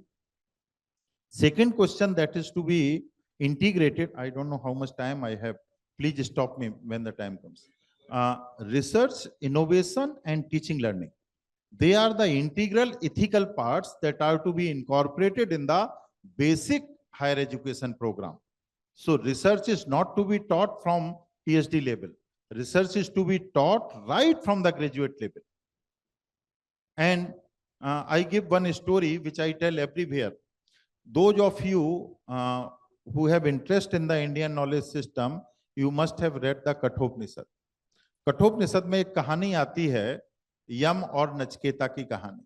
Nachiketa एक 5 साल का लड़का होता है, मैं पूरी कहानी नहीं सुनाऊंगा। उसके पिता राजा होते हैं और जैसा कि उस समय प्रचलन था, राजा यज्ञ करता था। यज्ञ पूरा होने के बाद ब्राह्मणों को और गरीबों को दान देता था। तो वो राजा जो बूढ़ी और दूध ना देने वाली गायें थी एक तरफ इकट्ठा करता है, उनको ब्राह्मणों को दान देता है। वो 5 साल का बेटा ऑब्जर्व करता है। So the first fundamental question of research is observation. कल कोई बात कर रहा था अरस्तु की जो रिसर्च की टेंडेंसी थी, जिसको आप लॉजिकल रिसर्च कहते हैं। लॉजिक के आधार पर जो theory of induction and deduction पैदा हुए, वो आगे नहीं बढ़ते अगर बर्टन रसेल ने ऑब्जर्वेशन नहीं डाला होता। नचिकेता ऑब्जर्व करता है कि मेरे पिता उन्हीं गायों को क्यों दान कर रहे हैं जो दूध नहीं देती हैं, जो दोबारा ब्याहने लायक नहीं है। वो जाता है पिता से पूछता है कि पिता आप ये गायें दान क्यों कर रहे हैं? तो वो कहता है यज्ञ के बाद ये करना राजा को पुण्य देता है। बोले पुण्य से क्या मिलता है? राजा को सद्गति मिलती है, मोक्ष मिलता है। तो बोले आपको तो मोक्ष नहीं मिलेगा क्योंकि आप तो सिलेक्टेड गायें दान कर रहे हैं। तो गुस्सा हो जाता है, पिता उसको 2-4 बार भगाता है। फिर वो जाता है तो पिता उसको टरकाता है, कहता है कि जिनसे मैं प्यार करता हूं उनको दान करता हूं। तो वो कहता मैं तो आपका बेटा हूं, सबसे ज्यादा प्यार तो आप मुझे करते हैं। तो वो गुस्से में आके कहता है चलो तुमको यम को दान किया। तो वो लड़का जिसमें जिज्ञासा थी, जिसमें सीखने की ललक थी, वो यम के पास जाता है। फिर ये पूरा कठोपनिषद है, आप सब लोग जानते हैं। वो जीवन और मृत्यु के संबंध में ऐसे प्रश्न यम से पूछता है कि जो भारत को एक नया दर्शन देते हैं। इसी तरह की जो दूसरी कहानी है, भारत में या भारतीय जीवन पद्धति में जो शोध होती है, वो आपके जीवन को बदलती है। शोध आप सिर्फ डिग्री लेने के लिए नहीं करते हैं, शोध आप जीवन परिवर्तन के लिए करते हैं। और वेस्टर्न फिलॉसफी ने भी माना है कि research is a way of life. आप जीवन में कैसे आगे बढ़ेंगे, कैसे जो समस्याएं आपके सामने आती हैं उनके हल निकालेंगे, ये रिसर्च है। किसी एक टॉपिक पे कुछ खोज लेना, कुछ डिसेमिनेट कर देना, ये रिसर्च नहीं है।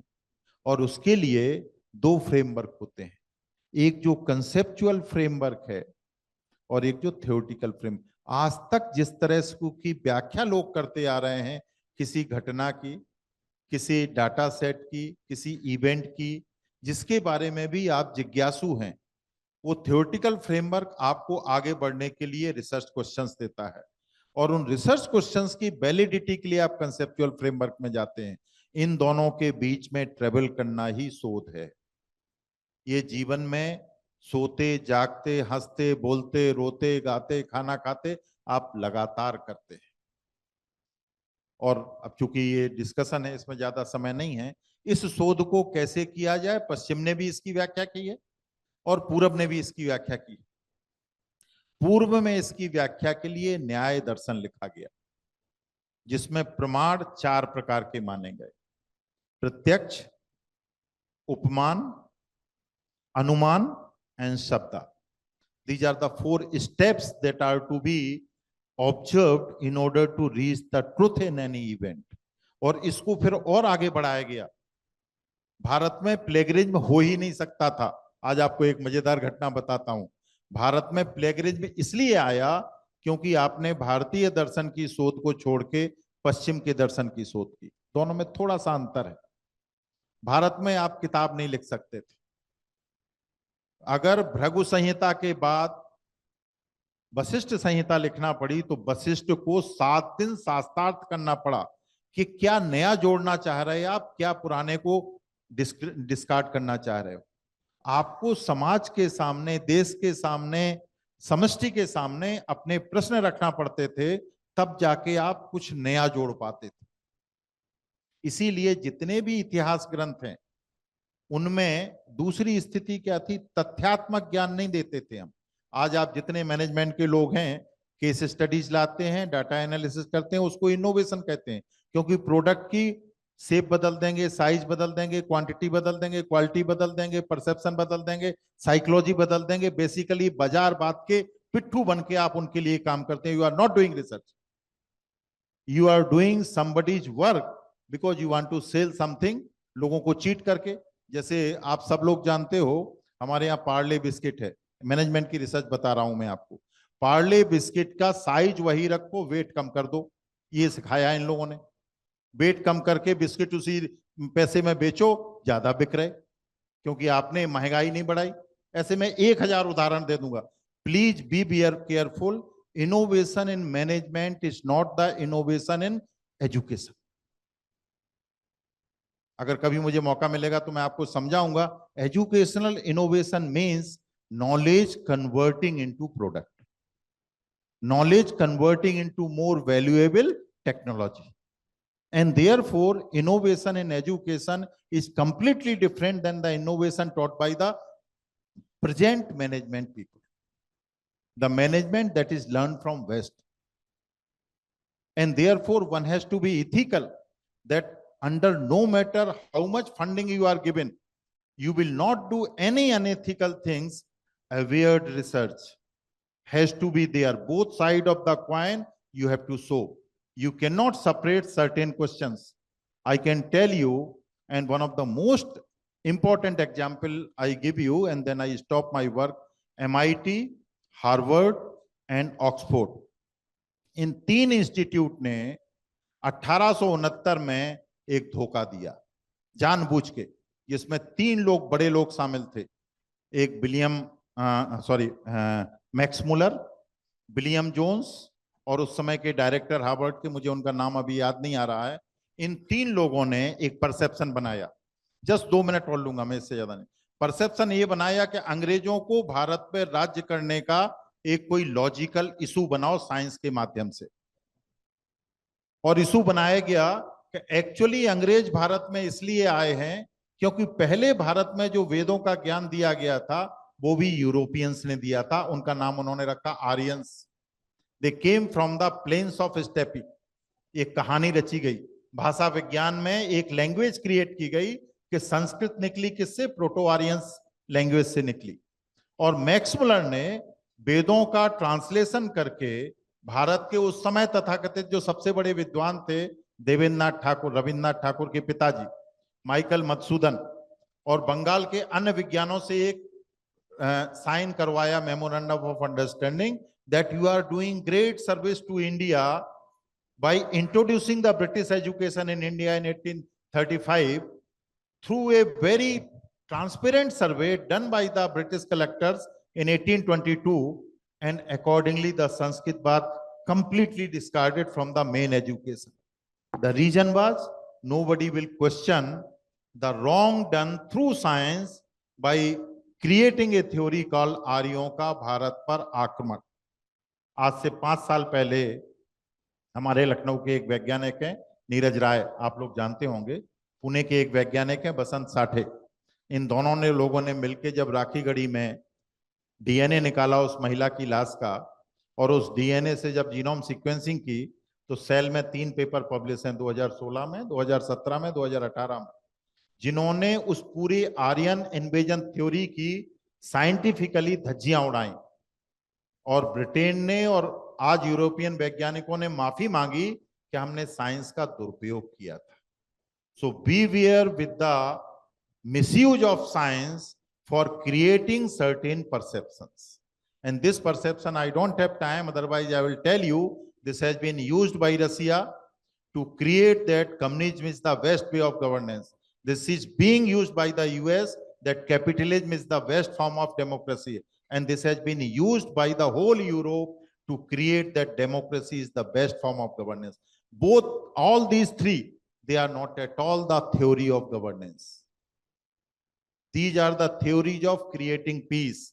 जब यूरोप में लड़ाई हो रही थी, कैसे सारे लोग, कैसे चर्च, वहां के पुरोहित, वहां के राजा लोग इकट्ठे होके एक शांति ला पाए, इसलिए वो रिसर्चेस गढ़ी गई। जितनी भी रिपब्लिक हो, चाहे डेमोक्रेसी हो, चाहे पूरी पोस्ट पॉजिटिव की थ्योरी हो, these are all scientific basis of creating maneuvering. And therefore what we are doing is a maneuvered research. We have to be careful that this AI-based assistance in literature survey or AI-based synthesis of certain topics, this is not relevant. This is dissemination.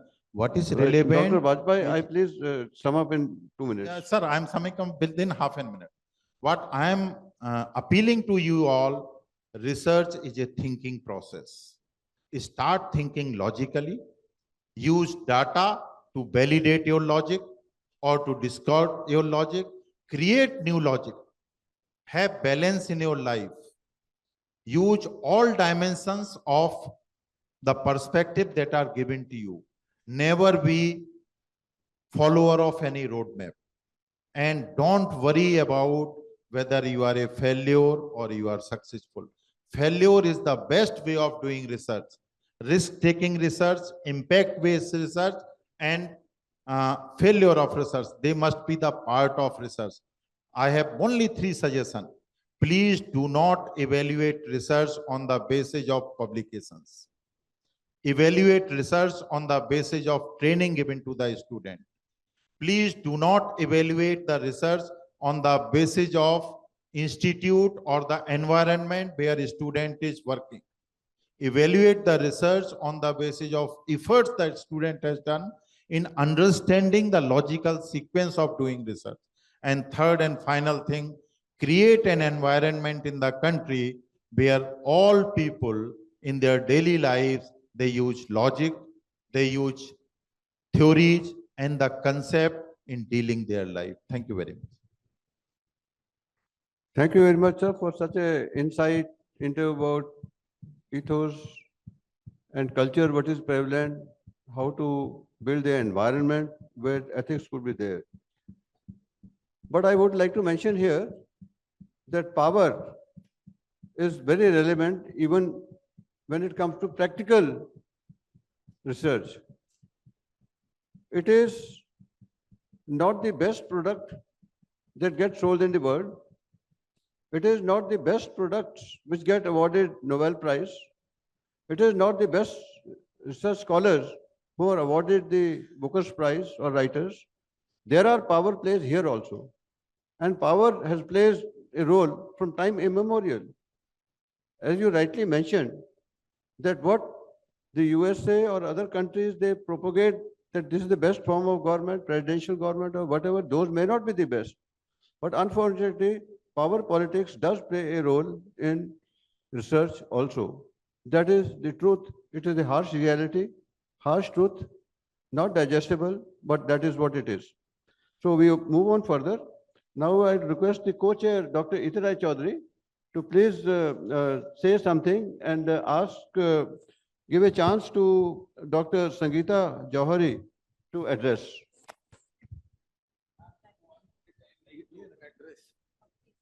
Hello. 1 minute I'd like to address because this management discipline somehow came in the picture, and Again, it's a ethical issue which was raised that there is no research in the discipline called management, and they just reduce the weight of the biscuits and sell it in the market. So one, again, ethical boundaries are there. When you don't belong to the subject, don't talk about that subject. Either you should have degrees. Disparaging other disciplines, again, there has to be some boundary. I cannot disparage. If Ukraine war is going, I cannot disparage science for that. Because there is millions of people are dying in, or say thousands of people who are shot dead in the Gaza or Ukraine, the science is the culprit. Is this the way we look at the research?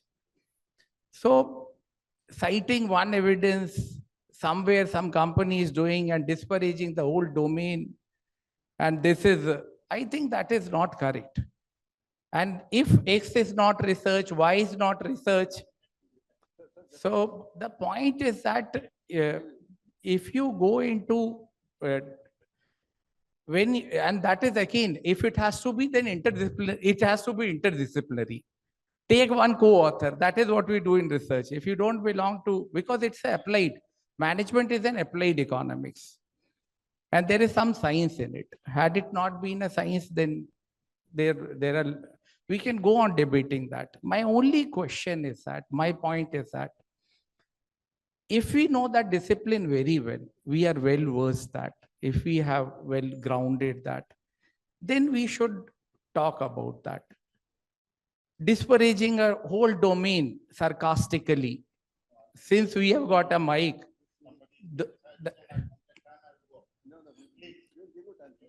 so if person is, you don't understand, then don't talk. I'm talking about Western research and Eastern research. no, you talked about management, you talked about case studies. See, you talked about case studies. Let's not make it dirty here. So, yes, you can have. Sir, we will give you, definitely, we will. I make sure I'll give you, sir, hold on, let me give you third. A person without knowing the perspective and context, research is a context-driven item. Sir, I am the chair, please listen to me. I'll give you a chance. Certainly you will be given it. No, I will give you a chance, sir. I'll give you a chance. Now over to Dr. Idira Chaudhary. Please carry on. Question is to you. So let's refer to the gray area, ethical. My question is that arrival of AI, why are we now talking about them? What are the implications of AI on ethics? Mike is not. This one is better. I think I understood your question. But as a panelist, I understood ma'am's question. She's asking about the implications of the AI and IT, and as much we are discussing about this, I think since yesterday we are talking about the intervention of technology and its usage. So keeping the time in my mind, because I know that the scholars are there to present. So at the outset, gratitude to all the esteemed panelists, and I'm privileged to be a part of this panel. As a researcher, as an academician, and I owe this position and success to my guide, because he's the one who taught me how to do research. So with this message, I would like to convey this message to the whole guide fraternity, doctoral fraternity, that the first ethical part is the important role of the guides. See, a person who is coming for the research, he or she may be coming out of curiosity, out of some questions, as sir was mentioning, that questions होने चाहिए, बिल्कुल होने चाहिए. प्रश्न हैं बच्चों के पास, प्रश्न हैं scholars के पास. Are we ready to answer that? Some introspection is also required at the guide level. This is why my first submission to the forum where I'm sitting. So there are many of the students who come to the research with the interest. And gradually, sometimes they may loosen it up because of some environment or whatever we say, but we should not always look on the gray side of it, ma'am. I'm looking more towards the positive side of it. So taking the ecosystem, bringing the culture for the good research is the fun solution, and that comes the ethics in the mainstream. CUGC have given many of the guidelines. They have given the guideline for introducing the research ethics course in coursework of 2 minimum credits. We are doing it. We are showing it. but how much we are following it, that's again a question to be answered in the future. And that's a whole responsibility of the guide fraternity, of the doctoral fraternity, also of the scholar fraternity as well.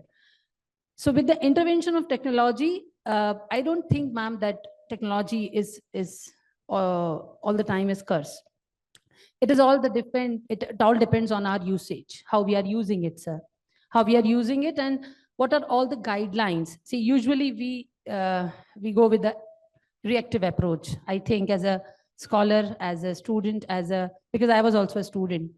So whenever I used to take some notes to my guide, he always used to ask me, kitna likha or kitna copy kiya? So he used to ask me that. So he actually helped me to write things on my own. He used to discuss with me, used to deliberate with me. So academic deliberations are of utmost importance. I want to say on this forum is using technology is not at all bad. We have to use it because if it is there, it is for our help. I'll take an example, quick example, sir, of SPSS software. When I was doing my PhD, I used to take a lot of trainings, and in Gwalior only I have taken the training of econometrics because I used econometrics in my PhD. And I asked my guide, should I go and should I attend that? He said, you go and you attend it and you come back. When I went back, I showed him that, see, I learned this model, I learned this software, I learned everything. So he suggested me, okay, you now do one thing, you go and buy one book of Gujarati and understand the basics of that test which you are going to apply. This message is for the scholars and for the guides who are sitting here. Always take the help of the softwares, but you should know the fundamental reason of using that software and why you are using and how you will be using. So it is only we who will be deciding that how much to use and how to use the optimum utilization. I've done PhD in economics, so I always emphasize on the word optimum. Similarly, ethics are there, ethics will be there. We as a human have to follow that. And AI is there, AI was there, AI will be there, and IT is there. So they are there to ease our work. We have both the sides of it. It's all how we look into it. So overall, I say that we have to change the habits. We have to change the mindset. And we have always to be optimistic about our scholars, about our academic fraternity. So overall, if you do the optimum utilization, yes, it is good, but with the proactive approach, not with the reactive approach. Thank you, ma'am. Very comprehensively answered, ma'am. Thank you so much. So before I give Professor Dr. Bajpai chance to speak, I would like to mention that we are intellectuals and intellectuals will have different views. And at times we can agree to disagree. At the same time, I would like to mention that we judge PhDs or the research work based on various factors. And one of the factors is also the power vested in us, in our capacity as a vice chancellor, or as a pro-vice chancellor, or as a pro-chancellor, or as a chancellor. It is that power which gives us or as a supervisor even, or as an assessor. Basically, it is the power which has been vested in us by some authority that enables us or authorizes us to judge somebody's research. Primarily, human beings are not capable of judging each other, really speaking, because all of us have got same level of intellect. But however, since that is the thing, that is the way it is established, that is the way word functions. Come to think of it, we talk about land ownership. Now, when the earth was created and human beings came on earth, the land belongs to everyone. But then some people, by their power, took over some portions of land. They said, this is mine. And then some authority regularized that and recognized it that theirs. And then now they got the right to sell that land through power. So therefore, power is everywhere. And therefore, even in research, power misuse or good use is controversial.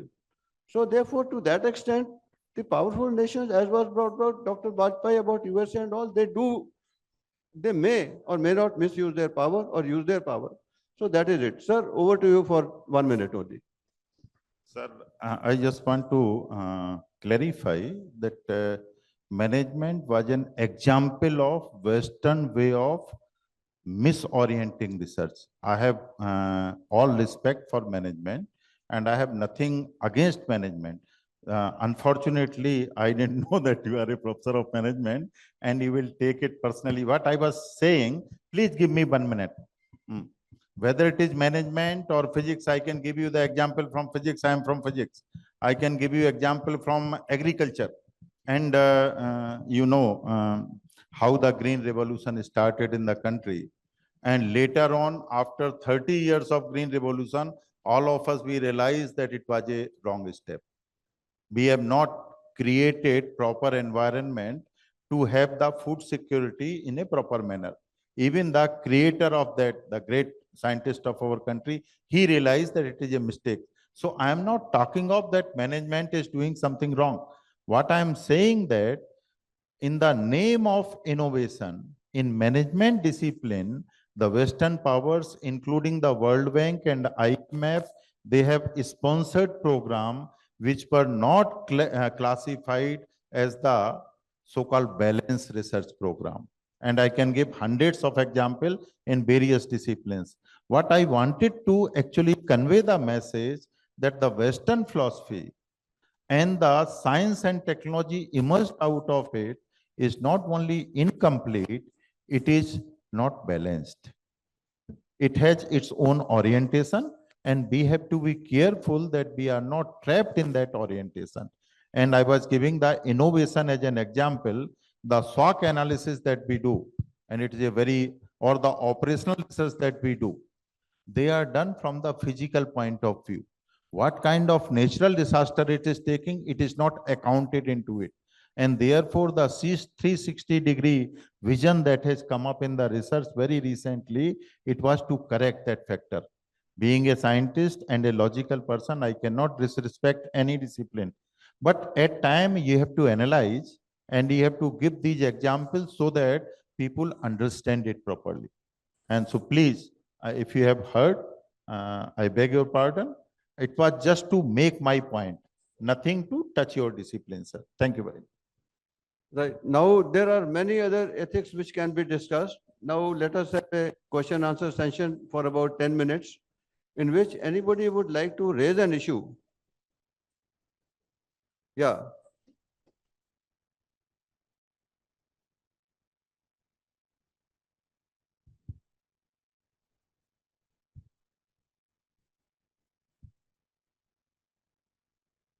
Thank you very much. And I have a question to Vajpayee, Professor Vajpayee. It's a simple question and I want to have a simple answer. Not a complicated answer, not a very long answer. So that is the restrictions I'm having. Now, you just mentioned in your concluding remarks that PhD should not be judged by publications, patents, copyrights, case studies, and we should judge it on the basis of quality. Now, question is, two questions are there. How to measure the quality of a thesis, number one. If there's no publication, no patent, no copyright, nothing. Published data is not there. Simply a document which is of 100 pages or 200 pages, depending upon the domain in which you have done your PhD. Secondly, how to get the kind of reviewers to judge a thesis without these citations, this publication citation. At least there is some yardstick are there. So you please give me a simple answer because it's for my learning. That's all, nothing else. Sir अगर आप अभी भी 90% universities के certificate जो reviewers को भेजे जाते हैं रेगुलेशन पीएचडी रेगुलेशंस का एम्बॉडीमेंट पढ़ें तो उसमें 4-5 चीजें लिखी जाती हैं जिसके आधार पे आपको जज करना है।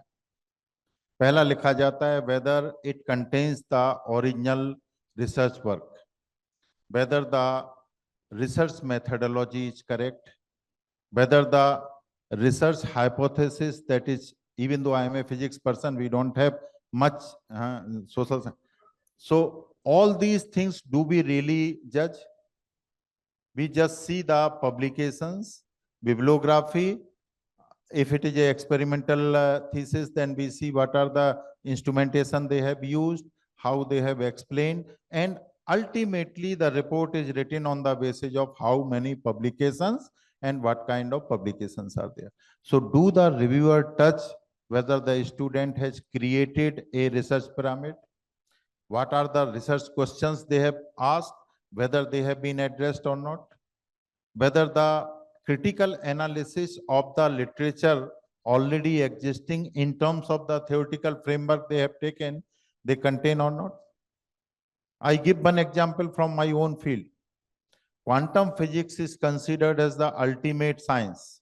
But in physics, none of us, we believe that quantum physics is the correct description. Because it works, you are using it. But we all know that it is not a correct science. In fact, science is not a correct thing. Sir, you are Science is giving an you are approximation. giving example of your domain. I want to have a generic answer in the sense, for example, whatever you said is that it is given in the guidelines are being given. But interpretation of guidelines, you know, you have to make your own questions or the thesis question or whatever your domain in which you are doing research. If I am doing a PhD or a guide, जैसे if I- एक काम sir अभी किया है, बहुत सारे लगभग 30-35 universities ने एक्सेप्ट कर लिया है कि जब लड़का सिनॉप्सिस जमा कर रहा है तो उसको एक पैराग्राफ ये लिखना पड़ेगा, what is the genesis of this topic, कहां से ये टॉपिक उसको मिला, किस तरह से उसने रिसर्च गैप को खोजा. This is now A innovative way of at least initiating originality in research, कि लड़का गाइड से टॉपिक ना पूछे, बताए कि ये टॉपिक उसने मार्केट सर्वे किया, उसको लोकल प्रॉब्लम्स में से मिला, रीजनल प्रॉब्लम से मिला, ग्लोबल इश्यूज के चैलेंजेस के रूप में लाया, and then what are the existing technology. अभी एक परेशानी क्या है सर कि जिन टेक्नोलॉजी के लिए रिसर्च करते, specially I am addressing to the IITs, 90% of the topics in IITs already have the solution in the market. Correct. This is one of the research कि जितने मतलब they are considered to be the premier institutes and their researches should be better as the model quality research. But unfortunately, in the IIT researches, the topic considered by 90% of the students, they already have the solutions in the market. Sir, one last question. I Sir, would like- Dr. Kaushik, just 1 minute. See, judgment is something which is individual. Individuals can judge in a different manner. Like the judges, you see, the judgment given by a lower court is totally different than the judgment given by a higher court. So judgment is an individual affair, and you cannot teach somebody how to judge. The very fact that there is judgment, that means there is a possibility of going this way or that way. That is why there is called judgment. So therefore, judgment is an individual trait which we learn through experience, through our wisdom, through our ethos, through our moral, and through the culture that we've been brought in how to judge. So we leave it at that. Nobody can give a template how to judge. Right? So we leave it at that. Another question, sir. Yeah. Sir, one more question, let me ask, because he had been in the various committees and then just. No, even that, then you are coming to power. He's been in committees, so that is the power you are using. Again, same thing. You know, when you are in a committee, you are in a power. And so you are the boss. You will judge the way you want to judge. Nobody can question you. I started from that. Power politics does play everywhere, including research. How can research be immune I from want power? to know how many theses have been rejected by all of us. Yeah. How many theses have been rejected?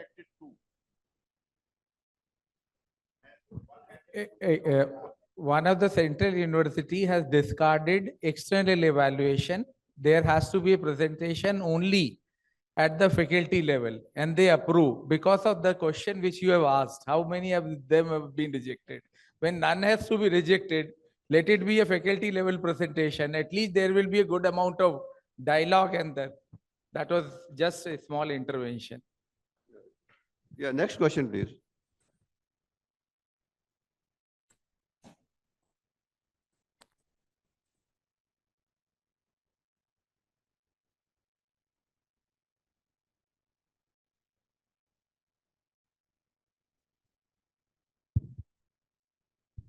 Hello.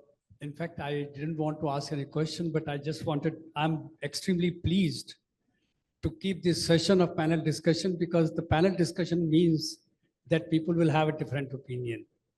And, but it is never personal, because, and on panel discussion, we can never sort out the differences. we will go with the differences, we'll listen and then make our own opinion. I think that way this session really served the purpose of this conference. And thank you very much. In fact, ethical issues or ethics is such a great debatable, I would say, subject that there is no end of it. And I should have kept 2 hour session, then we can justify really. Had there been 5 speakers or the panelists, I think this session certainly would have gone for 2 hours. Right. So thank you very much for this lively session, I would say. Right. So thanks to everybody for very patient listening.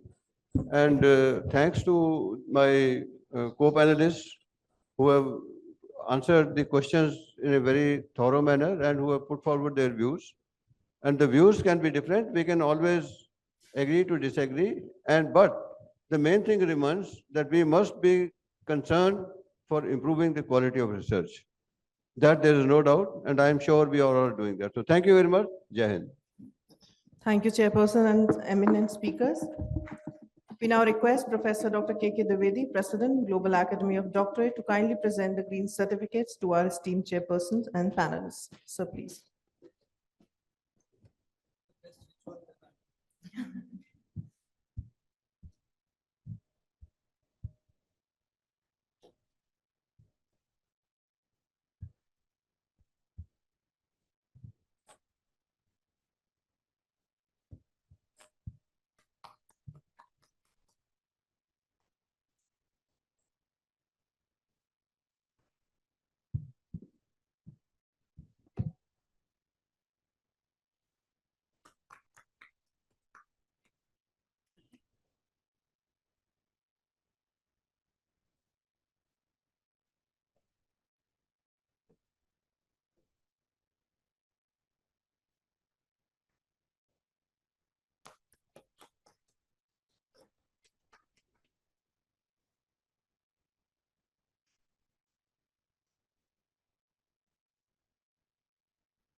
Thank you, dignitaries. With this, we have reached the end of this panel discussion of second day of the 12th International Conference on Issues and Challenges in Doctoral Research. Now we shall take a tea break of 15 minutes. All the dignitaries, guests, faculty members, and research scholars are requested for the tea. Thank you.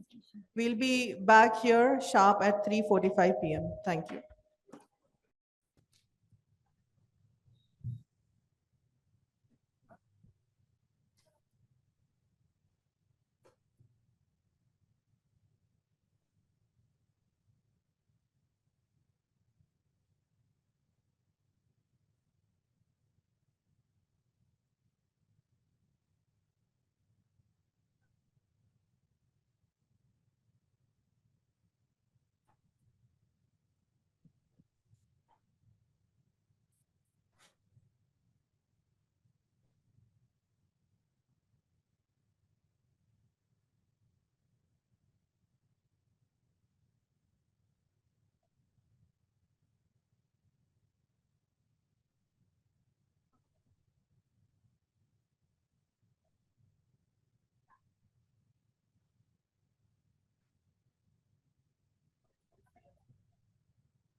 Application खोल दिया है एक, बस वही चलेगा। इनका था क्या? हाँ हाँ, तो पहले से ही नहीं नहीं, इनका नहीं, इनके अलावा एक मैडम थी, तो इनका तो है ना, आ रहा था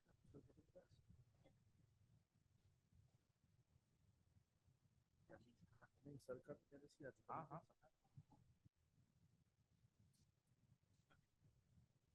नहीं नहीं, स्क्रीन शेयर करना पड़ेगा ना। उसको वो जो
All the faculty members are requested to please settle down.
All the faculty members are requested to settle down, please.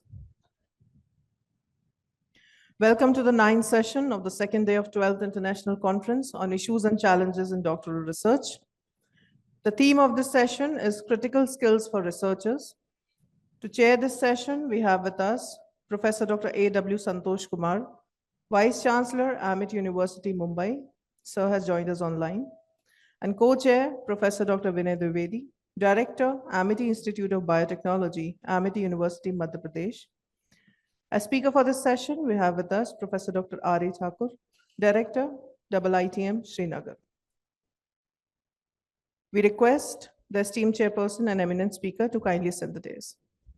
Sir, please. As rapporteurs from Amity University, Madhya Pradesh for the session, we have with us Dr. Manish Kumar, Amity Institute of Biotechnology, Dr. Jovita Kanodia from Amity Institute of Pharmacy. Before we begin with the session, it is my privilege to introduce the Honorable Chairman of the session, Professor Dr. A.W. Santosh Kumar, Vice Chancellor, Amity University, Mumbai, to the audience. Professor Dr. Aruni Wilson Santosh Kumar brings 35 years of experience in academics and administration.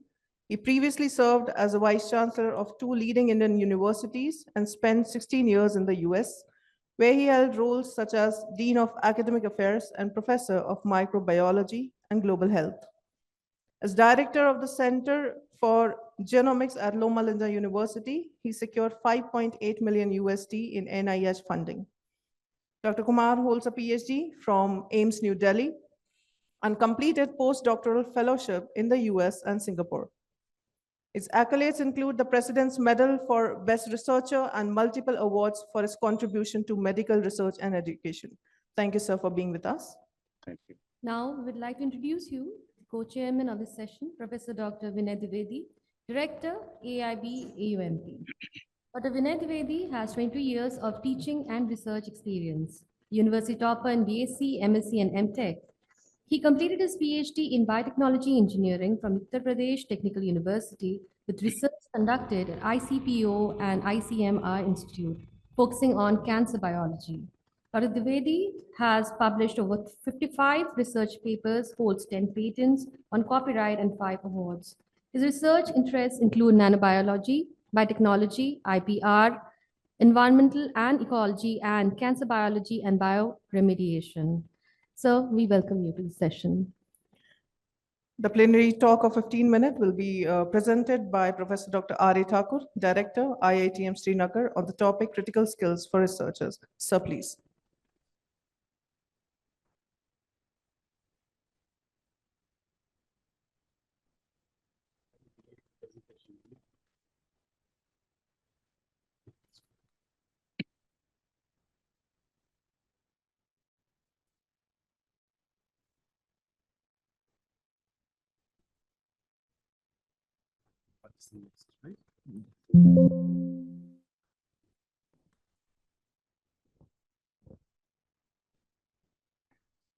Ladies and gentlemen, a very good afternoon to all of you.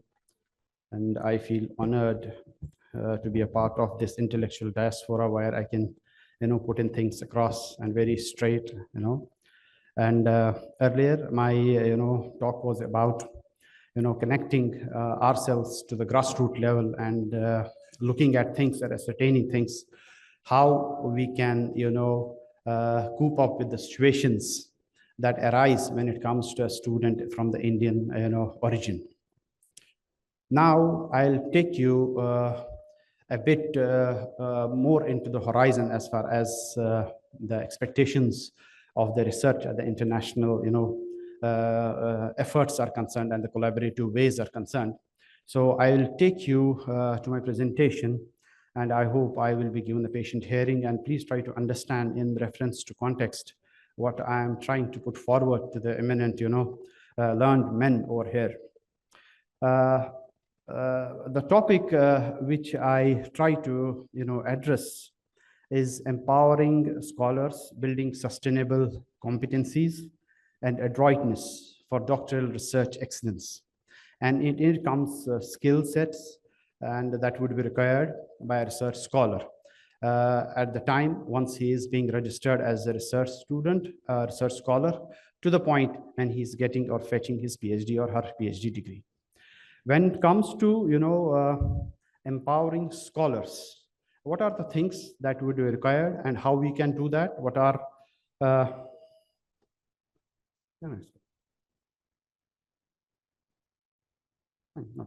thank you.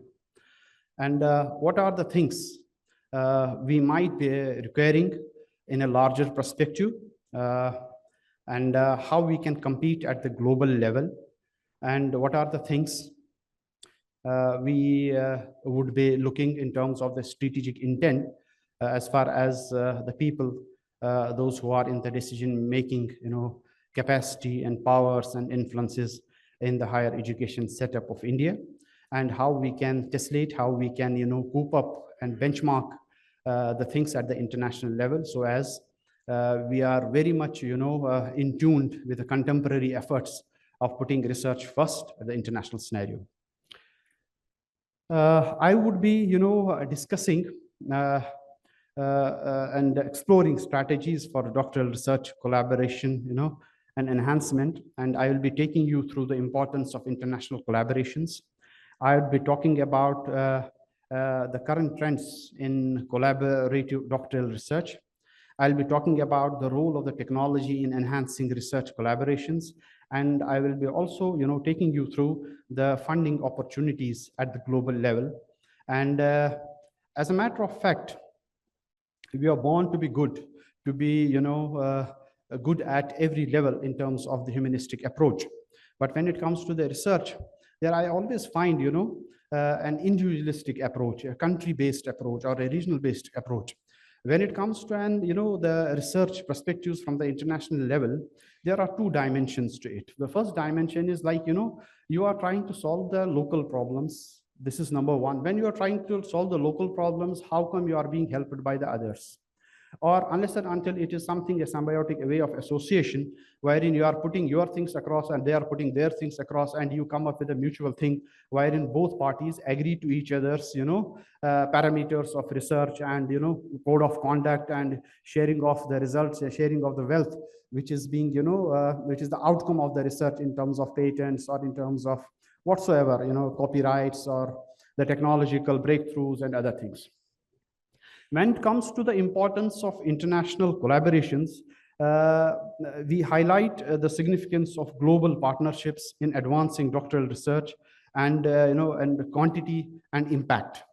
And I'd also be talking about the, examining the latest patterns and developments in the international doctoral research collaborations. The technological side is, driving us too fast beyond our anticipation. That, we find it very, beyond your imagination that, we move very fast when it comes to the technology side. And then, it's helping us, it is driving us, it is pushing us towards excellence. But every step has a cost, every step has a repercussion, and we must be understanding those costs and we must be understanding those repercussions. I will be talking about in detail. And when it comes to exploring how technology advancements contribute to fostering efficiency and effectiveness, global research network. So all these things, once we are being, connected, once we are more, free in terms of, exploring mutual research, and then there are expectations from both sides and anticipations from both sides, because this is not an individualistic collaboration. It always goes to the organization and organization standpoint of view. So once the organizations come into context, their culture comes into context, their finances come into context, all backgrounds are associated with it. It is same analogy to the situation once two people get married. So it is not that only two people get married, it is the two families of the union of the two families. In a similar fashion, when it comes to the research collaboration, it is not just a topic to topic collaboration, it's a project based, wherein the whole two organizations, two cultures, two countries, shake hands with each other in order to get a productive thing out of the research. I'll be talking in detail about this also. And when it comes to the funding opportunities, I'll be discussing, the availability of financial support and the mechanisms for international doctorate research and initiatives. This is, why I chose this thing to be discussed in particular is because, as far as my experience is concerned, I'm returning to India after nearly 20 years. I moved once I completed my second master's, and I moved outside India in different capacities, and I did my research outside. And then, out of 20 years of experiential, experimental, observational, experience that I am carrying with me, I want to share that in the light of what is to be deliberated via this presentation. And I hope, you'll understand in reference to context, so that you will get the crux of what I'm actually trying to convey. Okay. As far as the importance of international collaboration is concerned, why is it so important that we must have, international collaborations as such? There are several factors which are, reasonably important, vital for the existence of research when it comes to the competencies and benchmarking of the competencies, and the fruits that we are going to thrive in terms of the collaboration in any sphere of research, be it primarily primarily for doctoral research, or in terms of the research, or in terms of the fellowship pertaining to the research, or in terms of any collaboration that makes projects possible, and that makes shake hands with the partners, associated partners, that come to the mutual consent to do it in a very transparent way. So I'm given to understand that 58%, the access to the broader expertise, once you get, why is it important? You get, the research says, it's not my saying, research says, 58% you get more, access to broader expertise. So you're not living in isolation. You have a lot of things that you can fetch in terms of adroitness from other technical, competent people, wherein you feel you're lagging somewhere, and then you shake hands.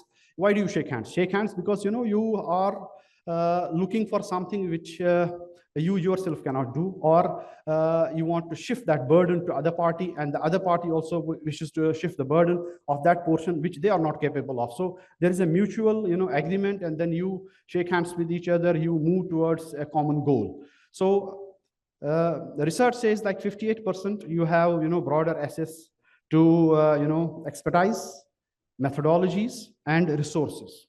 What are the resources? You have suppose you have a consortium of library, wherein I give you a small example. I served King Khalid University. They were, I'm the signatory of a part of that, $3 million for e-learning setup, plus $2 million every 3 years for updates, as far as the consortium of library is concerned. So how is it possible when it comes to the Indian setup, they are spending this much amount for library only, or for the e-learning setup only? So we need to share. So we are not in a position to, I don't think so any $3 million has any university, spend on a particular e-learning software or a system wherein you will be, self-sufficient as such. So what's more important is like, you shake hand with them. You shake hand, you have your own human resource competence. They have their, the value-based competence in terms of procuring latest technologies from US and other advanced countries, and they implement it with the quickest possible time. This is their, overall, strategy for, 2030 Saudi strategy. So in case if it is like, you can shake hands with them, you can get the benefit of in terms of the huge repository of library, huge repository of the latest journals, and huge things, huge benefits. This is a small example wherein we can collaborate. Another aspect of it is like, your research is, it gets fastened, it gets 1.2x is the multiple times fosters in innovation and enriches the research. This is what the research is talking about. You have 400,000 cultural and academically diverse benefits that are being fetched when it comes to international collaborations. You have 74 million networking for academic and professional growths. And this is, in terms of the funding which is available, which usually the third world countries are not capable enough to fetch, is like 34 billion, support global funding bodies are there. So I give you a small example. We have, drug menace over in India and so many states wherein, you have drug abuse and other things. Would you believe that the United Nations in 2023, they had a project of their about $1.6 million. And it was pertaining to India and the Asiatic subcontinent. And then, who took that? It's a Spanish researcher who took this project. Because we never knew it how to fill up the project formalities and then get the projects done. Now that gentleman, the part of that team, is doing research on us, and we are not doing research on us. You see, and the fundings are from United Nations. So all these things have to be, it's very difficult to materialize. But when it comes to the money, when it comes to the doing things together, we are there to understand. Excuse me. We are there to understand, we need to learn, first of all, to how to fetch these funds. We need technical competence. We need report writers. We need, project, submission people, those who are very, good in articulation of the research projects. So then only, at the international level, not at the local level. Even if I'm given to understand, so many times I came to India for recruitment along with my dean and vice president of the university, I would see hardly anyone, submitting his CV in an international format. They were all in the Desi format. That's not applicable when it comes to the international level. So, you need to come up with expectations when it comes to an organization that's offering you money for the project. So we must understand, we must inculcate those skills in us, so that they give us the benefit in return. Unless and until we are there competent enough to do things, they are not going to give us money. They are very competent people in order to gauge what is the outcome of your project and whether this person or the organization is capable to utilize these funds. So you need to be very cautious on that. When it comes to current trends in international doctorate research and collaborations, we find rise in virtual collaborations. That's obviously COVID has pushed that. We were at home, and then there were restrictions, and you cannot do anything else other than using this technology to connect with the people whatsoever be the consideration. So this pushed us to the technological side, pushed us to go for virtual connections, virtual collaborations. And there is increase in the focus of interdisciplinary research. Now the trend is like, earlier it used to be a zoology department, botany department, and other departments, physics department. They were separately doing, and those days, it was a consideration that if anybody else would like to do research on a particular topic, other than if it doesn't belong to that department, it was, technically referred to as intrusion, professional intrusion. I tried to do a research on, from a computer science, I tried to do research long before in, using the genomics, predicting, secondary, protein structure predictions using artificial intelligence. Those days, and the, comments of the head of the department were, this is technical and, this is professional encroachment. Now it is not so. Now, if a person says so, he will be kicked out. What are you saying? What are you talking about? So the collaboration part is very must. Interdisciplinary research is very important. Now that gone are the days when you will be putting yourself in isolation. It's not possible. Technically, it's not possible now. Because, and most important thing is I have seen, when it comes to collaborations, interdisciplinary collaborations and research, I was looking for things like, researchers over here were taking, international problems as if they are international experts. No, that should not be the reason. There are very clever people outside. They give you the problems. You are solving their problems. You are not helping yourself first. They give you this hope that you will be hired tomorrow for an international university. It is not like that. Please make it sure that they are more competent enough to understand that this person is being utilized to work for us. That is the difference between the cleverness and what we call it as a normal intelligent person. So it is similar. Einstein was given the intelligence, God-gift intelligence, and Bill Gates was given cleverness.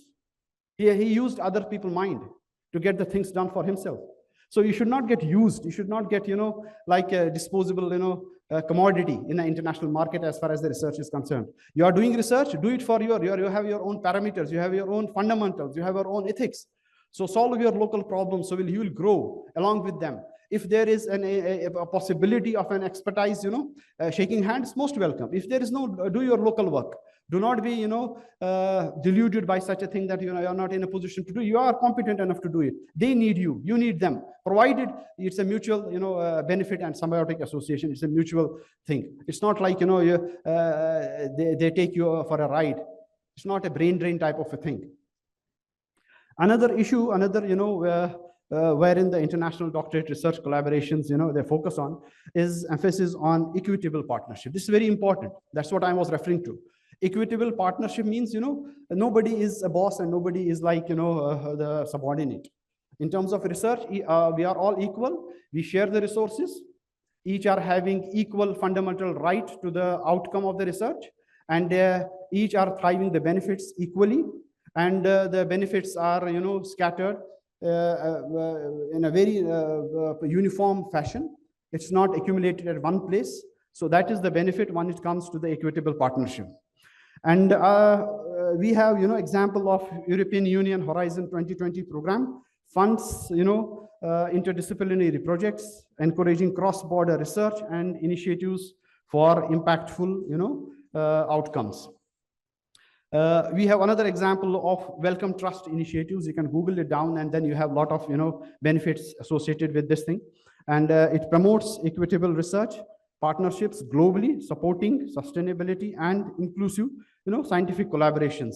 These are two entities wherein you can Google them, you can get a lot of benefits. But if you are submitting any project to them, be careful that you must get a technical, competence first before submitting any project to them. They are very competent people. They have huge, methodologies to gauge your competence before they give you any money. When it comes to the, benchmarking of excellence in doctoral research, factors contributing to the research excellence: the quality of publications. Now here it's the matter of contention whether the publications are, well accepted. I would say I'm not happy with this, but it is there as far as the scientific, things are concerned. You have the quality of publications, you have Scopus indexing and other things, you have IGI, so many things are there. But when it comes to the core thing, that how much you are helping your own humanity to grow, to make life happier, and to sustain that, the core competence in the near future, these things matter, irrespective of the number of publications in A, B, C journals or whatever. So that's not the point. Point is the impact of that research outcome that changes the lives of the people around you. That's the most important thing. Be careful. And once it comes to the, the quality of publication, actually that matters. It's not like, you publish your, papers in high index and then it's zero utility. You get only, that, references that I have, I quote this person, and the number goes high, and you are happy with that. No, that's not the happiness index. So when it comes to the successful, quantification of the publication, your people around should be happy, your society should be happy, and you should be, you should help them in any essence that pertains to your research. And when it comes to, innovative research methodologies, yes, there are innovative research methodologies, and we can benchmark institutions, great institutions of excellence, and then we can do things. We can ask our own people if they are doing it in accordance to the set standards, or there are people, those who are doing much better, and where we are lagging behind, we can compare them and we can rectify our, the operations of our business, so that we also move and synchronize with them in terms of, the innovative research methodologies. We have real world problem solving nowadays. The real world in the sense is like, earlier the time moved so slow that, the problem remained there, and the person who had done research would be, he would have retired also, and the problem remains the same. It's not so. Nowadays, the technology has, the advent of technology is helping us in every sphere, be it AI, ML, and cloud computing, and the computational power, and then, shifting of the data from one paradigm to another, and data analytics and visualization of the data. All these things would help you to solve the problems quickly, and then, implement, transform that, the solutions to the real time, so that you can get the benefits, you can reap the benefits of that. Rigorous research training is also important when it comes to the benchmarking. So which institutions are putting the, research scholars to the rigorous training? So that's very important. Unless and until we are not, focusing on the rigorous training, we should not be expecting huge outcomes in terms of the research, when it comes to the research outcomes of any entity. We have publications in high impact journals. I've already discussed that. We have experienced, research mentorship. Few universities in the West, especially UK, the gentleman over here, bears witness to this fact that, they are excelling in the research. And we need to be contemporary, and we need to be very cautious in catching them. There are a lot of delusions, there are a lot of traps, and the way that, this time India is opening up the international borders for the international institutions to establish in India. We need to have a thought on that. It's not that, easy cup of tea for the local institutions as such. So there would be a lot of, issues. And the same question I asked Director NAC when he was having this NAC reform conference in Ambedkar University recently. I asked him, do you have any roadmap on that? He said, no, unfortunately, we don't have a roadmap, and it would take us time to develop a roadmap once we are. I said, from one side, you are, making your, policies stringent when you have this reforms in the NAC and other things. You have digital, that binary system, and from the other side you are inviting foreign institutions to develop and go into the country, and then they have their own missions, they have their own interests, they have their own ways of doing things. How can these two merge and unify and come up with a coexistence type of a structure as far as the higher education setup is concerned? He said, unfortunately, these are, I'm quoting, unfortunately we don't have a roadmap. It will be done within a couple of months altogether, then only we are going to have it. So this is now, what are the major issues in terms of when we try, when an institution tries, or when a local population tries, or a country level tries to collaborate for international collaborations?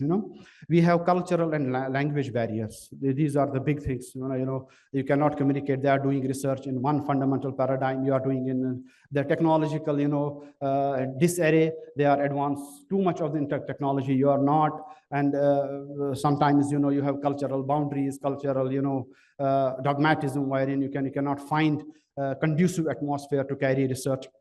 And you have, regulatory and ethical standards of disparity. Obvious digital divide is there. And, a huge issue comes with the digital divide. If you are going to go for a research in African country, you would find it not so conducive in terms of not everybody carrying a mobile phone, and this, so at places wherein, the data, this, what we call it as the bandwidth, and this, it's being sold at high cost, and here it's at very low cost in India. The same, I would say, the 2 GB or 3 GB here, it costs them 600 rupees, and there it costs 10,000 rupees a month.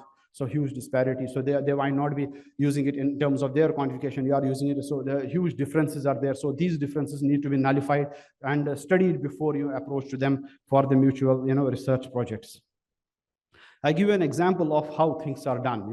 When it comes to the human genome, project, the impact, it showcased extensive international collaborations, data sharing, and pooling resources to produce a complete map of the human DNA, leading to a significant revolution in the genetics and medicine. So sometimes the nature pushes us to do excellent work, and sometimes we are pushing the nature to do something wrong for us in return. So what is more important thing is when it comes to the COVID, searching for a COVID vaccine or something like that, every nation put efforts together. There was no concept of any divide. Everybody was looking for, everybody was collaborating, everybody. So that is the humanity part of it. Same structure should be followed when it comes to other portions of the research. It should not be like this is very low level research projects, and this is high level research. But when it comes to the human life, every research project is very important.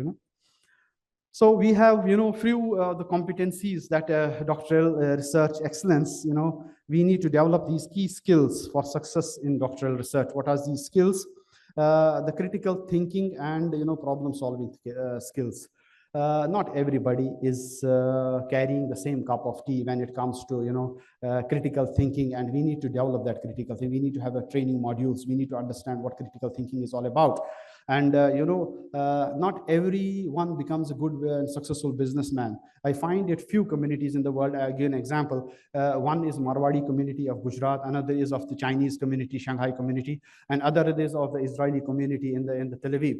So these three communities in the world dominate the international businesses. What is there in the DNA that, that inculcates with them that, the ability to take risk and then, succeed in terms of risk? I tell you an example. In Gujarat, if somebody is from the Gujarat, I am given to understand that, once, the person is approached for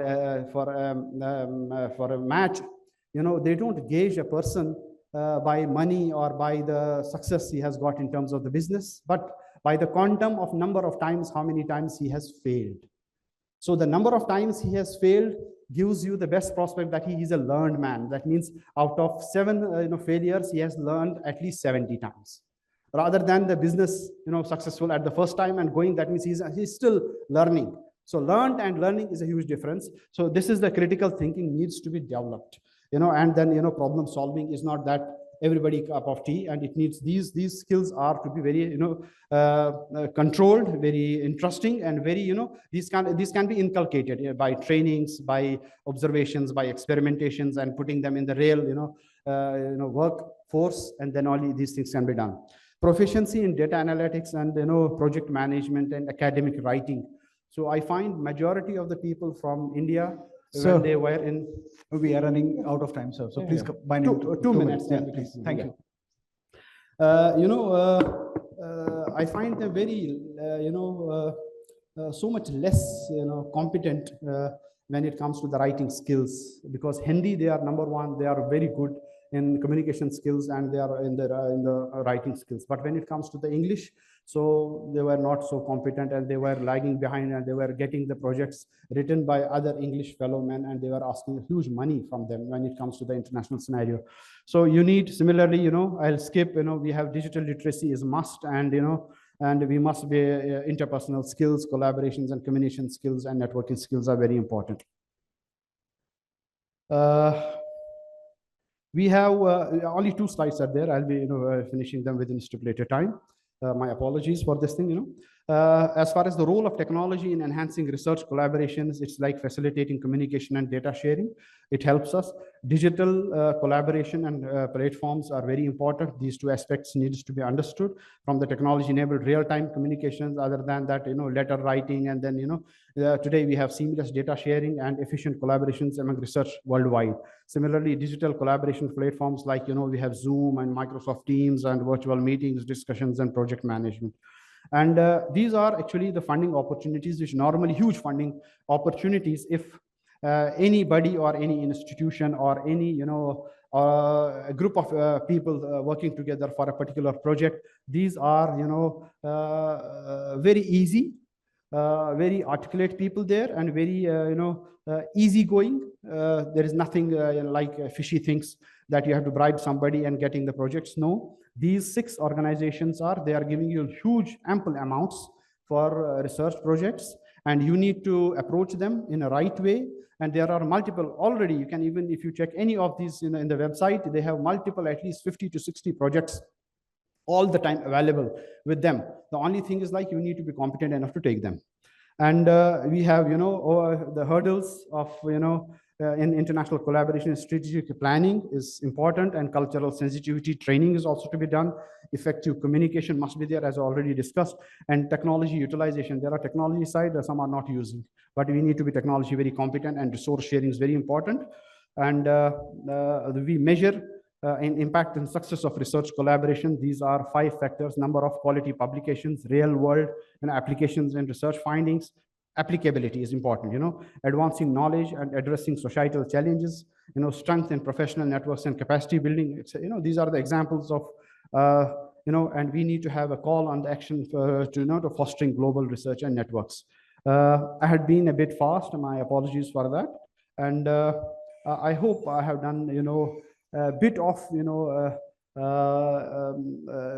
I must say that, it's like an opening thing wherein the dimensions are to be given and in which approach we can do. Thank you so much for the patient hearing. So lovely of you. God bless you.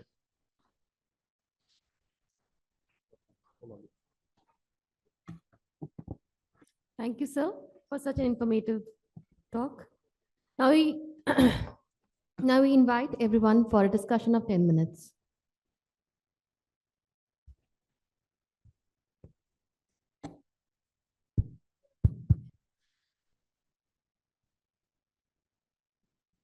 Professor Dr. Santosh Kumar, you are requested to provide your insights, please. Fine. It's indeed a great pleasure to chair this session, and the speaker was giving a very spellbound lecture, as you all know. And It was so exemplified that the marriage of the two groups and transboundary collaborations have been given very important importance in the recent realms. And I have a question to the speaker that, as with regard to the Indian condition per se, as compared to the private universities versus the government fundings. So how would you think that a special tangential angle could be taken up in bringing up more rigorous exercise of standard and quality in PhD? Yes.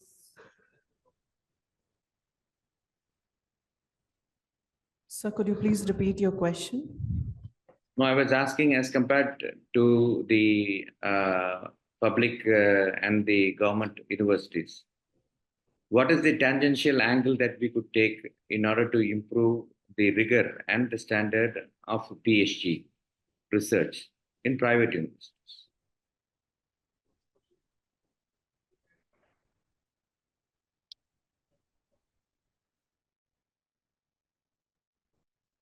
In India or In India, in India. in India only? Yes, yes. Okay, okay. Thank you so much for asking a very wonderful, very prudent question. When it comes to the, I'll give you two answers for this. One at the international level and one at the local level, or the Indian level. As far as the public and private universities are concerned, there's a huge difference. They are going in not, I would say, in a similar, direction, not in a synchronized way. The public institutions are, in a way, they are lagging behind in extreme and possibilities. When it comes to the private institutions, they are going up, they are catching up, and they are doing well in different areas of this thing. What Vidambana, we call it as here in the Vidambana, and the dilemma of this thing is like, there is no proper, controlled structure of things which we can do in order to enhance the government sector, in order to compete with their own universities as far as the private sector is concerned. I asked this question to the NAC director. Honestly, I said, in your presentation, you said, sir, you have suspended hundreds of, your own team people in NAC. And then what has happened to them? When they were not coming up to the expectations of your peer teams, which you are sending to different universities. So he was sending one team, and they were giving him the A+, and the other team, he were giving them the B. So a huge disparity. I said, what have you done for these 100 people? As per you, you said, you have suspended them. What next? Would you give them to the CBI to check the disproportionate assets? First of all, you need to curb the corruption in India. I am sorry to say, but it's huge. It's in every sphere. It has been in every nerve of this thing. And number one, this inculcation, once this goes, everything will be set within within no time. But you need to be very stringent at policy making. You need to be very stringent in the implementation of the policy. You need to be very the cross checks should be very thorough and very prudently done. Now I'm hopeful that the new NAC, which is they have undergone reforms, and now they are getting a lot of things when it comes to the binary part of it, that the assessment and other things. It's a foolproof thing. I hope that that will bring goodies, that will decrease the that disparity among the public institutions and private institutions as such. Well, thank you very much. Thank you. Well, my question here is, like, when shall we learn how to learn? Because there have been enough discussion. The purpose of this kind of discussion is to generate ideas, share ideas, implement ideas. But when shall we implement? This is a very serious concern. Because, we are talking of so many do's and don'ts. We are prescribing, we are proscribing. But don't you think that we should have a kind of, capacity building program for our researchers? We need to have lifelong learning skills, how to learn, first of all. So we are lacking somewhere, on this front. Because we are having this kind of conference, but we need to have concrete outcome. Honestly, I love this question because it is the burning desire of every, person, a citizen of India to excel, to prosper, to be very honest and dedicated, to have a sincerity of purpose as such. But when it comes to the implementation, the creation of the policymakers and other things, I tell you a blunt answer. We need a type of a dictation here. We cannot be like, चलता है चलने दो, फिर तो ये सदियों तक चलेगा. तो कौन पूछने आएगा? Nobody will come from an angelic, godly figure, and then we will save us from the things which we are doing ourselves, which are creating issues for our own selves. It needs to be very tough implementation. It needs, at the grassroots level, nip in the bud, so that everybody is taken along. In so many dimensions. It's not one dimension, it's all dimensions. And we need to be constructive, we need to be cohesive mindset in order to be, there are so many things which we can do, but it needs will to do it. It needs sacrifices. It needs, it needs to break the links of the social capital in India, which unfortunately, we are all holding that close to our heart. We don't want to break our relations for something, but we need to do it. Who will do it? You and me have to do it. We have to take everybody on board for this thing. This thing is, the whole country belongs to us. You see, when it comes to the competition outside, how we are, we are putting our head in shame. We are not in a position to compete. Why? Don't we have, they eat the same food which we eat. I tell you an example.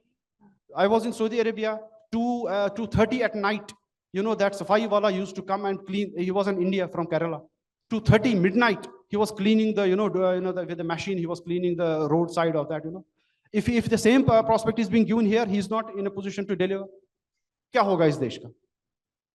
आपको करना है, मुझे करना है. और वो ज़मीर से उनको पहले जगाना है. We have to wake up them from the conscience. Then only we are going to do it.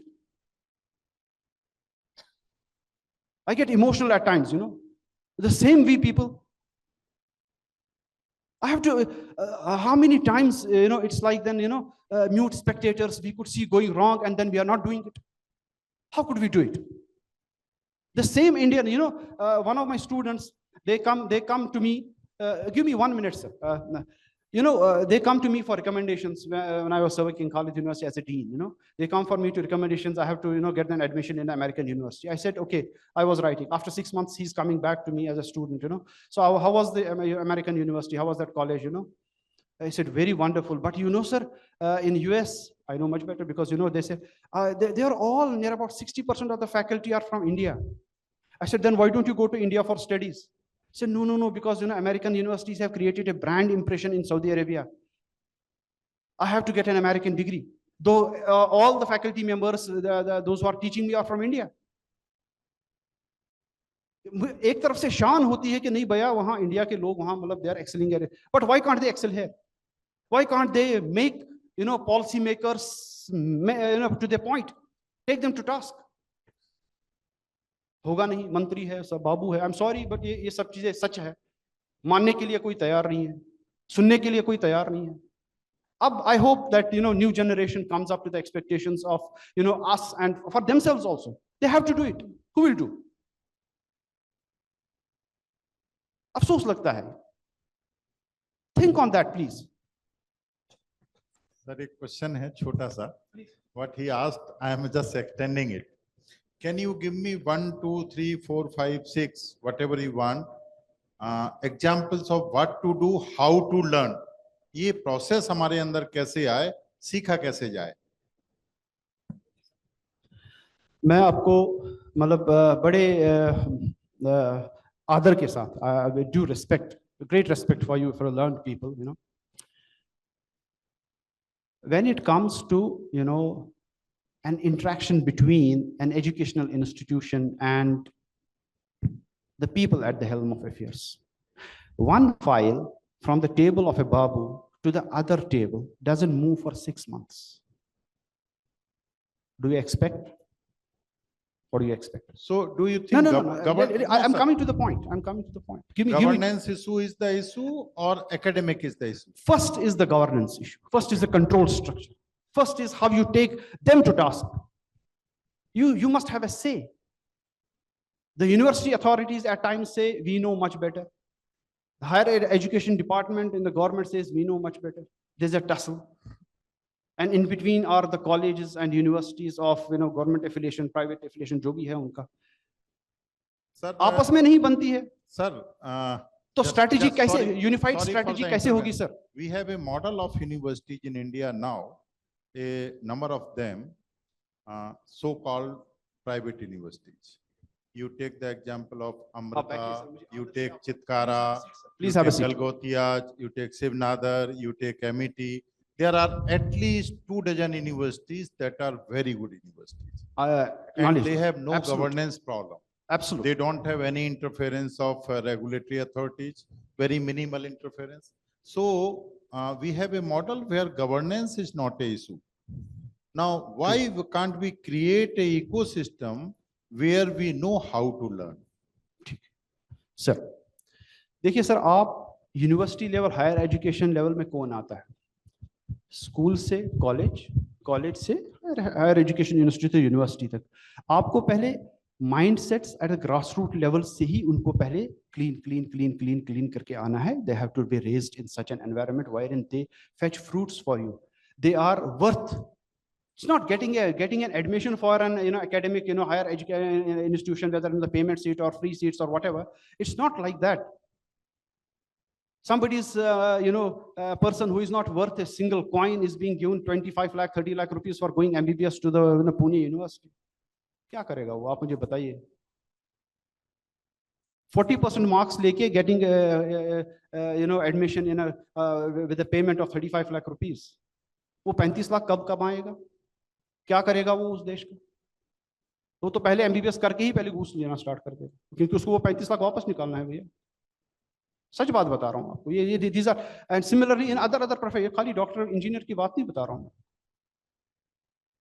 यहाँ का a person who cannot compete here is being given 60-80 lakh rupees, go in the American university, study and come back. अब बताइए, एक तो पैसा भी गया, एक वहां से वो बंदा आया, वो कुछ सीख के नहीं आया वहां से. वो तो पता ही है, बिकॉज यहाँ पे उनका बेस ही लेवल उतना खरा नहीं था. The standards were not concrete. तो बेसिक्स आपको पहले, it will take time, but basics पे ज्यादा आपको, rather than directly coming to the higher education, आपने अच्छा नहीं किया, आपने ऐसे नहीं किया, मतलब आपको पहले ग्रास रूट लेवल से पूरा strategic that overhauling the psychologies you have to do at our level, and then come up to the expectations. Then stage by stage you can come up with the expectations for them when it comes to the higher education institution. It will not go in one day. It will take time. एक ही time में एक ही गो में नहीं होगा. Factual बात. Right. Thank you very much. Gurji, thank you very much. I think now, due to paucity of time, that we could move on to go to the coordinators, please. Thank you very much. Thank you, dignitaries and panelists. Now we request Professor Dr. K.K. Dwivedi, President, Global Academy of Doctorates, to kindly present the green certificate. So I would request the Honorable Session Chair, Professor Dr. A.W. Santosh Kumar, to kindly conclude the session with your remarks and your comments, because there's only one speaker in the session. So please go ahead, sir. Right, sir. Thank you. So at the outset, I wish to really thank the people who are involved in this session number 9 on critical skills for researchers, which is very indispensable, both the hard skills as well as the soft skills. As even though we had only one speaker, it was a 360-degree talk that we currently had, which had a total overall view of what is currently needed, especially with regard to our national realms as compared to the international realms. But at the same time, as we sum up, we could just take them into two different bifurcations. Number one is the current hard skills and transformatory skills that we would ever need in the recent researchers, not only the PhDs, but all the researchers per se. For example, like statistical analysis, experimental design, data mining, scientific writing and publications, advanced mathematical calculations, laboratory techniques and instrumentations, computer programming, languages that we would know, big data analysis, etc., etc. So this goes beyond the boundaries, and the transboundary interactions are very much indispensably needed, as the speaker was rightly pointing out. The second point that I would just wanted to emphasize is on the soft skills, where our PhD researchers would certainly need little more in-depth of critical thinking and problem solving, which is very shallow with regard to the Indian conditions as compared to the international arena. Effective communication is a very big bottleneck, though not we are competing with the Chinese. We have a good communication skill in English, especially. Collaboration and teamwork is one of the important dearth of lacunae that we currently have in our Indian system, as rightly pointed out by the speaker. The teamwork is a very big bottleneck we currently have, not only with the PhD researchers, where the interpersonal skill plays a very vital role, and many people are below average in inculcating these interpersonal skills that matriculate to collaboration and teamwork. Adaptability and flexibility is one of the important things. People who get very vexed on the due course of the PhD, where the quality is being sabotaged, and creativity and innovation with regard to designing their own objective, designing their own experimentation, with regard to time management and the organizational deficit, which is one of the important things that has to be taken into consideration, especially when it comes to private universities, where we just look for many other resources from many other places. So as we all know that we converge into a single base system by which, all the universities doesn't have all the facilities, but we have a central facility that we use, and arena collaborations will certainly satiate this one to bring in more attention and detail and more resilience and perseverance with regard to our PhD students, to bring in a very good standard material of work that will culminate in new knowledge. And I would just wanted to just sum up in a single line: above everything, the emotional intelligence of the faculty, the guide, the student, that plays a very vital role, and also the leadership and the mentoring skill plays a very vital role. And I'm really thankful to the speaker, Dr. Thakur, for bringing this 360-degree interactions. I know that there are many questions that are there.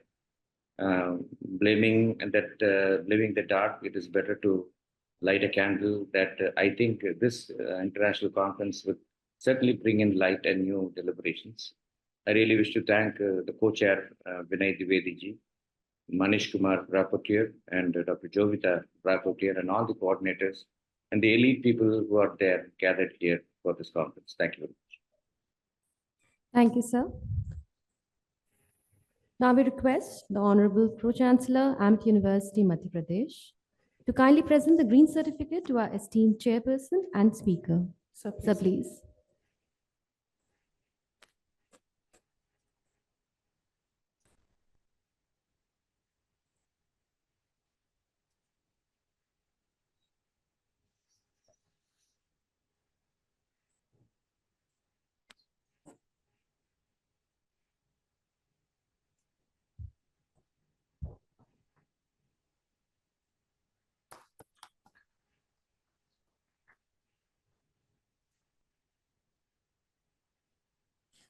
Sir is also presenting e-certificate to our chairman of the session, Professor Dr. A.W. Santosh Kumar, Vice Chancellor, Amity University, Mumbai. Thank you very much. Thank you very much, sir.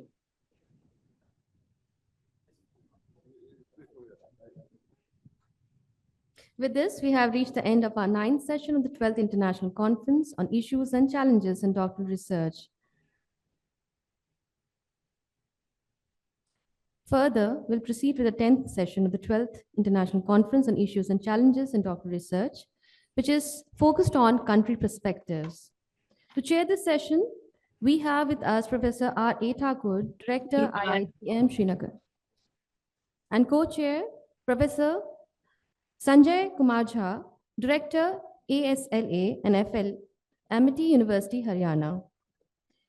And our speakers will be joining us online. From Nepal, Dr. Pramila Thapa, former registrar. Purvanchal University, Viratnagar, Nepal. From Russia, Professor Dr. Regina Karmikina, Professor, Udmurt State University, Russia. From Oman, Dr. Yatrif Azaz, German University of Technology, Sultanate of Oman. From Canada, Professor Dr. Madhumita P. Ray, Director, Western Water Central, University of Western Ontario, Canada. From USA, Professor Dr. Jagdish N. Seth, Professor, Emory University, Atlanta, USA.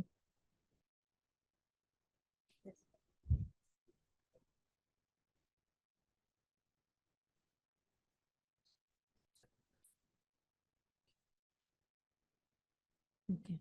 We request our chairpersons and speakers to please come on the stage. As rapporteurs from Amity University, Madhya Pradesh for this session, we have with us Dr. P. Mahagavi, Amity School of Engineering and Technology, Dr. Ridambara Goswami, Amity Business School. The session will be chaired by Professor R.A. Thakur, Director, IITM Srinagar. Thank you, sir, for joining us. The co-chairman of the session is Professor Dr. Sanjay Keja, Director, ASLA and FL, Amity University, Haryana. We'd like to introduce her to the audience. Professor Sanjay Keja, a widely acclaimed linguistic, is currently serving Amity University, Haryana as Director of Liberal Arts, Head of Amity Center for Sanskrit and Indic Studies, Chairperson of North India's Karmic Linguistic Association, and National Coordinator for Universal Human Values. Professor Jha is the alumni of University of Mumbai, Deccan College, Pune, and University of California, USA, for his core specialization in applied linguistics. Sir started his professional career as research scientist from Indian Institute of Technology, Bombay, where he worked for two prestigious machine translation projects called Universal Networking Language of United Nations, University Tokyo, and WordNet project of Ministry of Information Technology, Government of India. Currently, he is principal investigator of two government-funded projects of lexicography and Indic culture. Also, while teaching in several premier universities of Africa, like Garunis University, Libya, Hermai University, Ethiopia, etc. He has published 153 research papers, 9 books, and 12 book chapters. Knowing 10 Indian and 5 foreign languages, Sir is also the chief editor of 4 international journals. The recipient of 15 prestigious awards, Professor Jha is an institution builder, a skilled orator, and a sharp discussant of language pedagogy and action research. Thank you, sir, for joining us. For this session, we have 5 speakers who will be giving different perspectives of 5 countries, Nepal, Russia, Oman, Canada, and USA, respectively.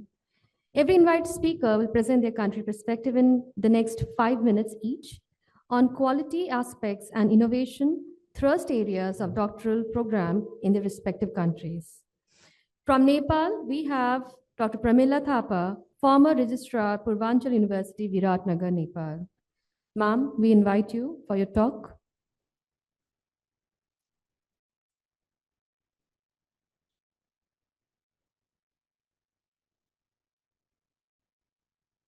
Ma'am, you're requested to unmute.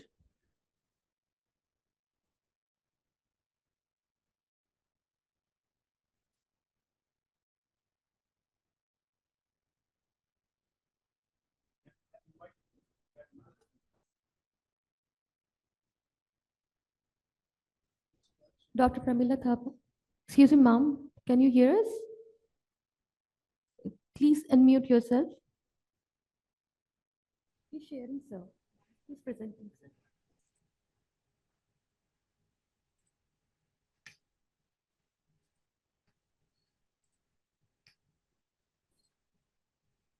Now it's okay, ma'am.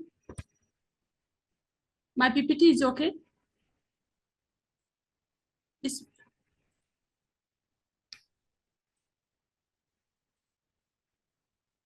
and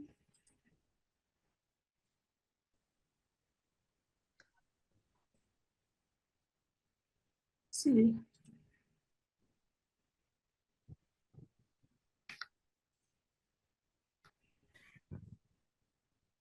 Now it's okay, ma'am.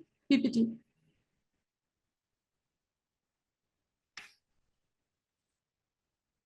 Yes, ma'am, your PPT is okay. Just put it in presentation mode.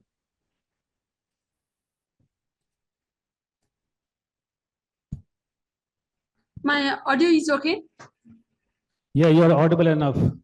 Okay, thank you, sir. Respected chairperson in this program and other my friends from different countries and fellow friends. So thank you for providing great opportunity to talk about Nepal perspective about export issues and challenges, especially in doctoral research.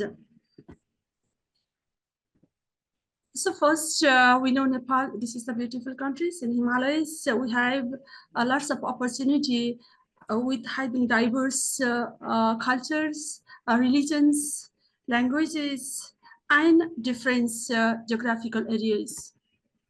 So first talking about university. So here we have different university. This is like now 11th university. It has started from Tribhuvan University 1959 to 2017. This is Rajshri Janak University. We have different university in Nepal. So we have all government university. We don't have any private university in Nepal. So talking about university, Tribhuvan University is the topmost university. We have more than 3 lakh university, 3,35,000 students they are studying now. Then faculty-wise, program-wise, and different perspective, Tribhuvan University is highest and oldest university. Likewise, we have Pokhara second and Provincial is third university. Likewise, we have categorized depending on students, faculties, and affiliated and constitutional campus. So Tribhuvan University scored 87% of students enrolled in Tribhuvan University, where there is 1,140 constituted and affiliated campus are there, and number of faculties are available in different streams. So here talking about in different university, so there are 6 universities, they are offering PhD program, and now few universities, they also have started PhD programs. So like Tribhuvan University, Kathmandu University, Provincial, Pokhara, and Nepal Sanskrit and Lumini Buddhist University. So considering about university, how it performs, like their reputations, quality of education, even research and different field they have included. Tribhuvan University, this is largest and well established. Also, they have high qualities with in terms of experience, faculties, and diverse research area. Likewise, Nepal Sanskrit University, this is also good quality, and they are mainly looking for linguistic and religion perspective. Likewise, Lumini Buddhist University also looking their studies of Buddhist philosophy and culture perspective.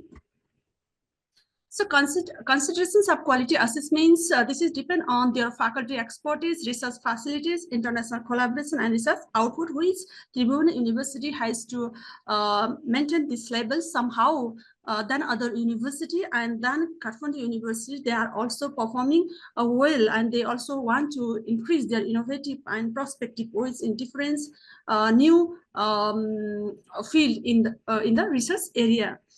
So with this regard, I have conducted one small survey. That survey I have categorized to one for supervisors, and others I have conducted from students who is PhD scholar.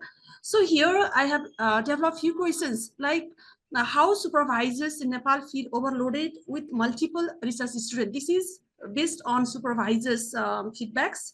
So here mainly 72% yes, because they have overloaded to see guide to students. Then another training perspective also they have lack of trainings.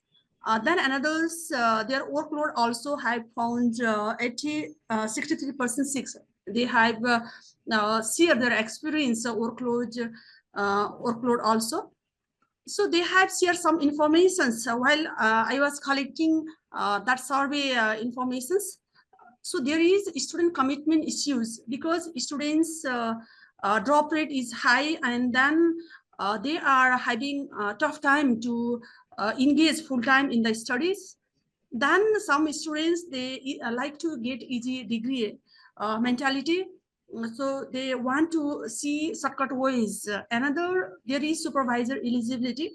because university grant commissions and university have developed guidelines, but sometimes university not able to follow that guidelines. Even students also not looking proper guideline about eligibility criteria and different guidelines students and supervisors, even institute has to be followed, and border exposure needed, and then there is lack of border scientific knowledge, and there is problems of independent research. So for PhD scholar perspectives here, I have seen, have you encountered challenges during your PhD in Nepal? So most of the 75 scored yes.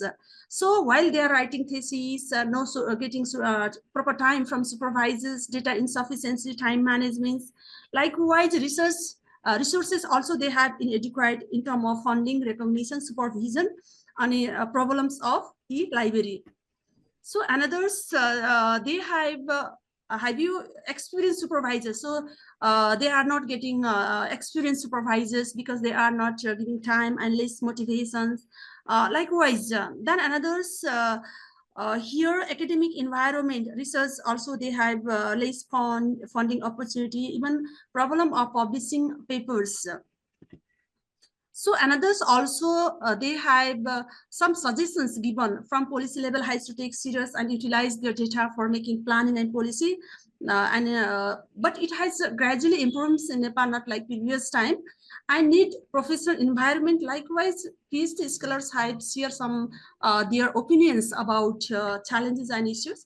So I have taken some perspective from professors. They also have challenges from PhD scholar side and supervisor side, because there is a lacking of mindset and accountability, responsibility. Even persons don't have trust how they can perform, because everyone have ability to perform smartly, but they have to manage their time and mind management. That must works for enhancing empowerments of research skills.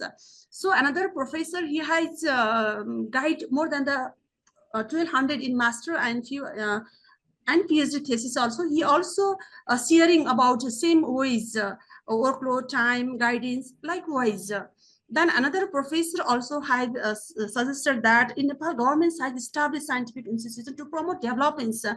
So here there is a challenges for different resource wise. So this is some perspective has shared from professors. I have taken from different newsletter. So my perspective, there is a ways, there is a innovative perspectives to enhance research skills or research environments with having interdisciplinary research, focus applied research, international collaborations that also enhance to empower our research skills, and then incorporate of technology. Nowadays, without digital, there is less opportunity we have. So we can have multiple things. So only we need to work more. We have to give time and we have to have guts to do something. So incorporations of technology, that is one of the ways to enhance research skills.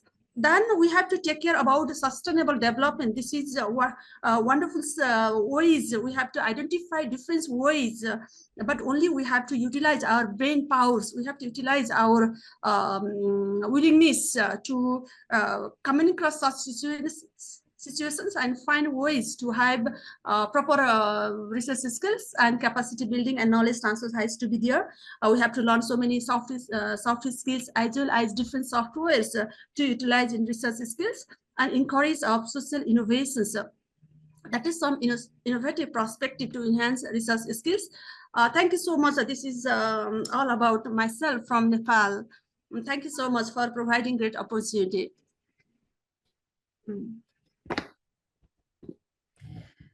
Thank you, ma'am. From Russia, we have Professor Dr. Regina Karmokina, Professor, Udmurt State University, Russia. Good afternoon. Am I audible? Yes, ma'am, you're audible. Yes, you are audible. Okay. I hope you can see me. Yes. Yeah, excellent. Good afternoon, ladies and gentlemen. Thank you for the honor of having the Doctoral University. This year, Russian science is celebrating 300-year anniversary of founding Russian Academy of Science by our great reformer, Peter the Great. So where are we now at this controversial moment in our history? So I suppose, you know, Russia has got more than 14,000 sanctions and restrictions since 2022. So what do we have? Did influence scientific life in Russia? Hundreds of scientific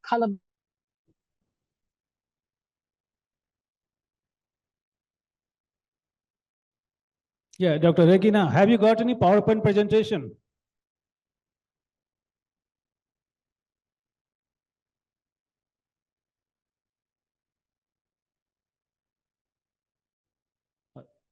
Yeah.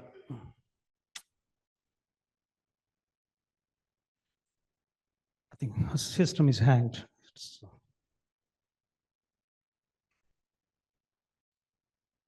Can you hear us, Dr. Regina?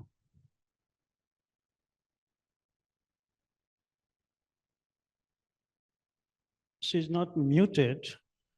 Maybe some other. Yeah. So if problem persists, we can move on to next speaker.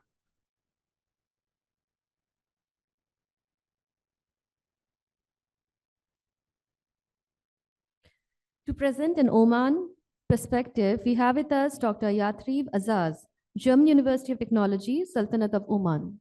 Sir.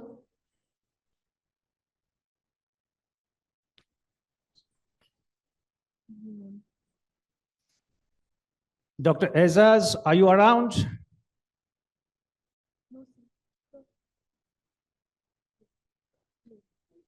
If she's not around, then we can move on to the next speaker. Can I continue? Sorry? Yeah, Can I Dr. continue? Regina, you were not connected with us. So if you have any problem, you can connect later on. Okay. Just at the moment, I'm connected, I suppose. Or else I'd we better are giving you continue. 5 minutes I to managed summarize to, your findings. have you heard the introduction of my speech? Please continue.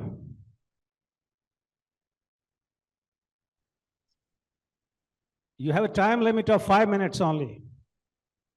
Yeah, I know. That's what I'm asking. Have you heard the beginning of my speech? No, you start where from you left. Okay, I'm so sorry. Yeah, I heard. I was told 8 minutes. I tried to squish and I'll try to do it quicker. I mentioned that in these circumstances, because of this great deal of sanctions, 14,000 sanctions and restrictions, we were really we were dreadfully influenced, and we stopped our scientific collaboration programs and projects stopped functioning, and our laboratories lost our traditional settled paths of getting some equipment and necessities, and some brain drain was provoked. So external issues contributed immensely to internal issues. Well, in such circumstances, the most important direction is the achievement of technological sovereignty, and scientists have to specify the tasks from an economic point of view. So 100% substitution of imported products is impossible, and it is necessary to identify several critically important areas. There are some achievements in those areas. I'll mention only some of them, like construction of the Collider Nika, the ring Persian photon source, some space explorations, robots, development of human-machine interfaces, and development of nature-like technologies, quantum computing, proton therapy, microelectronics, and some aspects of medicine, psychology, and pedagogy, as well as Russian culture and language. Also, the economics of technological independence has to be developed, international settlements in digital currency, and analysis of the impact of shock factors on economic development. Also, in order to solve these problems, our scientific institutes which had been divided into 3 categories, this time turned into a new way of functioning. The head of the academy noted that this system prevented the development of institutions that fell into the 2nd and 3rd categories, which suffered a lot. And new categorization will be aimed at creating competitive environment in the field of research and technology, and will allow institutions to actively move forward. And we are looking forward to it. So according to the latest statistical research devoted to indicators of science conducted by Higher School of Economy in Russia, so it reveals this statistical research that from 2014 to 2022, the number of people employed by research and development organizations exceeded the number of those who left. And we see the growth of reputation of Russian postgraduate schools outside the country. Now we see the number of foreign citizens there doubled from 5.5 to 10.9 thousand people. But unfortunately, in 2023, statistics recorded a decrease in the number of dissertations by 22%. Some of them related to the facts which was found out before. It's a low scholarship for graduate students. Another one, changing postgraduate studies, which tend to be focused on additional training rather than on research. And also one more reason is that professors has to work hard both in scientific and teaching spheres. On the other hand, it's a good side, the last one, because it has a system in which scientists are motivated even in their junior years to see the most talented guys and Sorry to captivate interrupt them you, with Dr. their Regina. We particular. shall appreciate if Yeah. you wind up in 1 minute. I am concluding. I Yeah. am concluding. Yeah. We also hope the new division of distribution of funds will stimulate institutes to support professorial staff and be more proactive, establishing and improving cooperation with BRICS countries, universities, as well as Asian and African research centers. Here in brief, I sketched in brief some issues and challenges we have to face now in Russia related to scientific researches, and outlined some ways we are overcoming and conquering. We have the potential to cope with the obstacles to invest in our future. That's what science is about. I also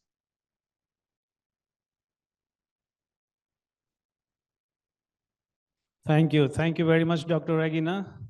And that was Dr. Regina from Russia. So that will take us to the next speaker. Yeah.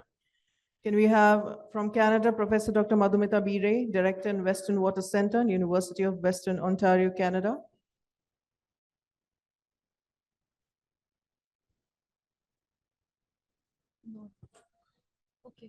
Dr. Madhumita, if you are around, kindly start your presentation.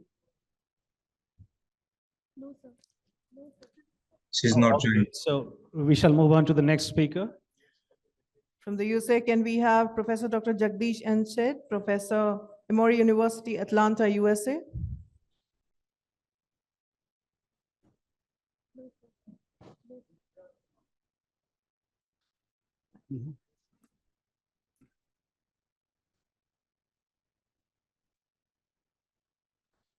So I think we do not have any more speaker.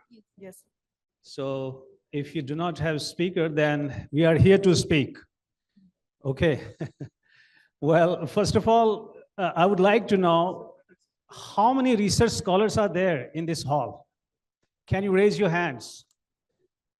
So very thin population I can see, 4 or 5. And I'm just wondering, who are the beneficiaries? Because this conference has been organized for our research scholars primarily. But anyway, this is a matter of concern that we will give a thought later on.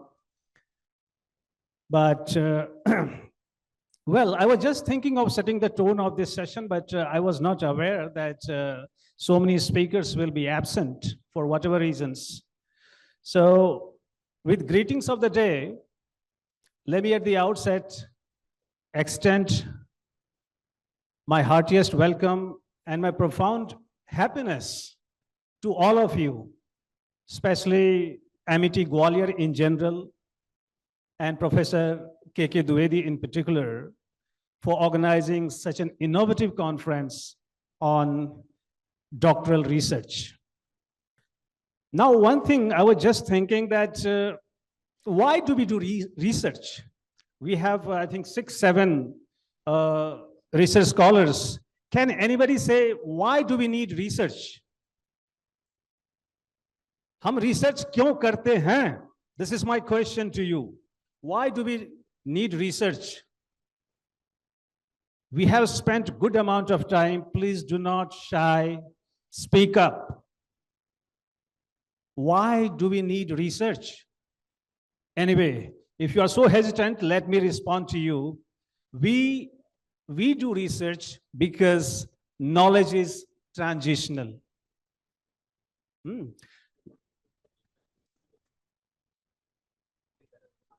Okay, we have received a video talk by Dr. Jagdish from USA. So thereafter, but in the meantime, I'll just tell you, do not Google. If you have something on your own, please share your thoughts. Okay, so I shall revert to you after this video talk. Yeah.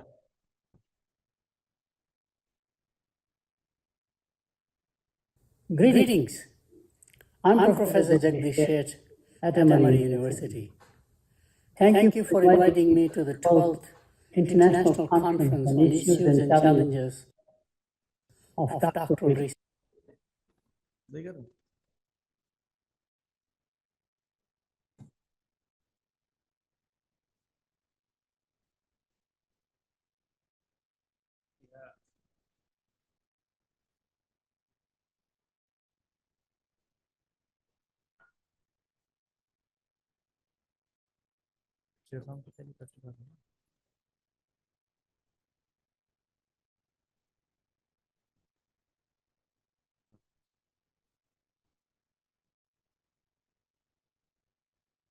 Greetings. I'm Professor Jagdish Sheth at Emory University. Thank you for inviting me to the 12th International Conference on Issues and Challenges of Doctoral Research. My focus will be United States. In 2022, US granted 55,000 doctorate degrees in 1 year. It was a record year, and 2023 data, which are likely to come soon, will exceed that number. The reason for such a large concentration is 4 areas. Biggest one is engineering, followed by biology and biomedical sciences, followed by physical sciences like physics and chemistry, and ultimately social sciences. These 4 areas dominate the output of PhDs in America. The doctoral research and doctorate degrees are always very, very dominant in the US culture since World War II. And this is a record number that I just shared with you. What makes America so good about generating doctoral research? I've identified 5, 6 areas. The first one is very clearly large amount of government grant money between National Science Foundation, NIH, National Institute of Health, and many other endowments by government. Our estimates are running that between the government and non-government, like foundations, it is probably $100 billion of research contribution through grants to universities as well as corporate R&D or corporate laboratories. Second and very important one is that it's a research-oriented reward system. Research dominates as opposed to just teaching, and more faculty and the doctoral students are recognized, given awards, etc., for the research excellence, not just teaching excellence. There's a very strong infrastructure investment, not only in terms of library and laboratories, but also land. Agricultural sciences, for example, requires large tracts of land to cultivate crops, animal husbandry, etc., which is, America is blessed with large land tracts allocated to higher education. Publications in top journals is another major incentive. You are able to publish if the research is done in the US, because most of the top journals in the world in sciences especially are based out of United States origin, like American Chemistry Society, for example, IIIT. I can give you examples after examples. Next area is worldwide international students come to study here for the doctorate, graduate education. Not for the undergraduate as much, although undergraduate numbers are large, but primarily for graduate education. Most of them come under research grants. And again, that is very interesting. More importantly, if you are a doctorate and you join an academic institution, it is very easy to get you a green card or permanent residency. That's a key advantage. And many students come here not only just to study and go back to their countries, but permanently settle into America, which is a major gain for the US. And the last one is increasing collaboration always has been there between corporate labs like IBM at one time, Bell Labs at one time, today it will be Google, Microsoft, etc. Laboratories of the corporations collaborate with the academic institutions. To top it off, US is definitely a capitalistic society. And therefore, it allows entrepreneurship from discovery and inventions. And many students and their professors often think about starting a business on the side while they are actually doing the research. Major incentive, therefore, to attract students into the doctoral program. This sounds very good, but there's a dark side to the whole thing. So what are the dark side aspects of the doctoral education? First major dark side is what I call academic slavery. Grant receivers, principal investigators, quite often keep students, especially foreign students, who are totally at their mercy much longer than they should. They keep them postponing their doctoral thesis, for example. There's a major accusation that this is more intentional rather than accidental. There's also a rise of great amount of clinical depression. It is estimated, at least in management, which I know a little more, 50% of all students go through clinical depression, and some of them can never come out, especially after their qualifying exams, once they're into the dissertation stage. In fact, this has led to student unionization. Many universities are now unionized, surprisingly, by unions like United Auto Workers, which are hard physical blue-collar work unions are unionizing graduate students at many universities, including private universities. There is unfortunately a legacy mindset. The role of the advisor still is that he is the guru, he is the master, he knows everything, as opposed to learning from students. And that comes in the way quite often because the originality and the intuitive aspects of the young mind is not recognized or is not encouraged in some fashion. You are a part of a research program that comes in the way of more creativity, innovation. A rising cost of living. I know Europe is extremely expensive to live, but so is America now. And the stipend that you get as a graduate student is just not enough. No matter how hard universities try, the compensation formula needs to be changed to retain them rather than drop them out. There is also too much, in fact, politics of grant giving. Depending on the administration that gets elected, sometimes grant money is given much larger, more liberally. Other times, grant money is basically dried up by the government policy changes. I think unpredictability due of to grant poor giving audio mechanism quality, we'll is a have to major stop issue. here And because the last one, the message is surprisingly, beyond comprehension. Many students are So I request the organizer to share this, video with better quality with all of you, later on. Yeah. So, because the purpose is understanding, and we somehow, fail to comprehend the message, to a desirable level. So that's not an issue. So, since yesterday,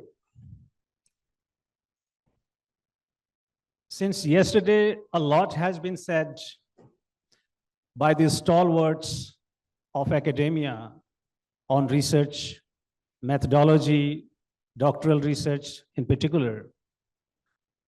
And nothing much remains to be added by me or by my colleague. However, we would like to, underline some of the key points, not only of this session, but in totality. So the very first thing I would like to remind you that we are in MIT University, which is committed to research and innovation. Having served MIT for the past 9 years, I can say that yes, MIT, not only MIT Gwalior, rather all the campuses of MIT are research and innovation-driven universities. Now the question here is, what do you mean by research and innovation? Briefly speaking, research, on the one hand, if it is process, innovation is product. If research is your path, innovation is your destination. And I want you all to understand this phenomenon and move on that path. Secondly, I was just wondering, I asked you also, why do we need research? And my simple answer was, you all started fumbling. It was not a big and tough question for you. But it was very sad to know that we have only 7 research scholars sitting in this auditorium who should have been the main beneficiaries of this conference. Never mind. But my question was, why do we need research? So the answer is very simple. Our knowledge is transitional. It keeps on changing. The way everything changes or undergoes change in this world, similarly, our knowledge also changes from time to time. And the best example of this I have seen, because I'm a linguist, so you must be knowing the name of the most famous linguist. Anybody can say who is the most famous linguist today? Linguist, who is the most famous linguist living on this earth? Noam Chomsky. I think you must have heard the name of Noam Chomsky. Few days ago, there was a rumor that he has died, but he has not died. He was hospitalized, but he is still alive. And even at the age of 95, he is still, serving MIT USA. Now look at this man, Noam Chomsky. He started his first theory in 1957. Thereafter, he modified his theory in 1965, then in 67, then in 75, and he continued modifying his theories, till 2011. Why? Again, I'm saying because knowledge is transitional. Because first he looked at, the language theory from English perspective, whereas we have more than 6,000 languages where his theory was not applicable. So the message here is, your findings should be more and more generalized, and it should have both internal and external validity. This is something I wanted to say to begin with. Next, I will say that there are several issues. Like just now we were talking with Sir, that we are here for the past, several years, but we are not finding solutions. We are discussing problems.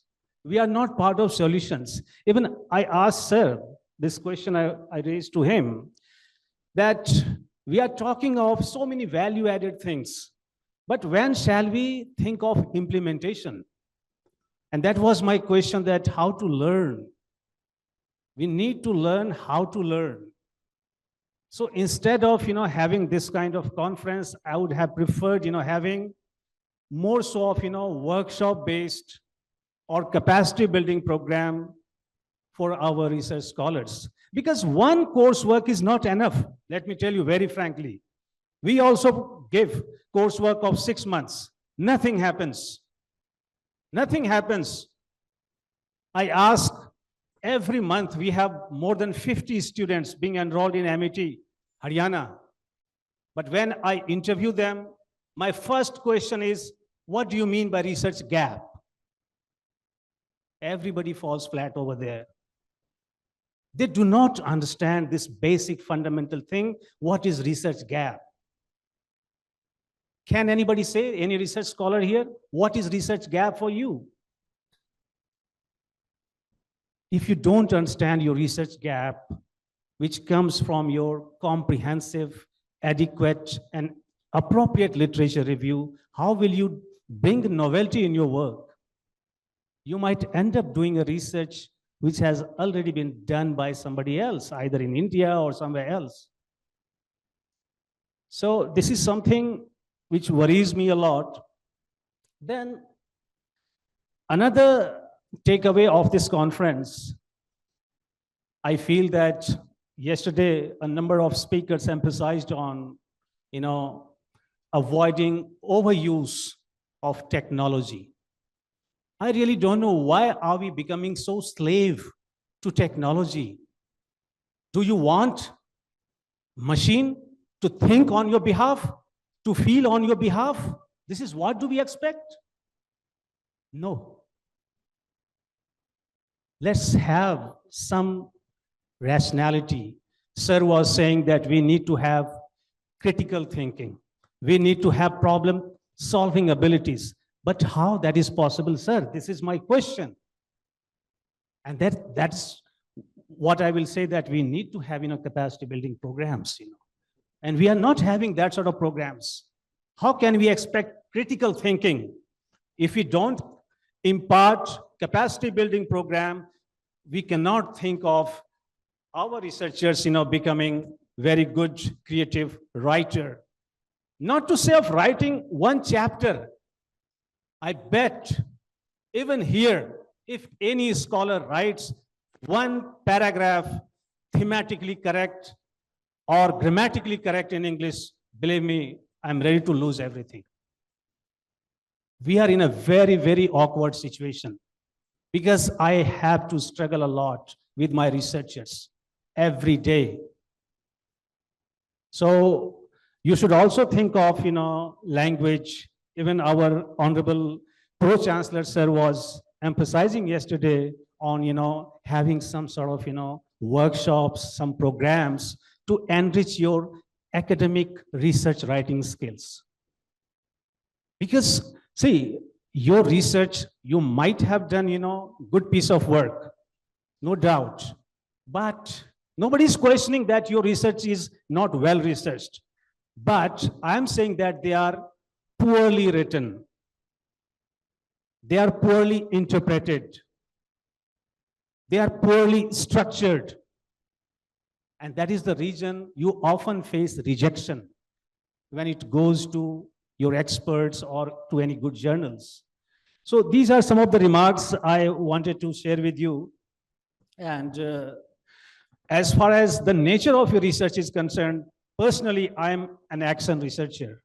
Action research, in which you not only identify problems, but also rectify problems. The world is full of problems. And coming to this session of country perspectives, believe me, one size does not fit all. Because different countries will have different research needs. Our societal needs will be different from those of Nepal, USA, Russia. So we need to identify our local needs, first of all. So lastly, because I think sir would like to reflect something. So lastly, I will say just that a lot has to be said and heard, but do not just think of knowledge. Because the purpose of education is not just knowledge, but action.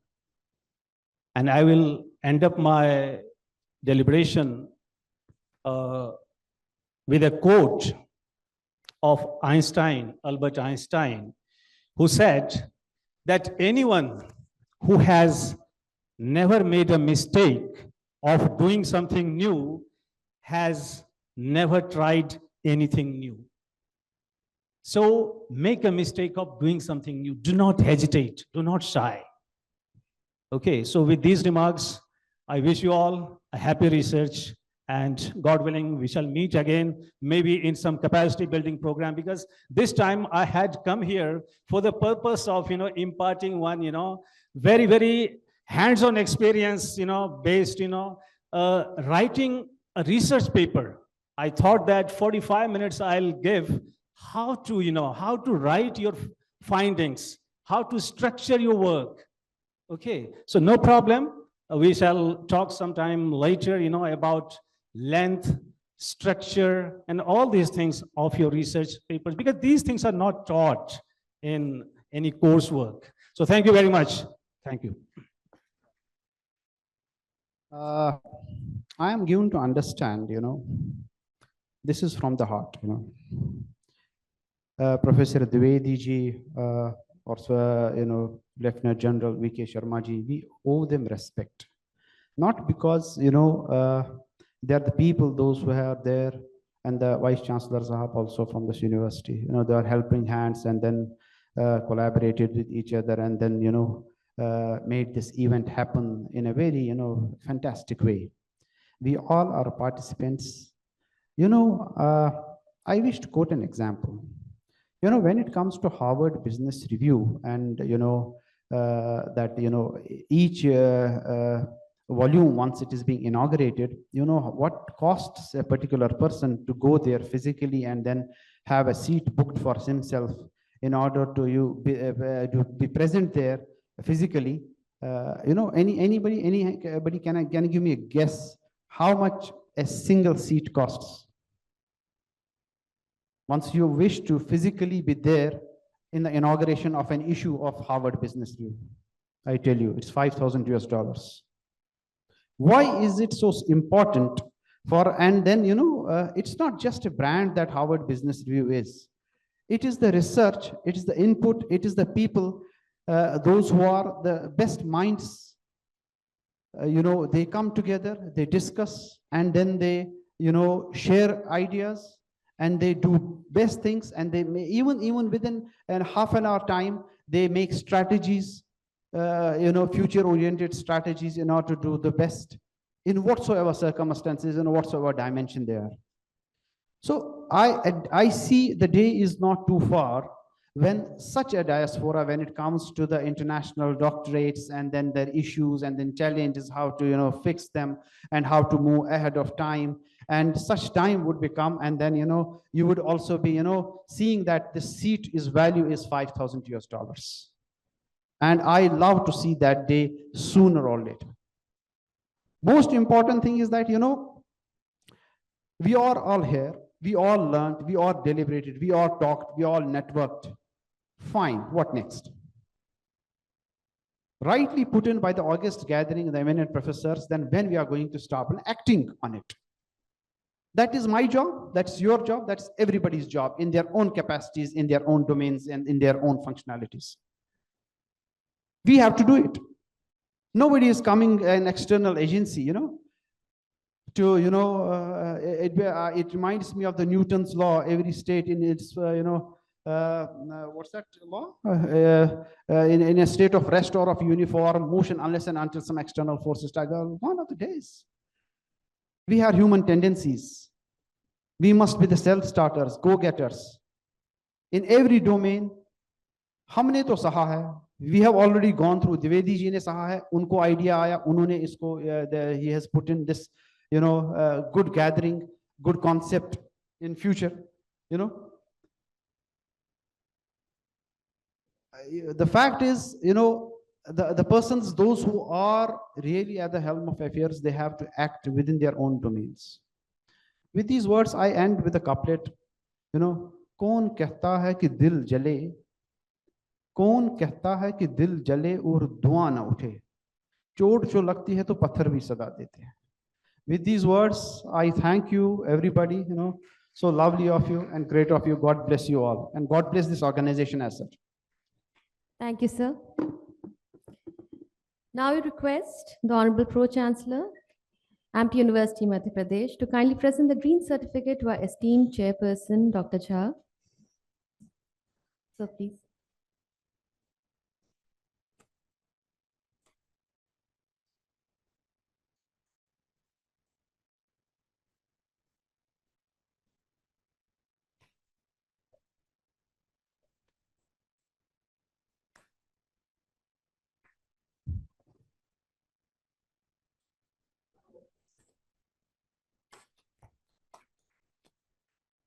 And also to our online speaker, Dr. Regina from Russia.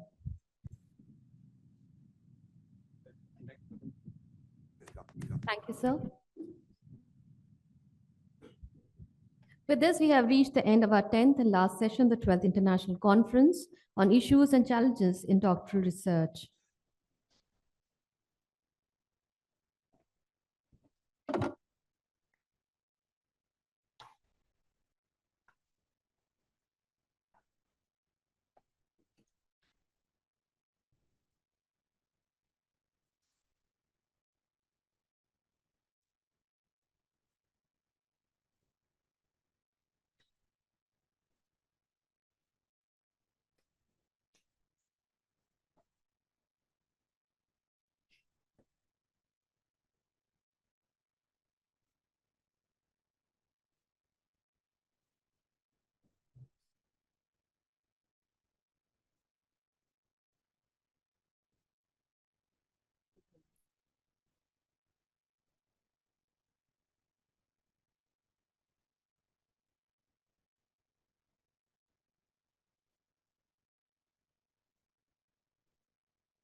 Ladies and gentlemen, we'll be starting with our valedictory function within a few minutes. Request your patience.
Yes, sir.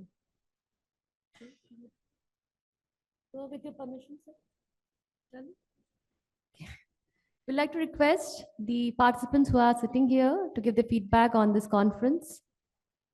If there are any participants who would like to share their feedback, their experience on this conference, please come up on the stage.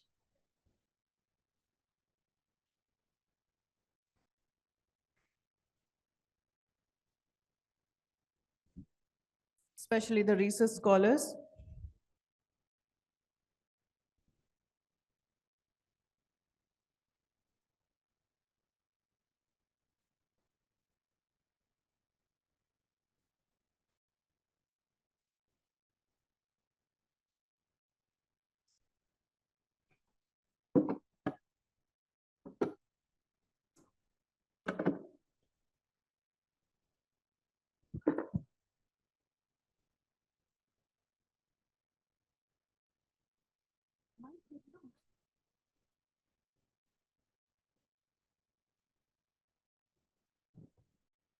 So we are providing the mic to the audience.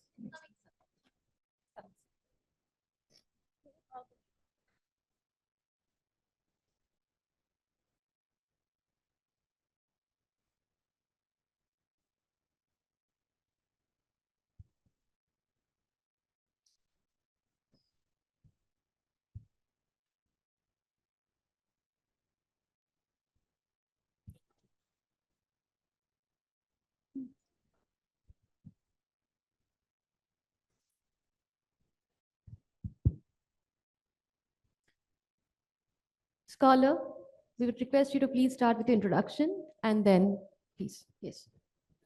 Hello everyone, I'm Neetu Mishra, a research scholar at ABS, Amity Business School, and in my perception, this Conference. This conference, 12th International Conference on Issues and Challenges in Doctoral Research, it's very innovative, as well as we get more knowledge and just get the innovation and the creativity to do a research in a better way, as well as just clear the concept, what to do and how to do, and just clear the mind about the research and the methodology. That's it. All right. Thank you so Thank much. you so much. Anyone else?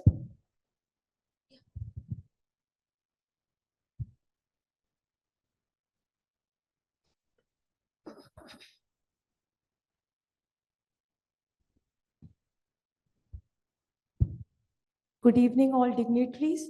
I'm Apeksha Shrivastava Parmar, research scholar from ABS, Amity University, Madhya Pradesh, Gwalior.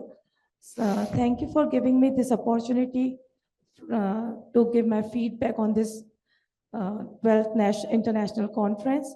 Ma'am and everyone, this is a very big opportunity for us, seeing that all the problems and issues which we are facing are being discussed on such a large platform. And this is for us. And thank you so much. And we have learned so many things from this conference, how to proceed in research and how to be an ethical researcher. Thank you so much. Thank you so much. Thank you so much, ma'am. A very good evening to everyone, all the respected dignitaries. My name is Anukriti Jain, research scholar in MIT Business School. And we are very thankful for this 12th International Conference on Issues and Challenges in the Doctoral Research. And we really found so many aspects of issues and challenges we are facing. And we found so many solutions and suggestions from all the dignitaries who are speaking from yesterday and today. And we are really thankful for such platform to find out all the issues and challenges that we are facing for, and we are going forward with these issues, and how we can resolve these issues in our further research process. Thank you. Thank you, ma'am. Thank you. Now we will be starting with our valedictory program.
Ladies and gentlemen, a huge round of applause for all the esteemed chairpersons, speakers, and panelists of the sessions conducted on both the days of 12th International Conference on Issues and Challenges in Doctoral Research, ICICDR 2024. With no further ado, we will proceed for the valedictory and recommendation session of the 12th International Conference on Issues and Challenges in Doctoral Research. In the panel, we are honored to have with us Lieutenant General V.K. Sharma, Ati Vishesha Seva Medal Pro-Chancellor, Amity University, Gwalior, and Professor Dr. Kamal Khan Dwivedi, Senior Vice President, RBEF, Amity Education Group, and President, Global Academy of Doctorates, New Delhi. We request the dignitaries to kindly ascend the dais. Sir, please.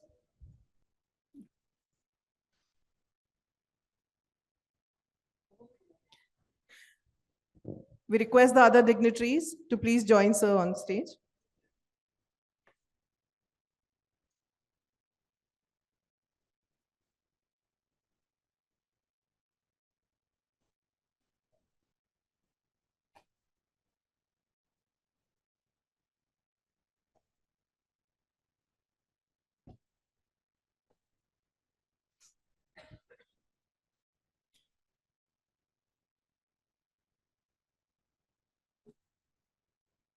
The rapporteurs for this session are Dr. Rajiv Sharma, AIP, AUMP, and Dr. Ranjan Kumar from ASCO.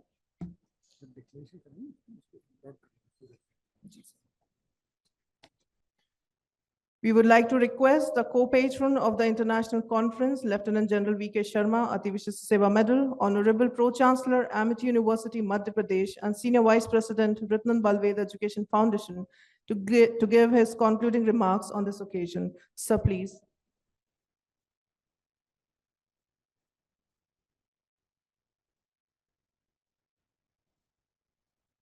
Professor Dr. K.K. Dwivedi,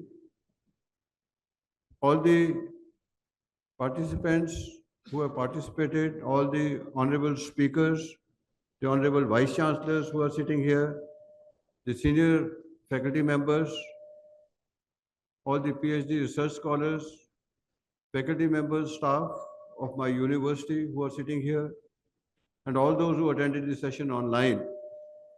First of all, I would like to compliment the chair for the complete sessions, that is Dr. K.K. Dwivedi and his team, who worked tirelessly to coordinate such an event of such magnitude and invite all the concerned personalities here and the manner it has been conducted. Such coordination requires a lot of effort, a lot of details to be gone into, which has been done, and my compliments to you and your team, sir. We had 10 plenary sessions, each one of them very interesting, and a number of issues were raised and discussed. But then that is not the end of it. We all need to carry forward these ideas for implementation, and we have to implement in our own right, in our own domain, in our own sphere of influence, whatever we have. And we have to ensure quality. Nobody from outside is going to come and ensure quality. Nobody from outside is going to come and ensure that we follow the rules and regulations. Nobody from outside is going to come and ensure that we follow the ethics. And there's no way, there's no single template of how to implement, how to do it, how to ensure that this happens. There's no template. It has to be done at institutional level, at grassroots levels, by each one of us to the extent that we have our own sphere of influence. Each one of us is dedicated and committed, and each one of us human and corruptible also. Each one of us has got the drawbacks, each one of us have got our own strengths.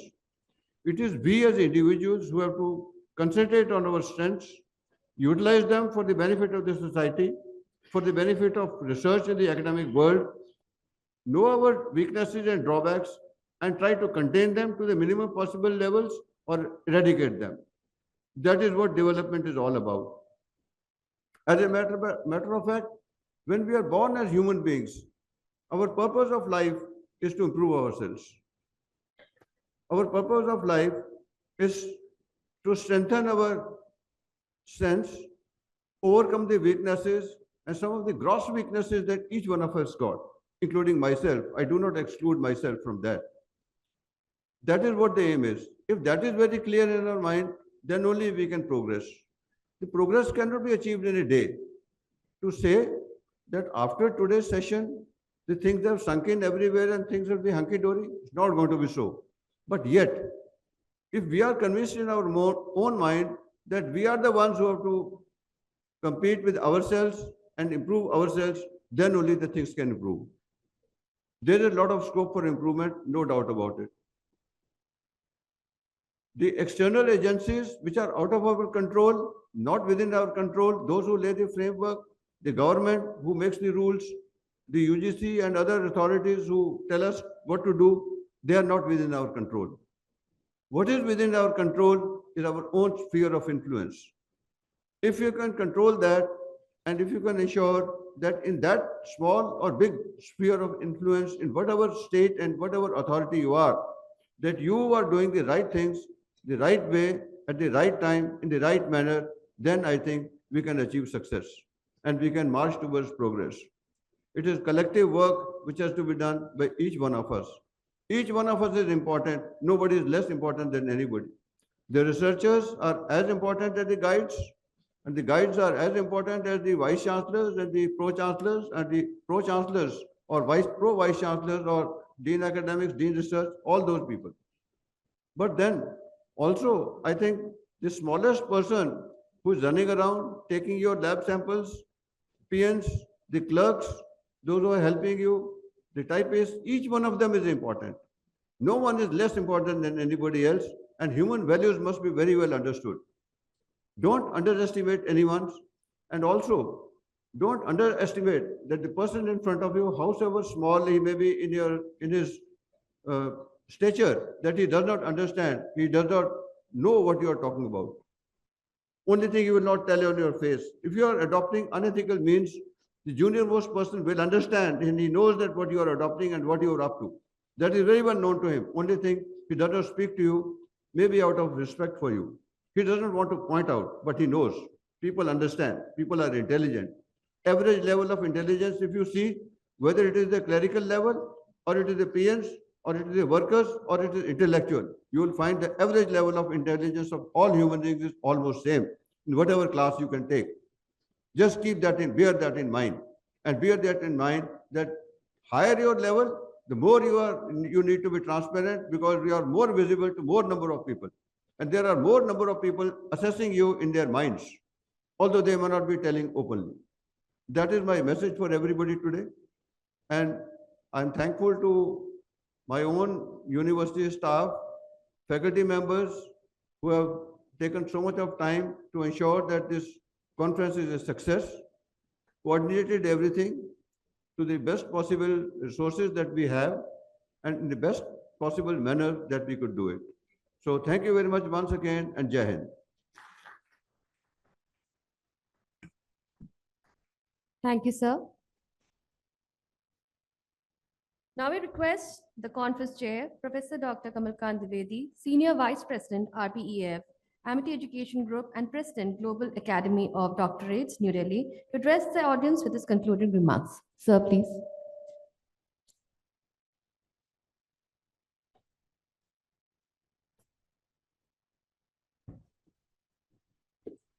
Very good evening to all of you. I think this is the world record that I have not seen. I must have attended more than 500 conferences globally. But in the morning at 9:30, I counted the number of people sitting here. There were 160. And exactly the same number is at the concluding session. So I think this is one of the world record, which should go to Guinness Book of World Record. And even though it doesn't go, we are satisfied. This shows the success of this event and your undeterred participation for 15 hours of hearing is no joke.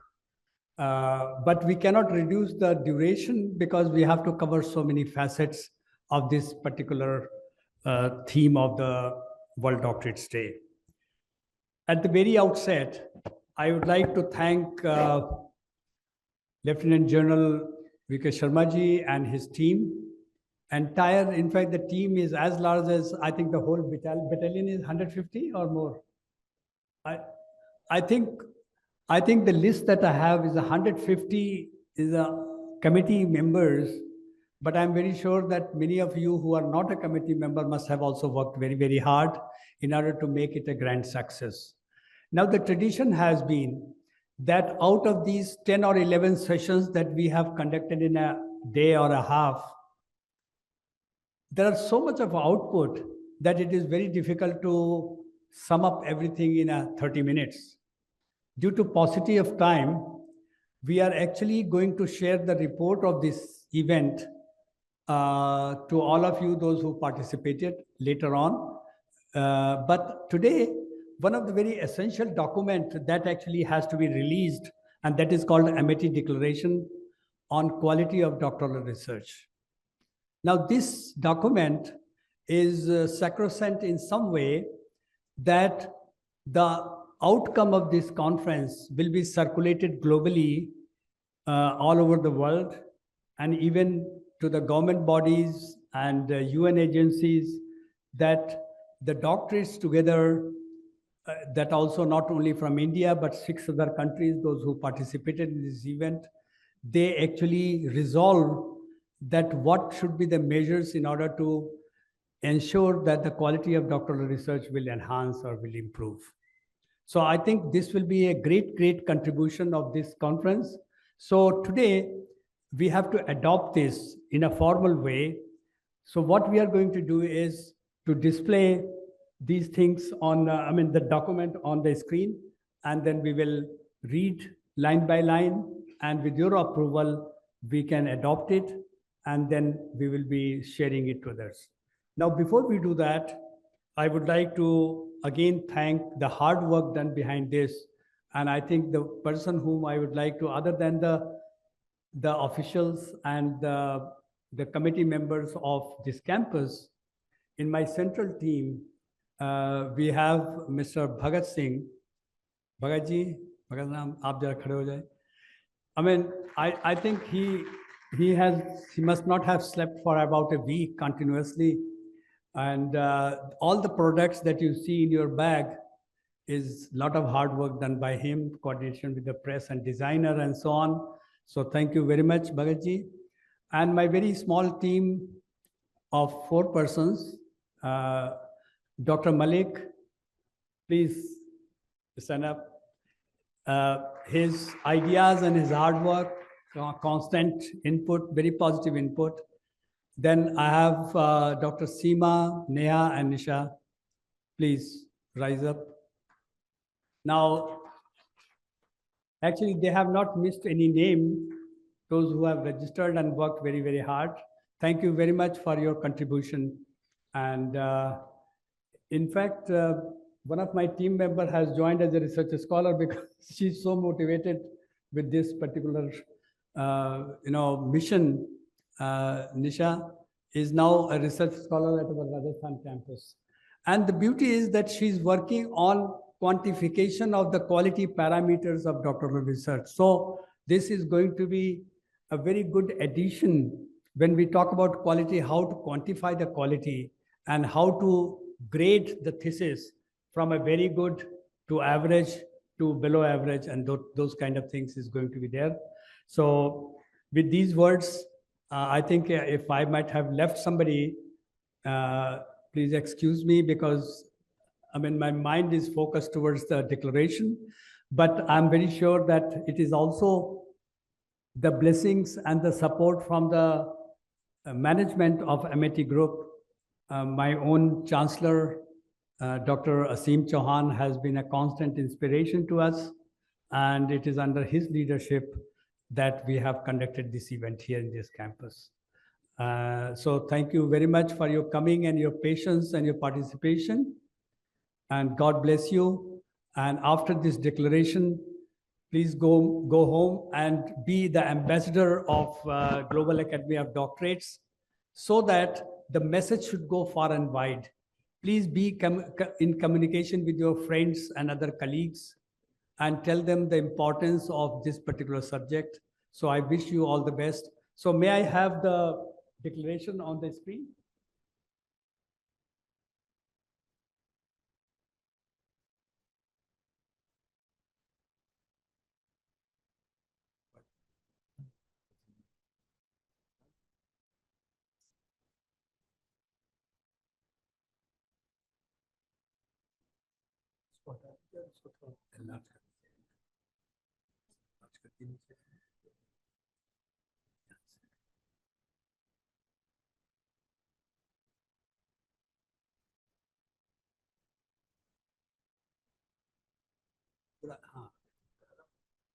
Is this visible? Is this visible towards the back? Okay, thank you. So this document is a formal document which has been prepared in the language which is required for any declaration that a body has actually suggested or released or adopted. Amity Declaration on Quality in Doctoral Research 2024, because every year we bring this kind of declarations, so we have to identify with the year. And the purpose of this is for innovation-driven, knowledge-based society and a smarter world. So this is the tagline for this declaration. Declaration adopted in ICICDR 2024. This cursor is not visible.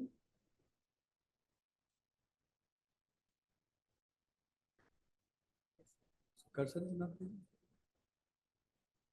Cursor. Achha, yeah. Okay. So the participants in this conference, ICICDR 2024, organized under the aegis of Global Academy of Doctorates at the Amity University Madhya Pradesh campus.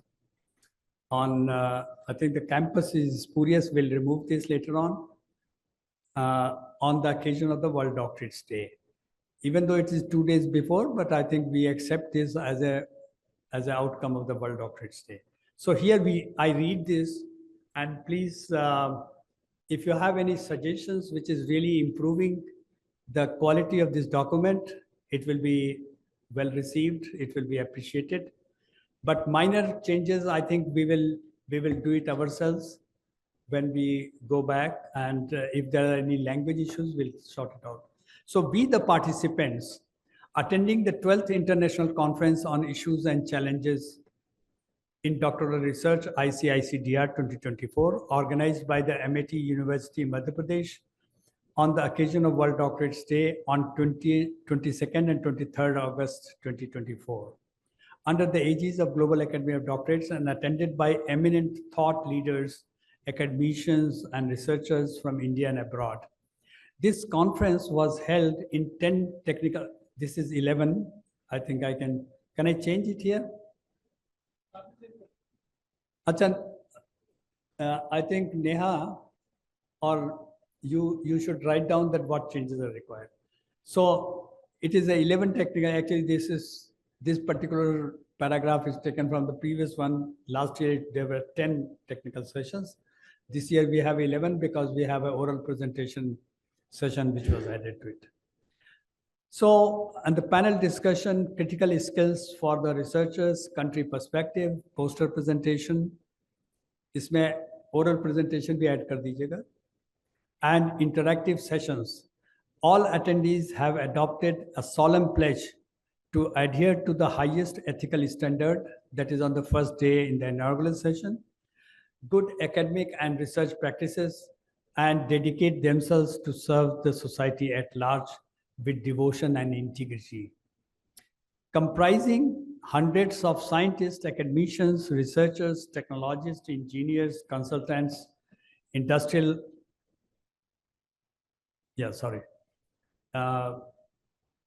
professionals, policy maker. This should be policy makers, not policies. Policy makers and practitioners from India and following countries like Nepal, Russia, Oman, Canada, USA, and Germany. Recognizing the paramount importance of promoting excellence in doctoral research, commitment to uphold the highest standards of academic rigor, integrity, and innovation. Realizing the vital role doctoral research play in advancing human understanding, continued dedication to fostering culture and excellence and integrity in all aspects of doctoral studies. It is further reaffirmed that we unanimously and solemnly resolve that what? Methodological rigor that must come in the system, choose and justify appropriate research methods and techniques, ensuring they are all well suited to your research objectives and capable of providing reliable and valid results. Ethical considerations, in fact, there was a session on ethics and its importance. So ethical consideration is important. So please adhere to ethical standards, including obtaining necessary approvals, ensuring informed consent, and safeguarding participants' confidentiality. The third one is a critical analysis, engaged in thorough and critical analysis of your data, considering alternative explanations and addressing potential biases or limitations. The regular feedback, it is also suggested that or resolved that while doing your doctoral work, research, seek and incorporate feedbacks from your advisors, peers, and other experts throughout the research process to refine and enhance your work, the quality of your work, basically. To enhance quality of your work that you can add, okay? Effective writing. Now, you know that as a researcher, you must be very effective in your writing, which should be without any confusion. It should have clarity and also focused. So effective writing, develop clear, concise, and well-structured writing that communicates your research findings effectively, adhere to academic writing standards and formatting guidelines. There are certain phrases and there are certain idioms which are not to be used for public in your research publications. Please avoid those. And there is also a style of writing your research paper and thesis. You have to follow those things for your effective writing. And if need be, you might get a training or a separate class on effective writing. During the time of your doctoral research, I think it is good to learn the effective writings. The time management is another very important aspect and which is proposed in this document. We should create and adhere to a realistic timeline for your research activities, including milestones for completing research for each phase of the project. Research skills development, number 0.7, continuously develop and refine your research skills through workshops, training, and professional development opportunities. Collaborations and network, build a network and collaborators and peers to gain diverse perspectives, share insights, and enhance the quality of your research. Point number 9, innovative thinking, which is an integral part of your research. In fact, without innovative thinking, you can't proceed further and do any meaningful work. So innovative thinking, please encourage creativity and innovation in your research approach, exploring new methodologies and perspectives that could offer fresh insights. Reproducibility, ensure that your research findings can be reproduced by others by providing detailed description of your methods and data. Now, reliability and reproducibility are the two parameters which actually enhances the quality of your research and also the trust of your results. In fact, in the presentation, when Professor Bajpai mentioned about our observation, the research actually started with the observation capacity and then the analytical faculty that actually brought into the meaningful outcome, which you can call as a research output. Regular review reflections, periodically review and reflect on your research progress, assessing what is working well and what might need adjustment. That means that at no point of time you take anything as a granted. It should be a natural outcome of your experiment and based on the observation without any manipulations, you can really give a result because that result may be positive or negative as per your expectations, but you have to report that with integrity. So reaffirm commitment to academic integrity. This is the next point, which is associated with the point number 11. We pledge to continue to uphold the academic integrity as the foundation of all research endeavors. We will continue to adhere to the highest ethical standards in the conduct of research, ensuring that our work is characterized by honesty, objectivity, and transparency. Plagiarism, fabrication, falsification, and any other form of academic misconduct will not be resorted to. In fact, this is again a part of the ethics that is associated with any research, but particularly doctoral research because this is your first experience of doing research. Later on, when you become your independent researcher guide, I think then you have to train your research scholars to follow the same guidelines that you have followed. Commitment to advancement of knowledge. So we strongly encourage and believe that a doctoral research should contribute significantly to the advancement of knowledge in research fields. Our research will increasingly be driven by curiosity, originality, and a commitment to pursuing the boundaries of existing knowledge. We will lay increased emphasis on making meaningful and valuable contribution to academia, industry, and society as a whole in our research pursuit. Point number 14, interdisciplinary collaborations, reaffirming that universities must foster an interdisciplinary approach to research and recognizing that the complex challenges often require diverse perspective and expertise. We will put increased efforts in seeking opportunities for the collaboration across disciplines, faculties, and institutions, fostering an environment of open dialogue and knowledge exchange. In fact, if the point is not added here, we will add that we should really graduate from interdisciplinary to transdisciplinary approach of doing doctoral research, which is certainly more contemporary, more recent, and that also gives you a better insight into combining different fields in order to bring the best output. Commitment to ethical research practices. I think ethical word is coming in every second paragraph or so because it's so important and hence it is reflected here. So commitment to ethical research practices, recalling our commitment to conducting research with utmost respect for human and animal subjects. We reiterate that we will continue to obtain all relevant ethical guidelines, especially in biological sciences. There are ethical parameters are important. You cannot torture, you cannot kill animal, and there are certain do's and don'ts associated with the biological research. So that need to be followed. But ethics is not only confined to biological sciences. In fact, all kinds of studies, whether in science or social science, humanities, or performing arts, the ethics is very important, and hence it is talked about. So the continuous learning and skill development is another point, number 16, that says that this should be realizing that hona chahiye,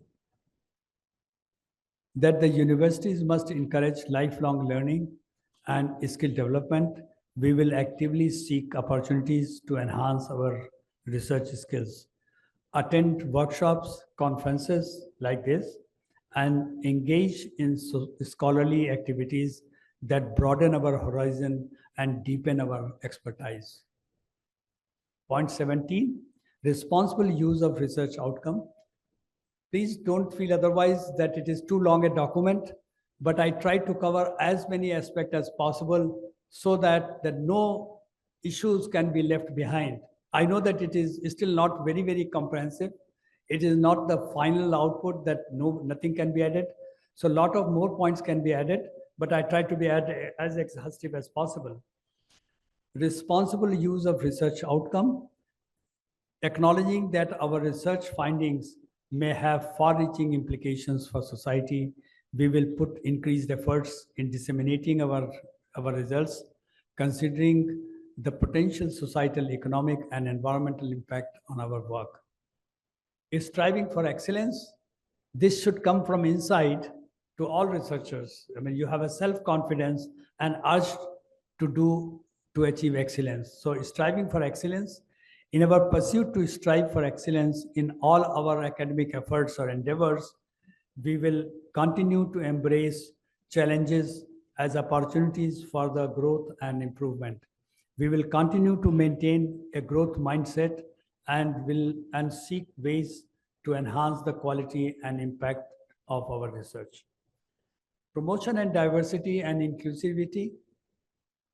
Realizing that commitment to promoting diversity, equity, and inclusivity in our research community, we will create an exclusive environment that value and respect individuals from all backgrounds, fostering a rich tapestry of perspectives and ideas. Point number 20 is strengthening of postdoctoral program. In India, till now, the postdoctoral program is not very strong, is weak. In fact, very few laboratories and very few universities advertise for postdoctoral program. Now, postdoctoral program is working as a cushion for PhDs when they complete. If they are not able to get some good job immediately, at least they can continue their research as a postdoc in some group where they don't have to work for any degree, but they will be contributing great deal to the research. Special faculty development programs, we urge that quality concern for the doctoral research be an integral part of faculty development programs.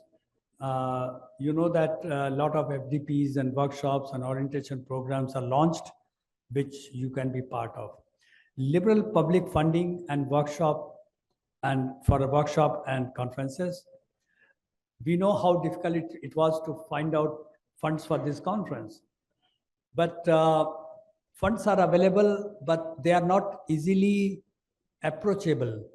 That means that there are a lot of bureaucracy in order to get the funding. And I have seen that I have written 200 letters to industry to give some sponsorship and support for this event. And they realized that this will be a very useful event, but still only 2 companies came forward, and out of 200 who have partially supported us.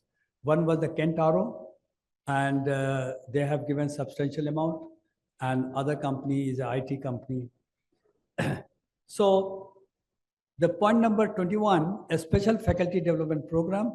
We urge that quality concern for the doctoral research be integral part of faculty development program. Liberal public funding for, this I have completed.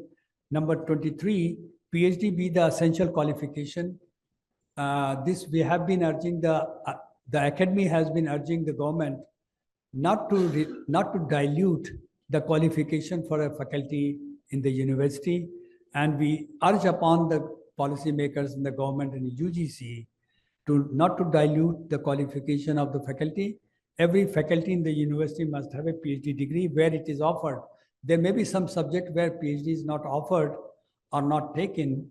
We can compromise with that, but I don't think that any knowledge system on the earth where the PhD cannot be awarded. But because, for example, the PhD is awarded in music, the PhD is awarded in other kinds of, like in sports or sports medicine. So there may not be any subject where PhD cannot be done. Okay, but over the period we are compromising with that. Minimizing the migration of brilliant doctorate scholars from academia. It has been seen that for the sake of getting higher salary and more perks, many doctorates, they move out from the university, from academics to corporate. Of course, they also need PhDs, but I think we should minimize that because there is a great loss. A teacher actually influences the society for 135 years. This is a research which was done, even though the average lifetime is 70, 80 years, but a teacher actually influences the society for 135 years, if you really calculate. So that much loss is there.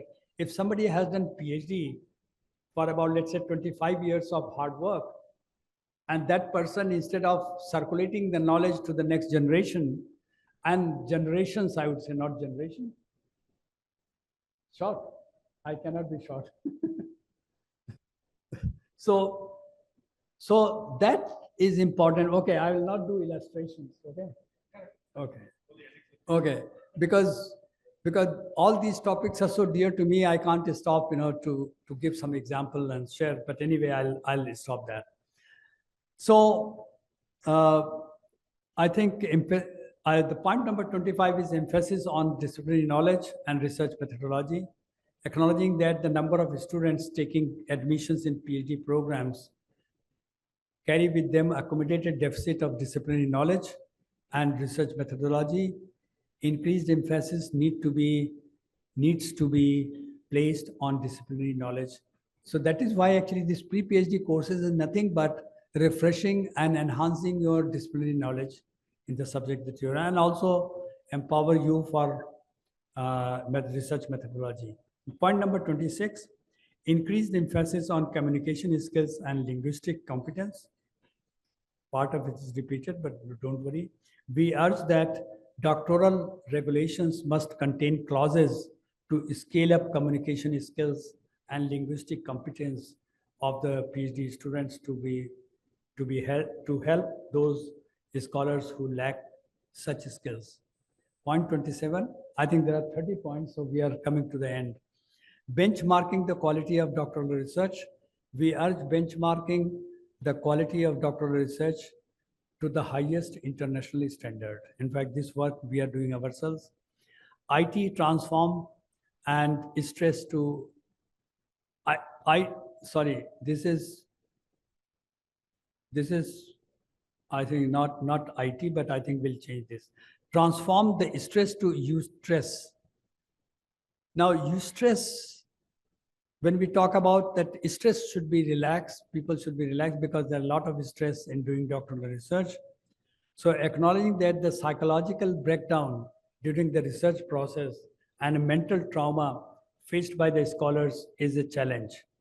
We urge increased emphasis on mentoring role of supervisor backed with support mechanism of the higher education institutes to help such scholars who are under stress.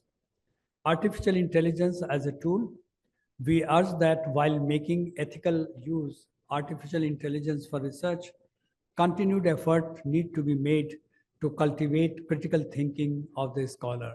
We should not be totally dependent on the machines or artificial intelligence. Last, Western measures to Indian measures, we have to change based upon the conditions, we have to change the kind of measures or the targets that the Western world is having. We actually blindly follow them and then our model does not fit. So we have to, isn't it, Dr. Shrutia? So we have to actually customize those measures with our Indian standard and then follow. So with these 30 points, which we suggest or propose, in signing this Amity Declaration 2024 on quality in doctoral research, we reaffirm our dedication and upholding the principles outlined herein. Together, we shall build a vibrant research ecosystem and nurtures excellence, integrity, and innovation, contributing to the betterment of society and advancement of knowledge for the greater global good.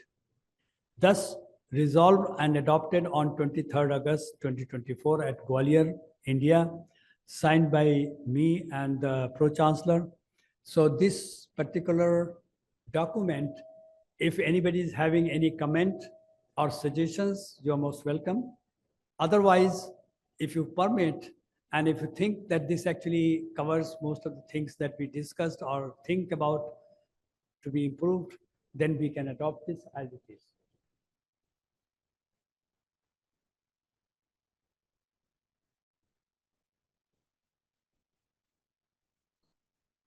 Okay, I think I mentioned somewhere, but I don't remember whether I gave a heading, but this presentation is still, okay.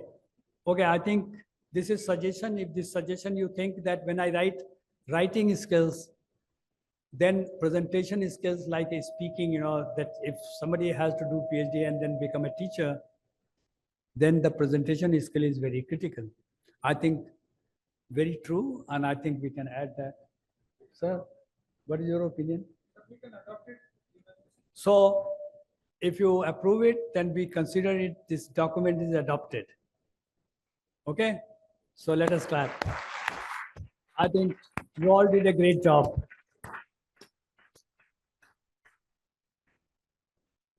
Thank you, sir. We'll now proceed for the awards for the oral and poster presentations. We request the dignitaries to please step forward. For oral presentations, the third position goes to Ms. Sonal Singh. Can we have Ms. Sonal on stage?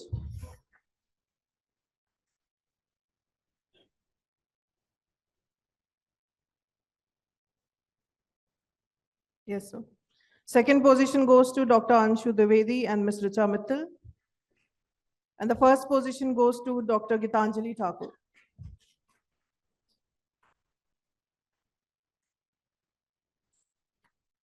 For the poster presentation, the third position goes to Dr. Nabamita De. Second position goes to Dr. Ritbrit Malik. And the first position goes to Ms. Komal Kajuria.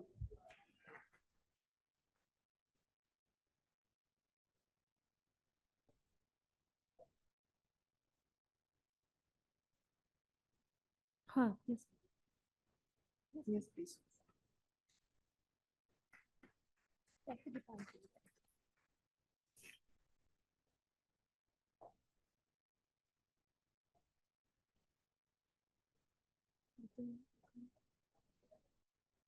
Mhm.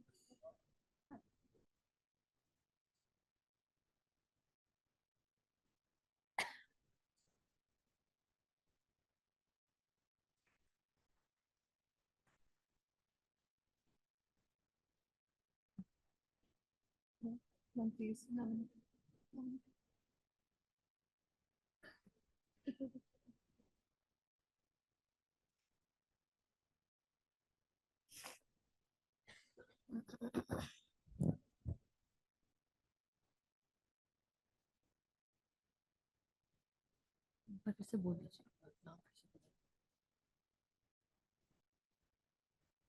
Second position, Dr. Ritrit Malik, and first position, Ms. Komal Kajoria.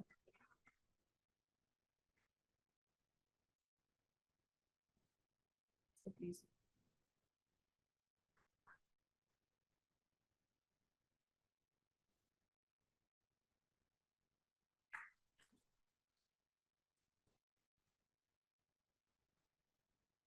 Ms. Komal Kajoria. Ma'am, please come forward.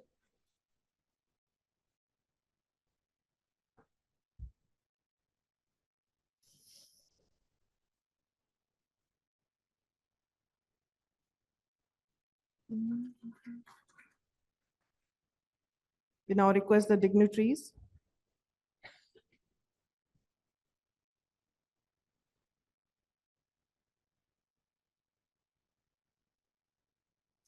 We now request the dignitaries to present the green certificates to the chairpersons of oral and poster presentation and also to the rapporteurs of this conference. For oral presentation, session 7, the session was chaired by Professor Dr. Kuldeep Dwivedi and co-chaired by Professor Dr. Rambabu Tripathi. Sir? Yes.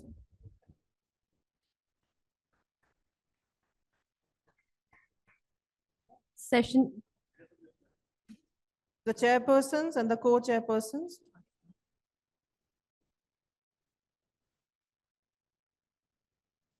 The rapporteurs are requested to kindly assemble on stage. For session 8, the chairperson of the session is Professor Dr. Kuldeep Singh and co-chaired by Dr. Kapil Sharma. Sir, please come on the stage quickly. Dr. Kapil Sharma and Professor Dr. Kuldeep Singh.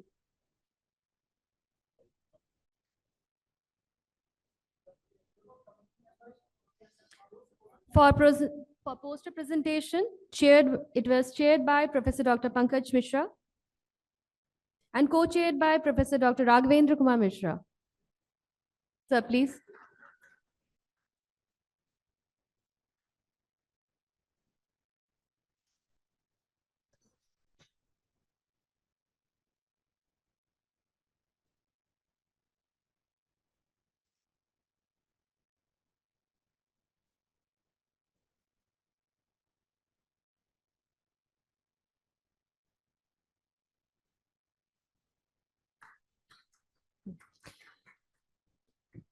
For the repetiers of all the sessions, Dr. Rinku Bhatia, ASET, Dr. Anuj Kumar Singh, ASET, Dr. Neha Sharma, AIB, Dr. Vikas Pandey, AIP, Dr. Asha Singh, AIB, Dr. Shweta Saxena, APS, Dr. Ripunjoy Gogoi, ASET, Dr. Madhvi Dhingra, ASET, Dr. Raghavendra Saxena, AIB, Dr. Sanjum Vedi, ALS, Dr. Manish Kumar, AIB, Dr. Jovita Kanojia, AIP, Dr. P. Mahakavi, ASET, Dr. Ritamra Goswami, ABS, Dr. Rajiv Sharma, AIP, Dr. Ranjan Kumar, ESCO, Dr. Anurag Jyoti, AIB, Dr. Nitin Malhotra, ASN.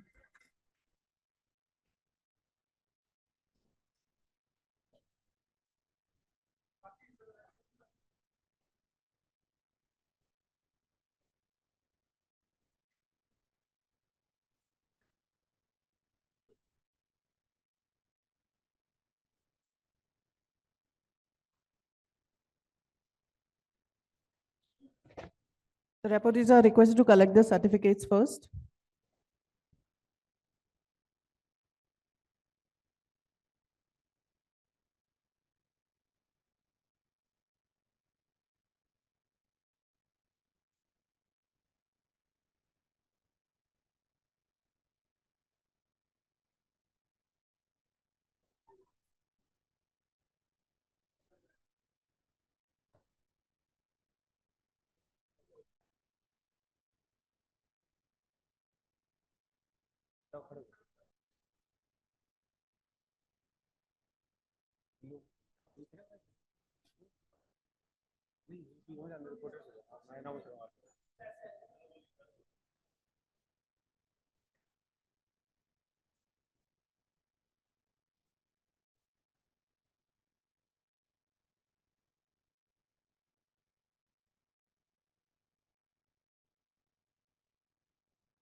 Sir, I request to give the certificates to our comparers, MCs, please.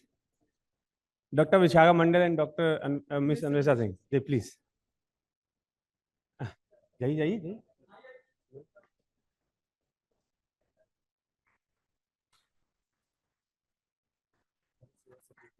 हमारा नहीं बनाया.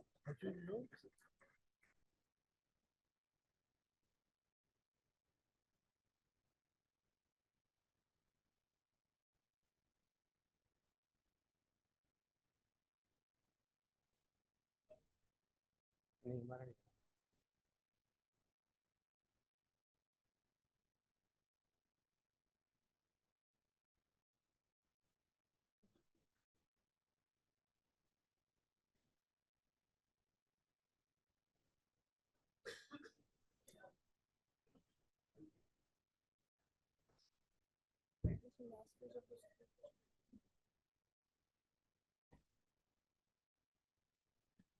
Thank you, dignitaries.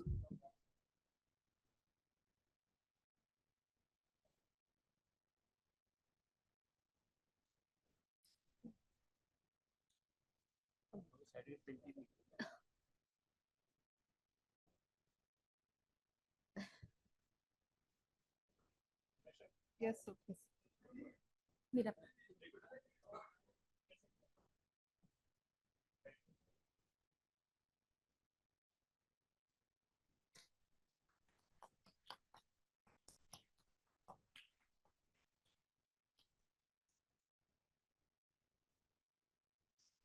Thank you, dignitaries. With this, we have reached the conclusion of the 12th International Conference on Issues and Challenges in Doctoral Research. Thank you all for your active participation and invaluable contributions. Your presence and engagement have enriched this conference, making it a resounding success. We look forward to continuing our collaborations and fostering innovation together. Thank you so much and have a great evening ahead. Thank you.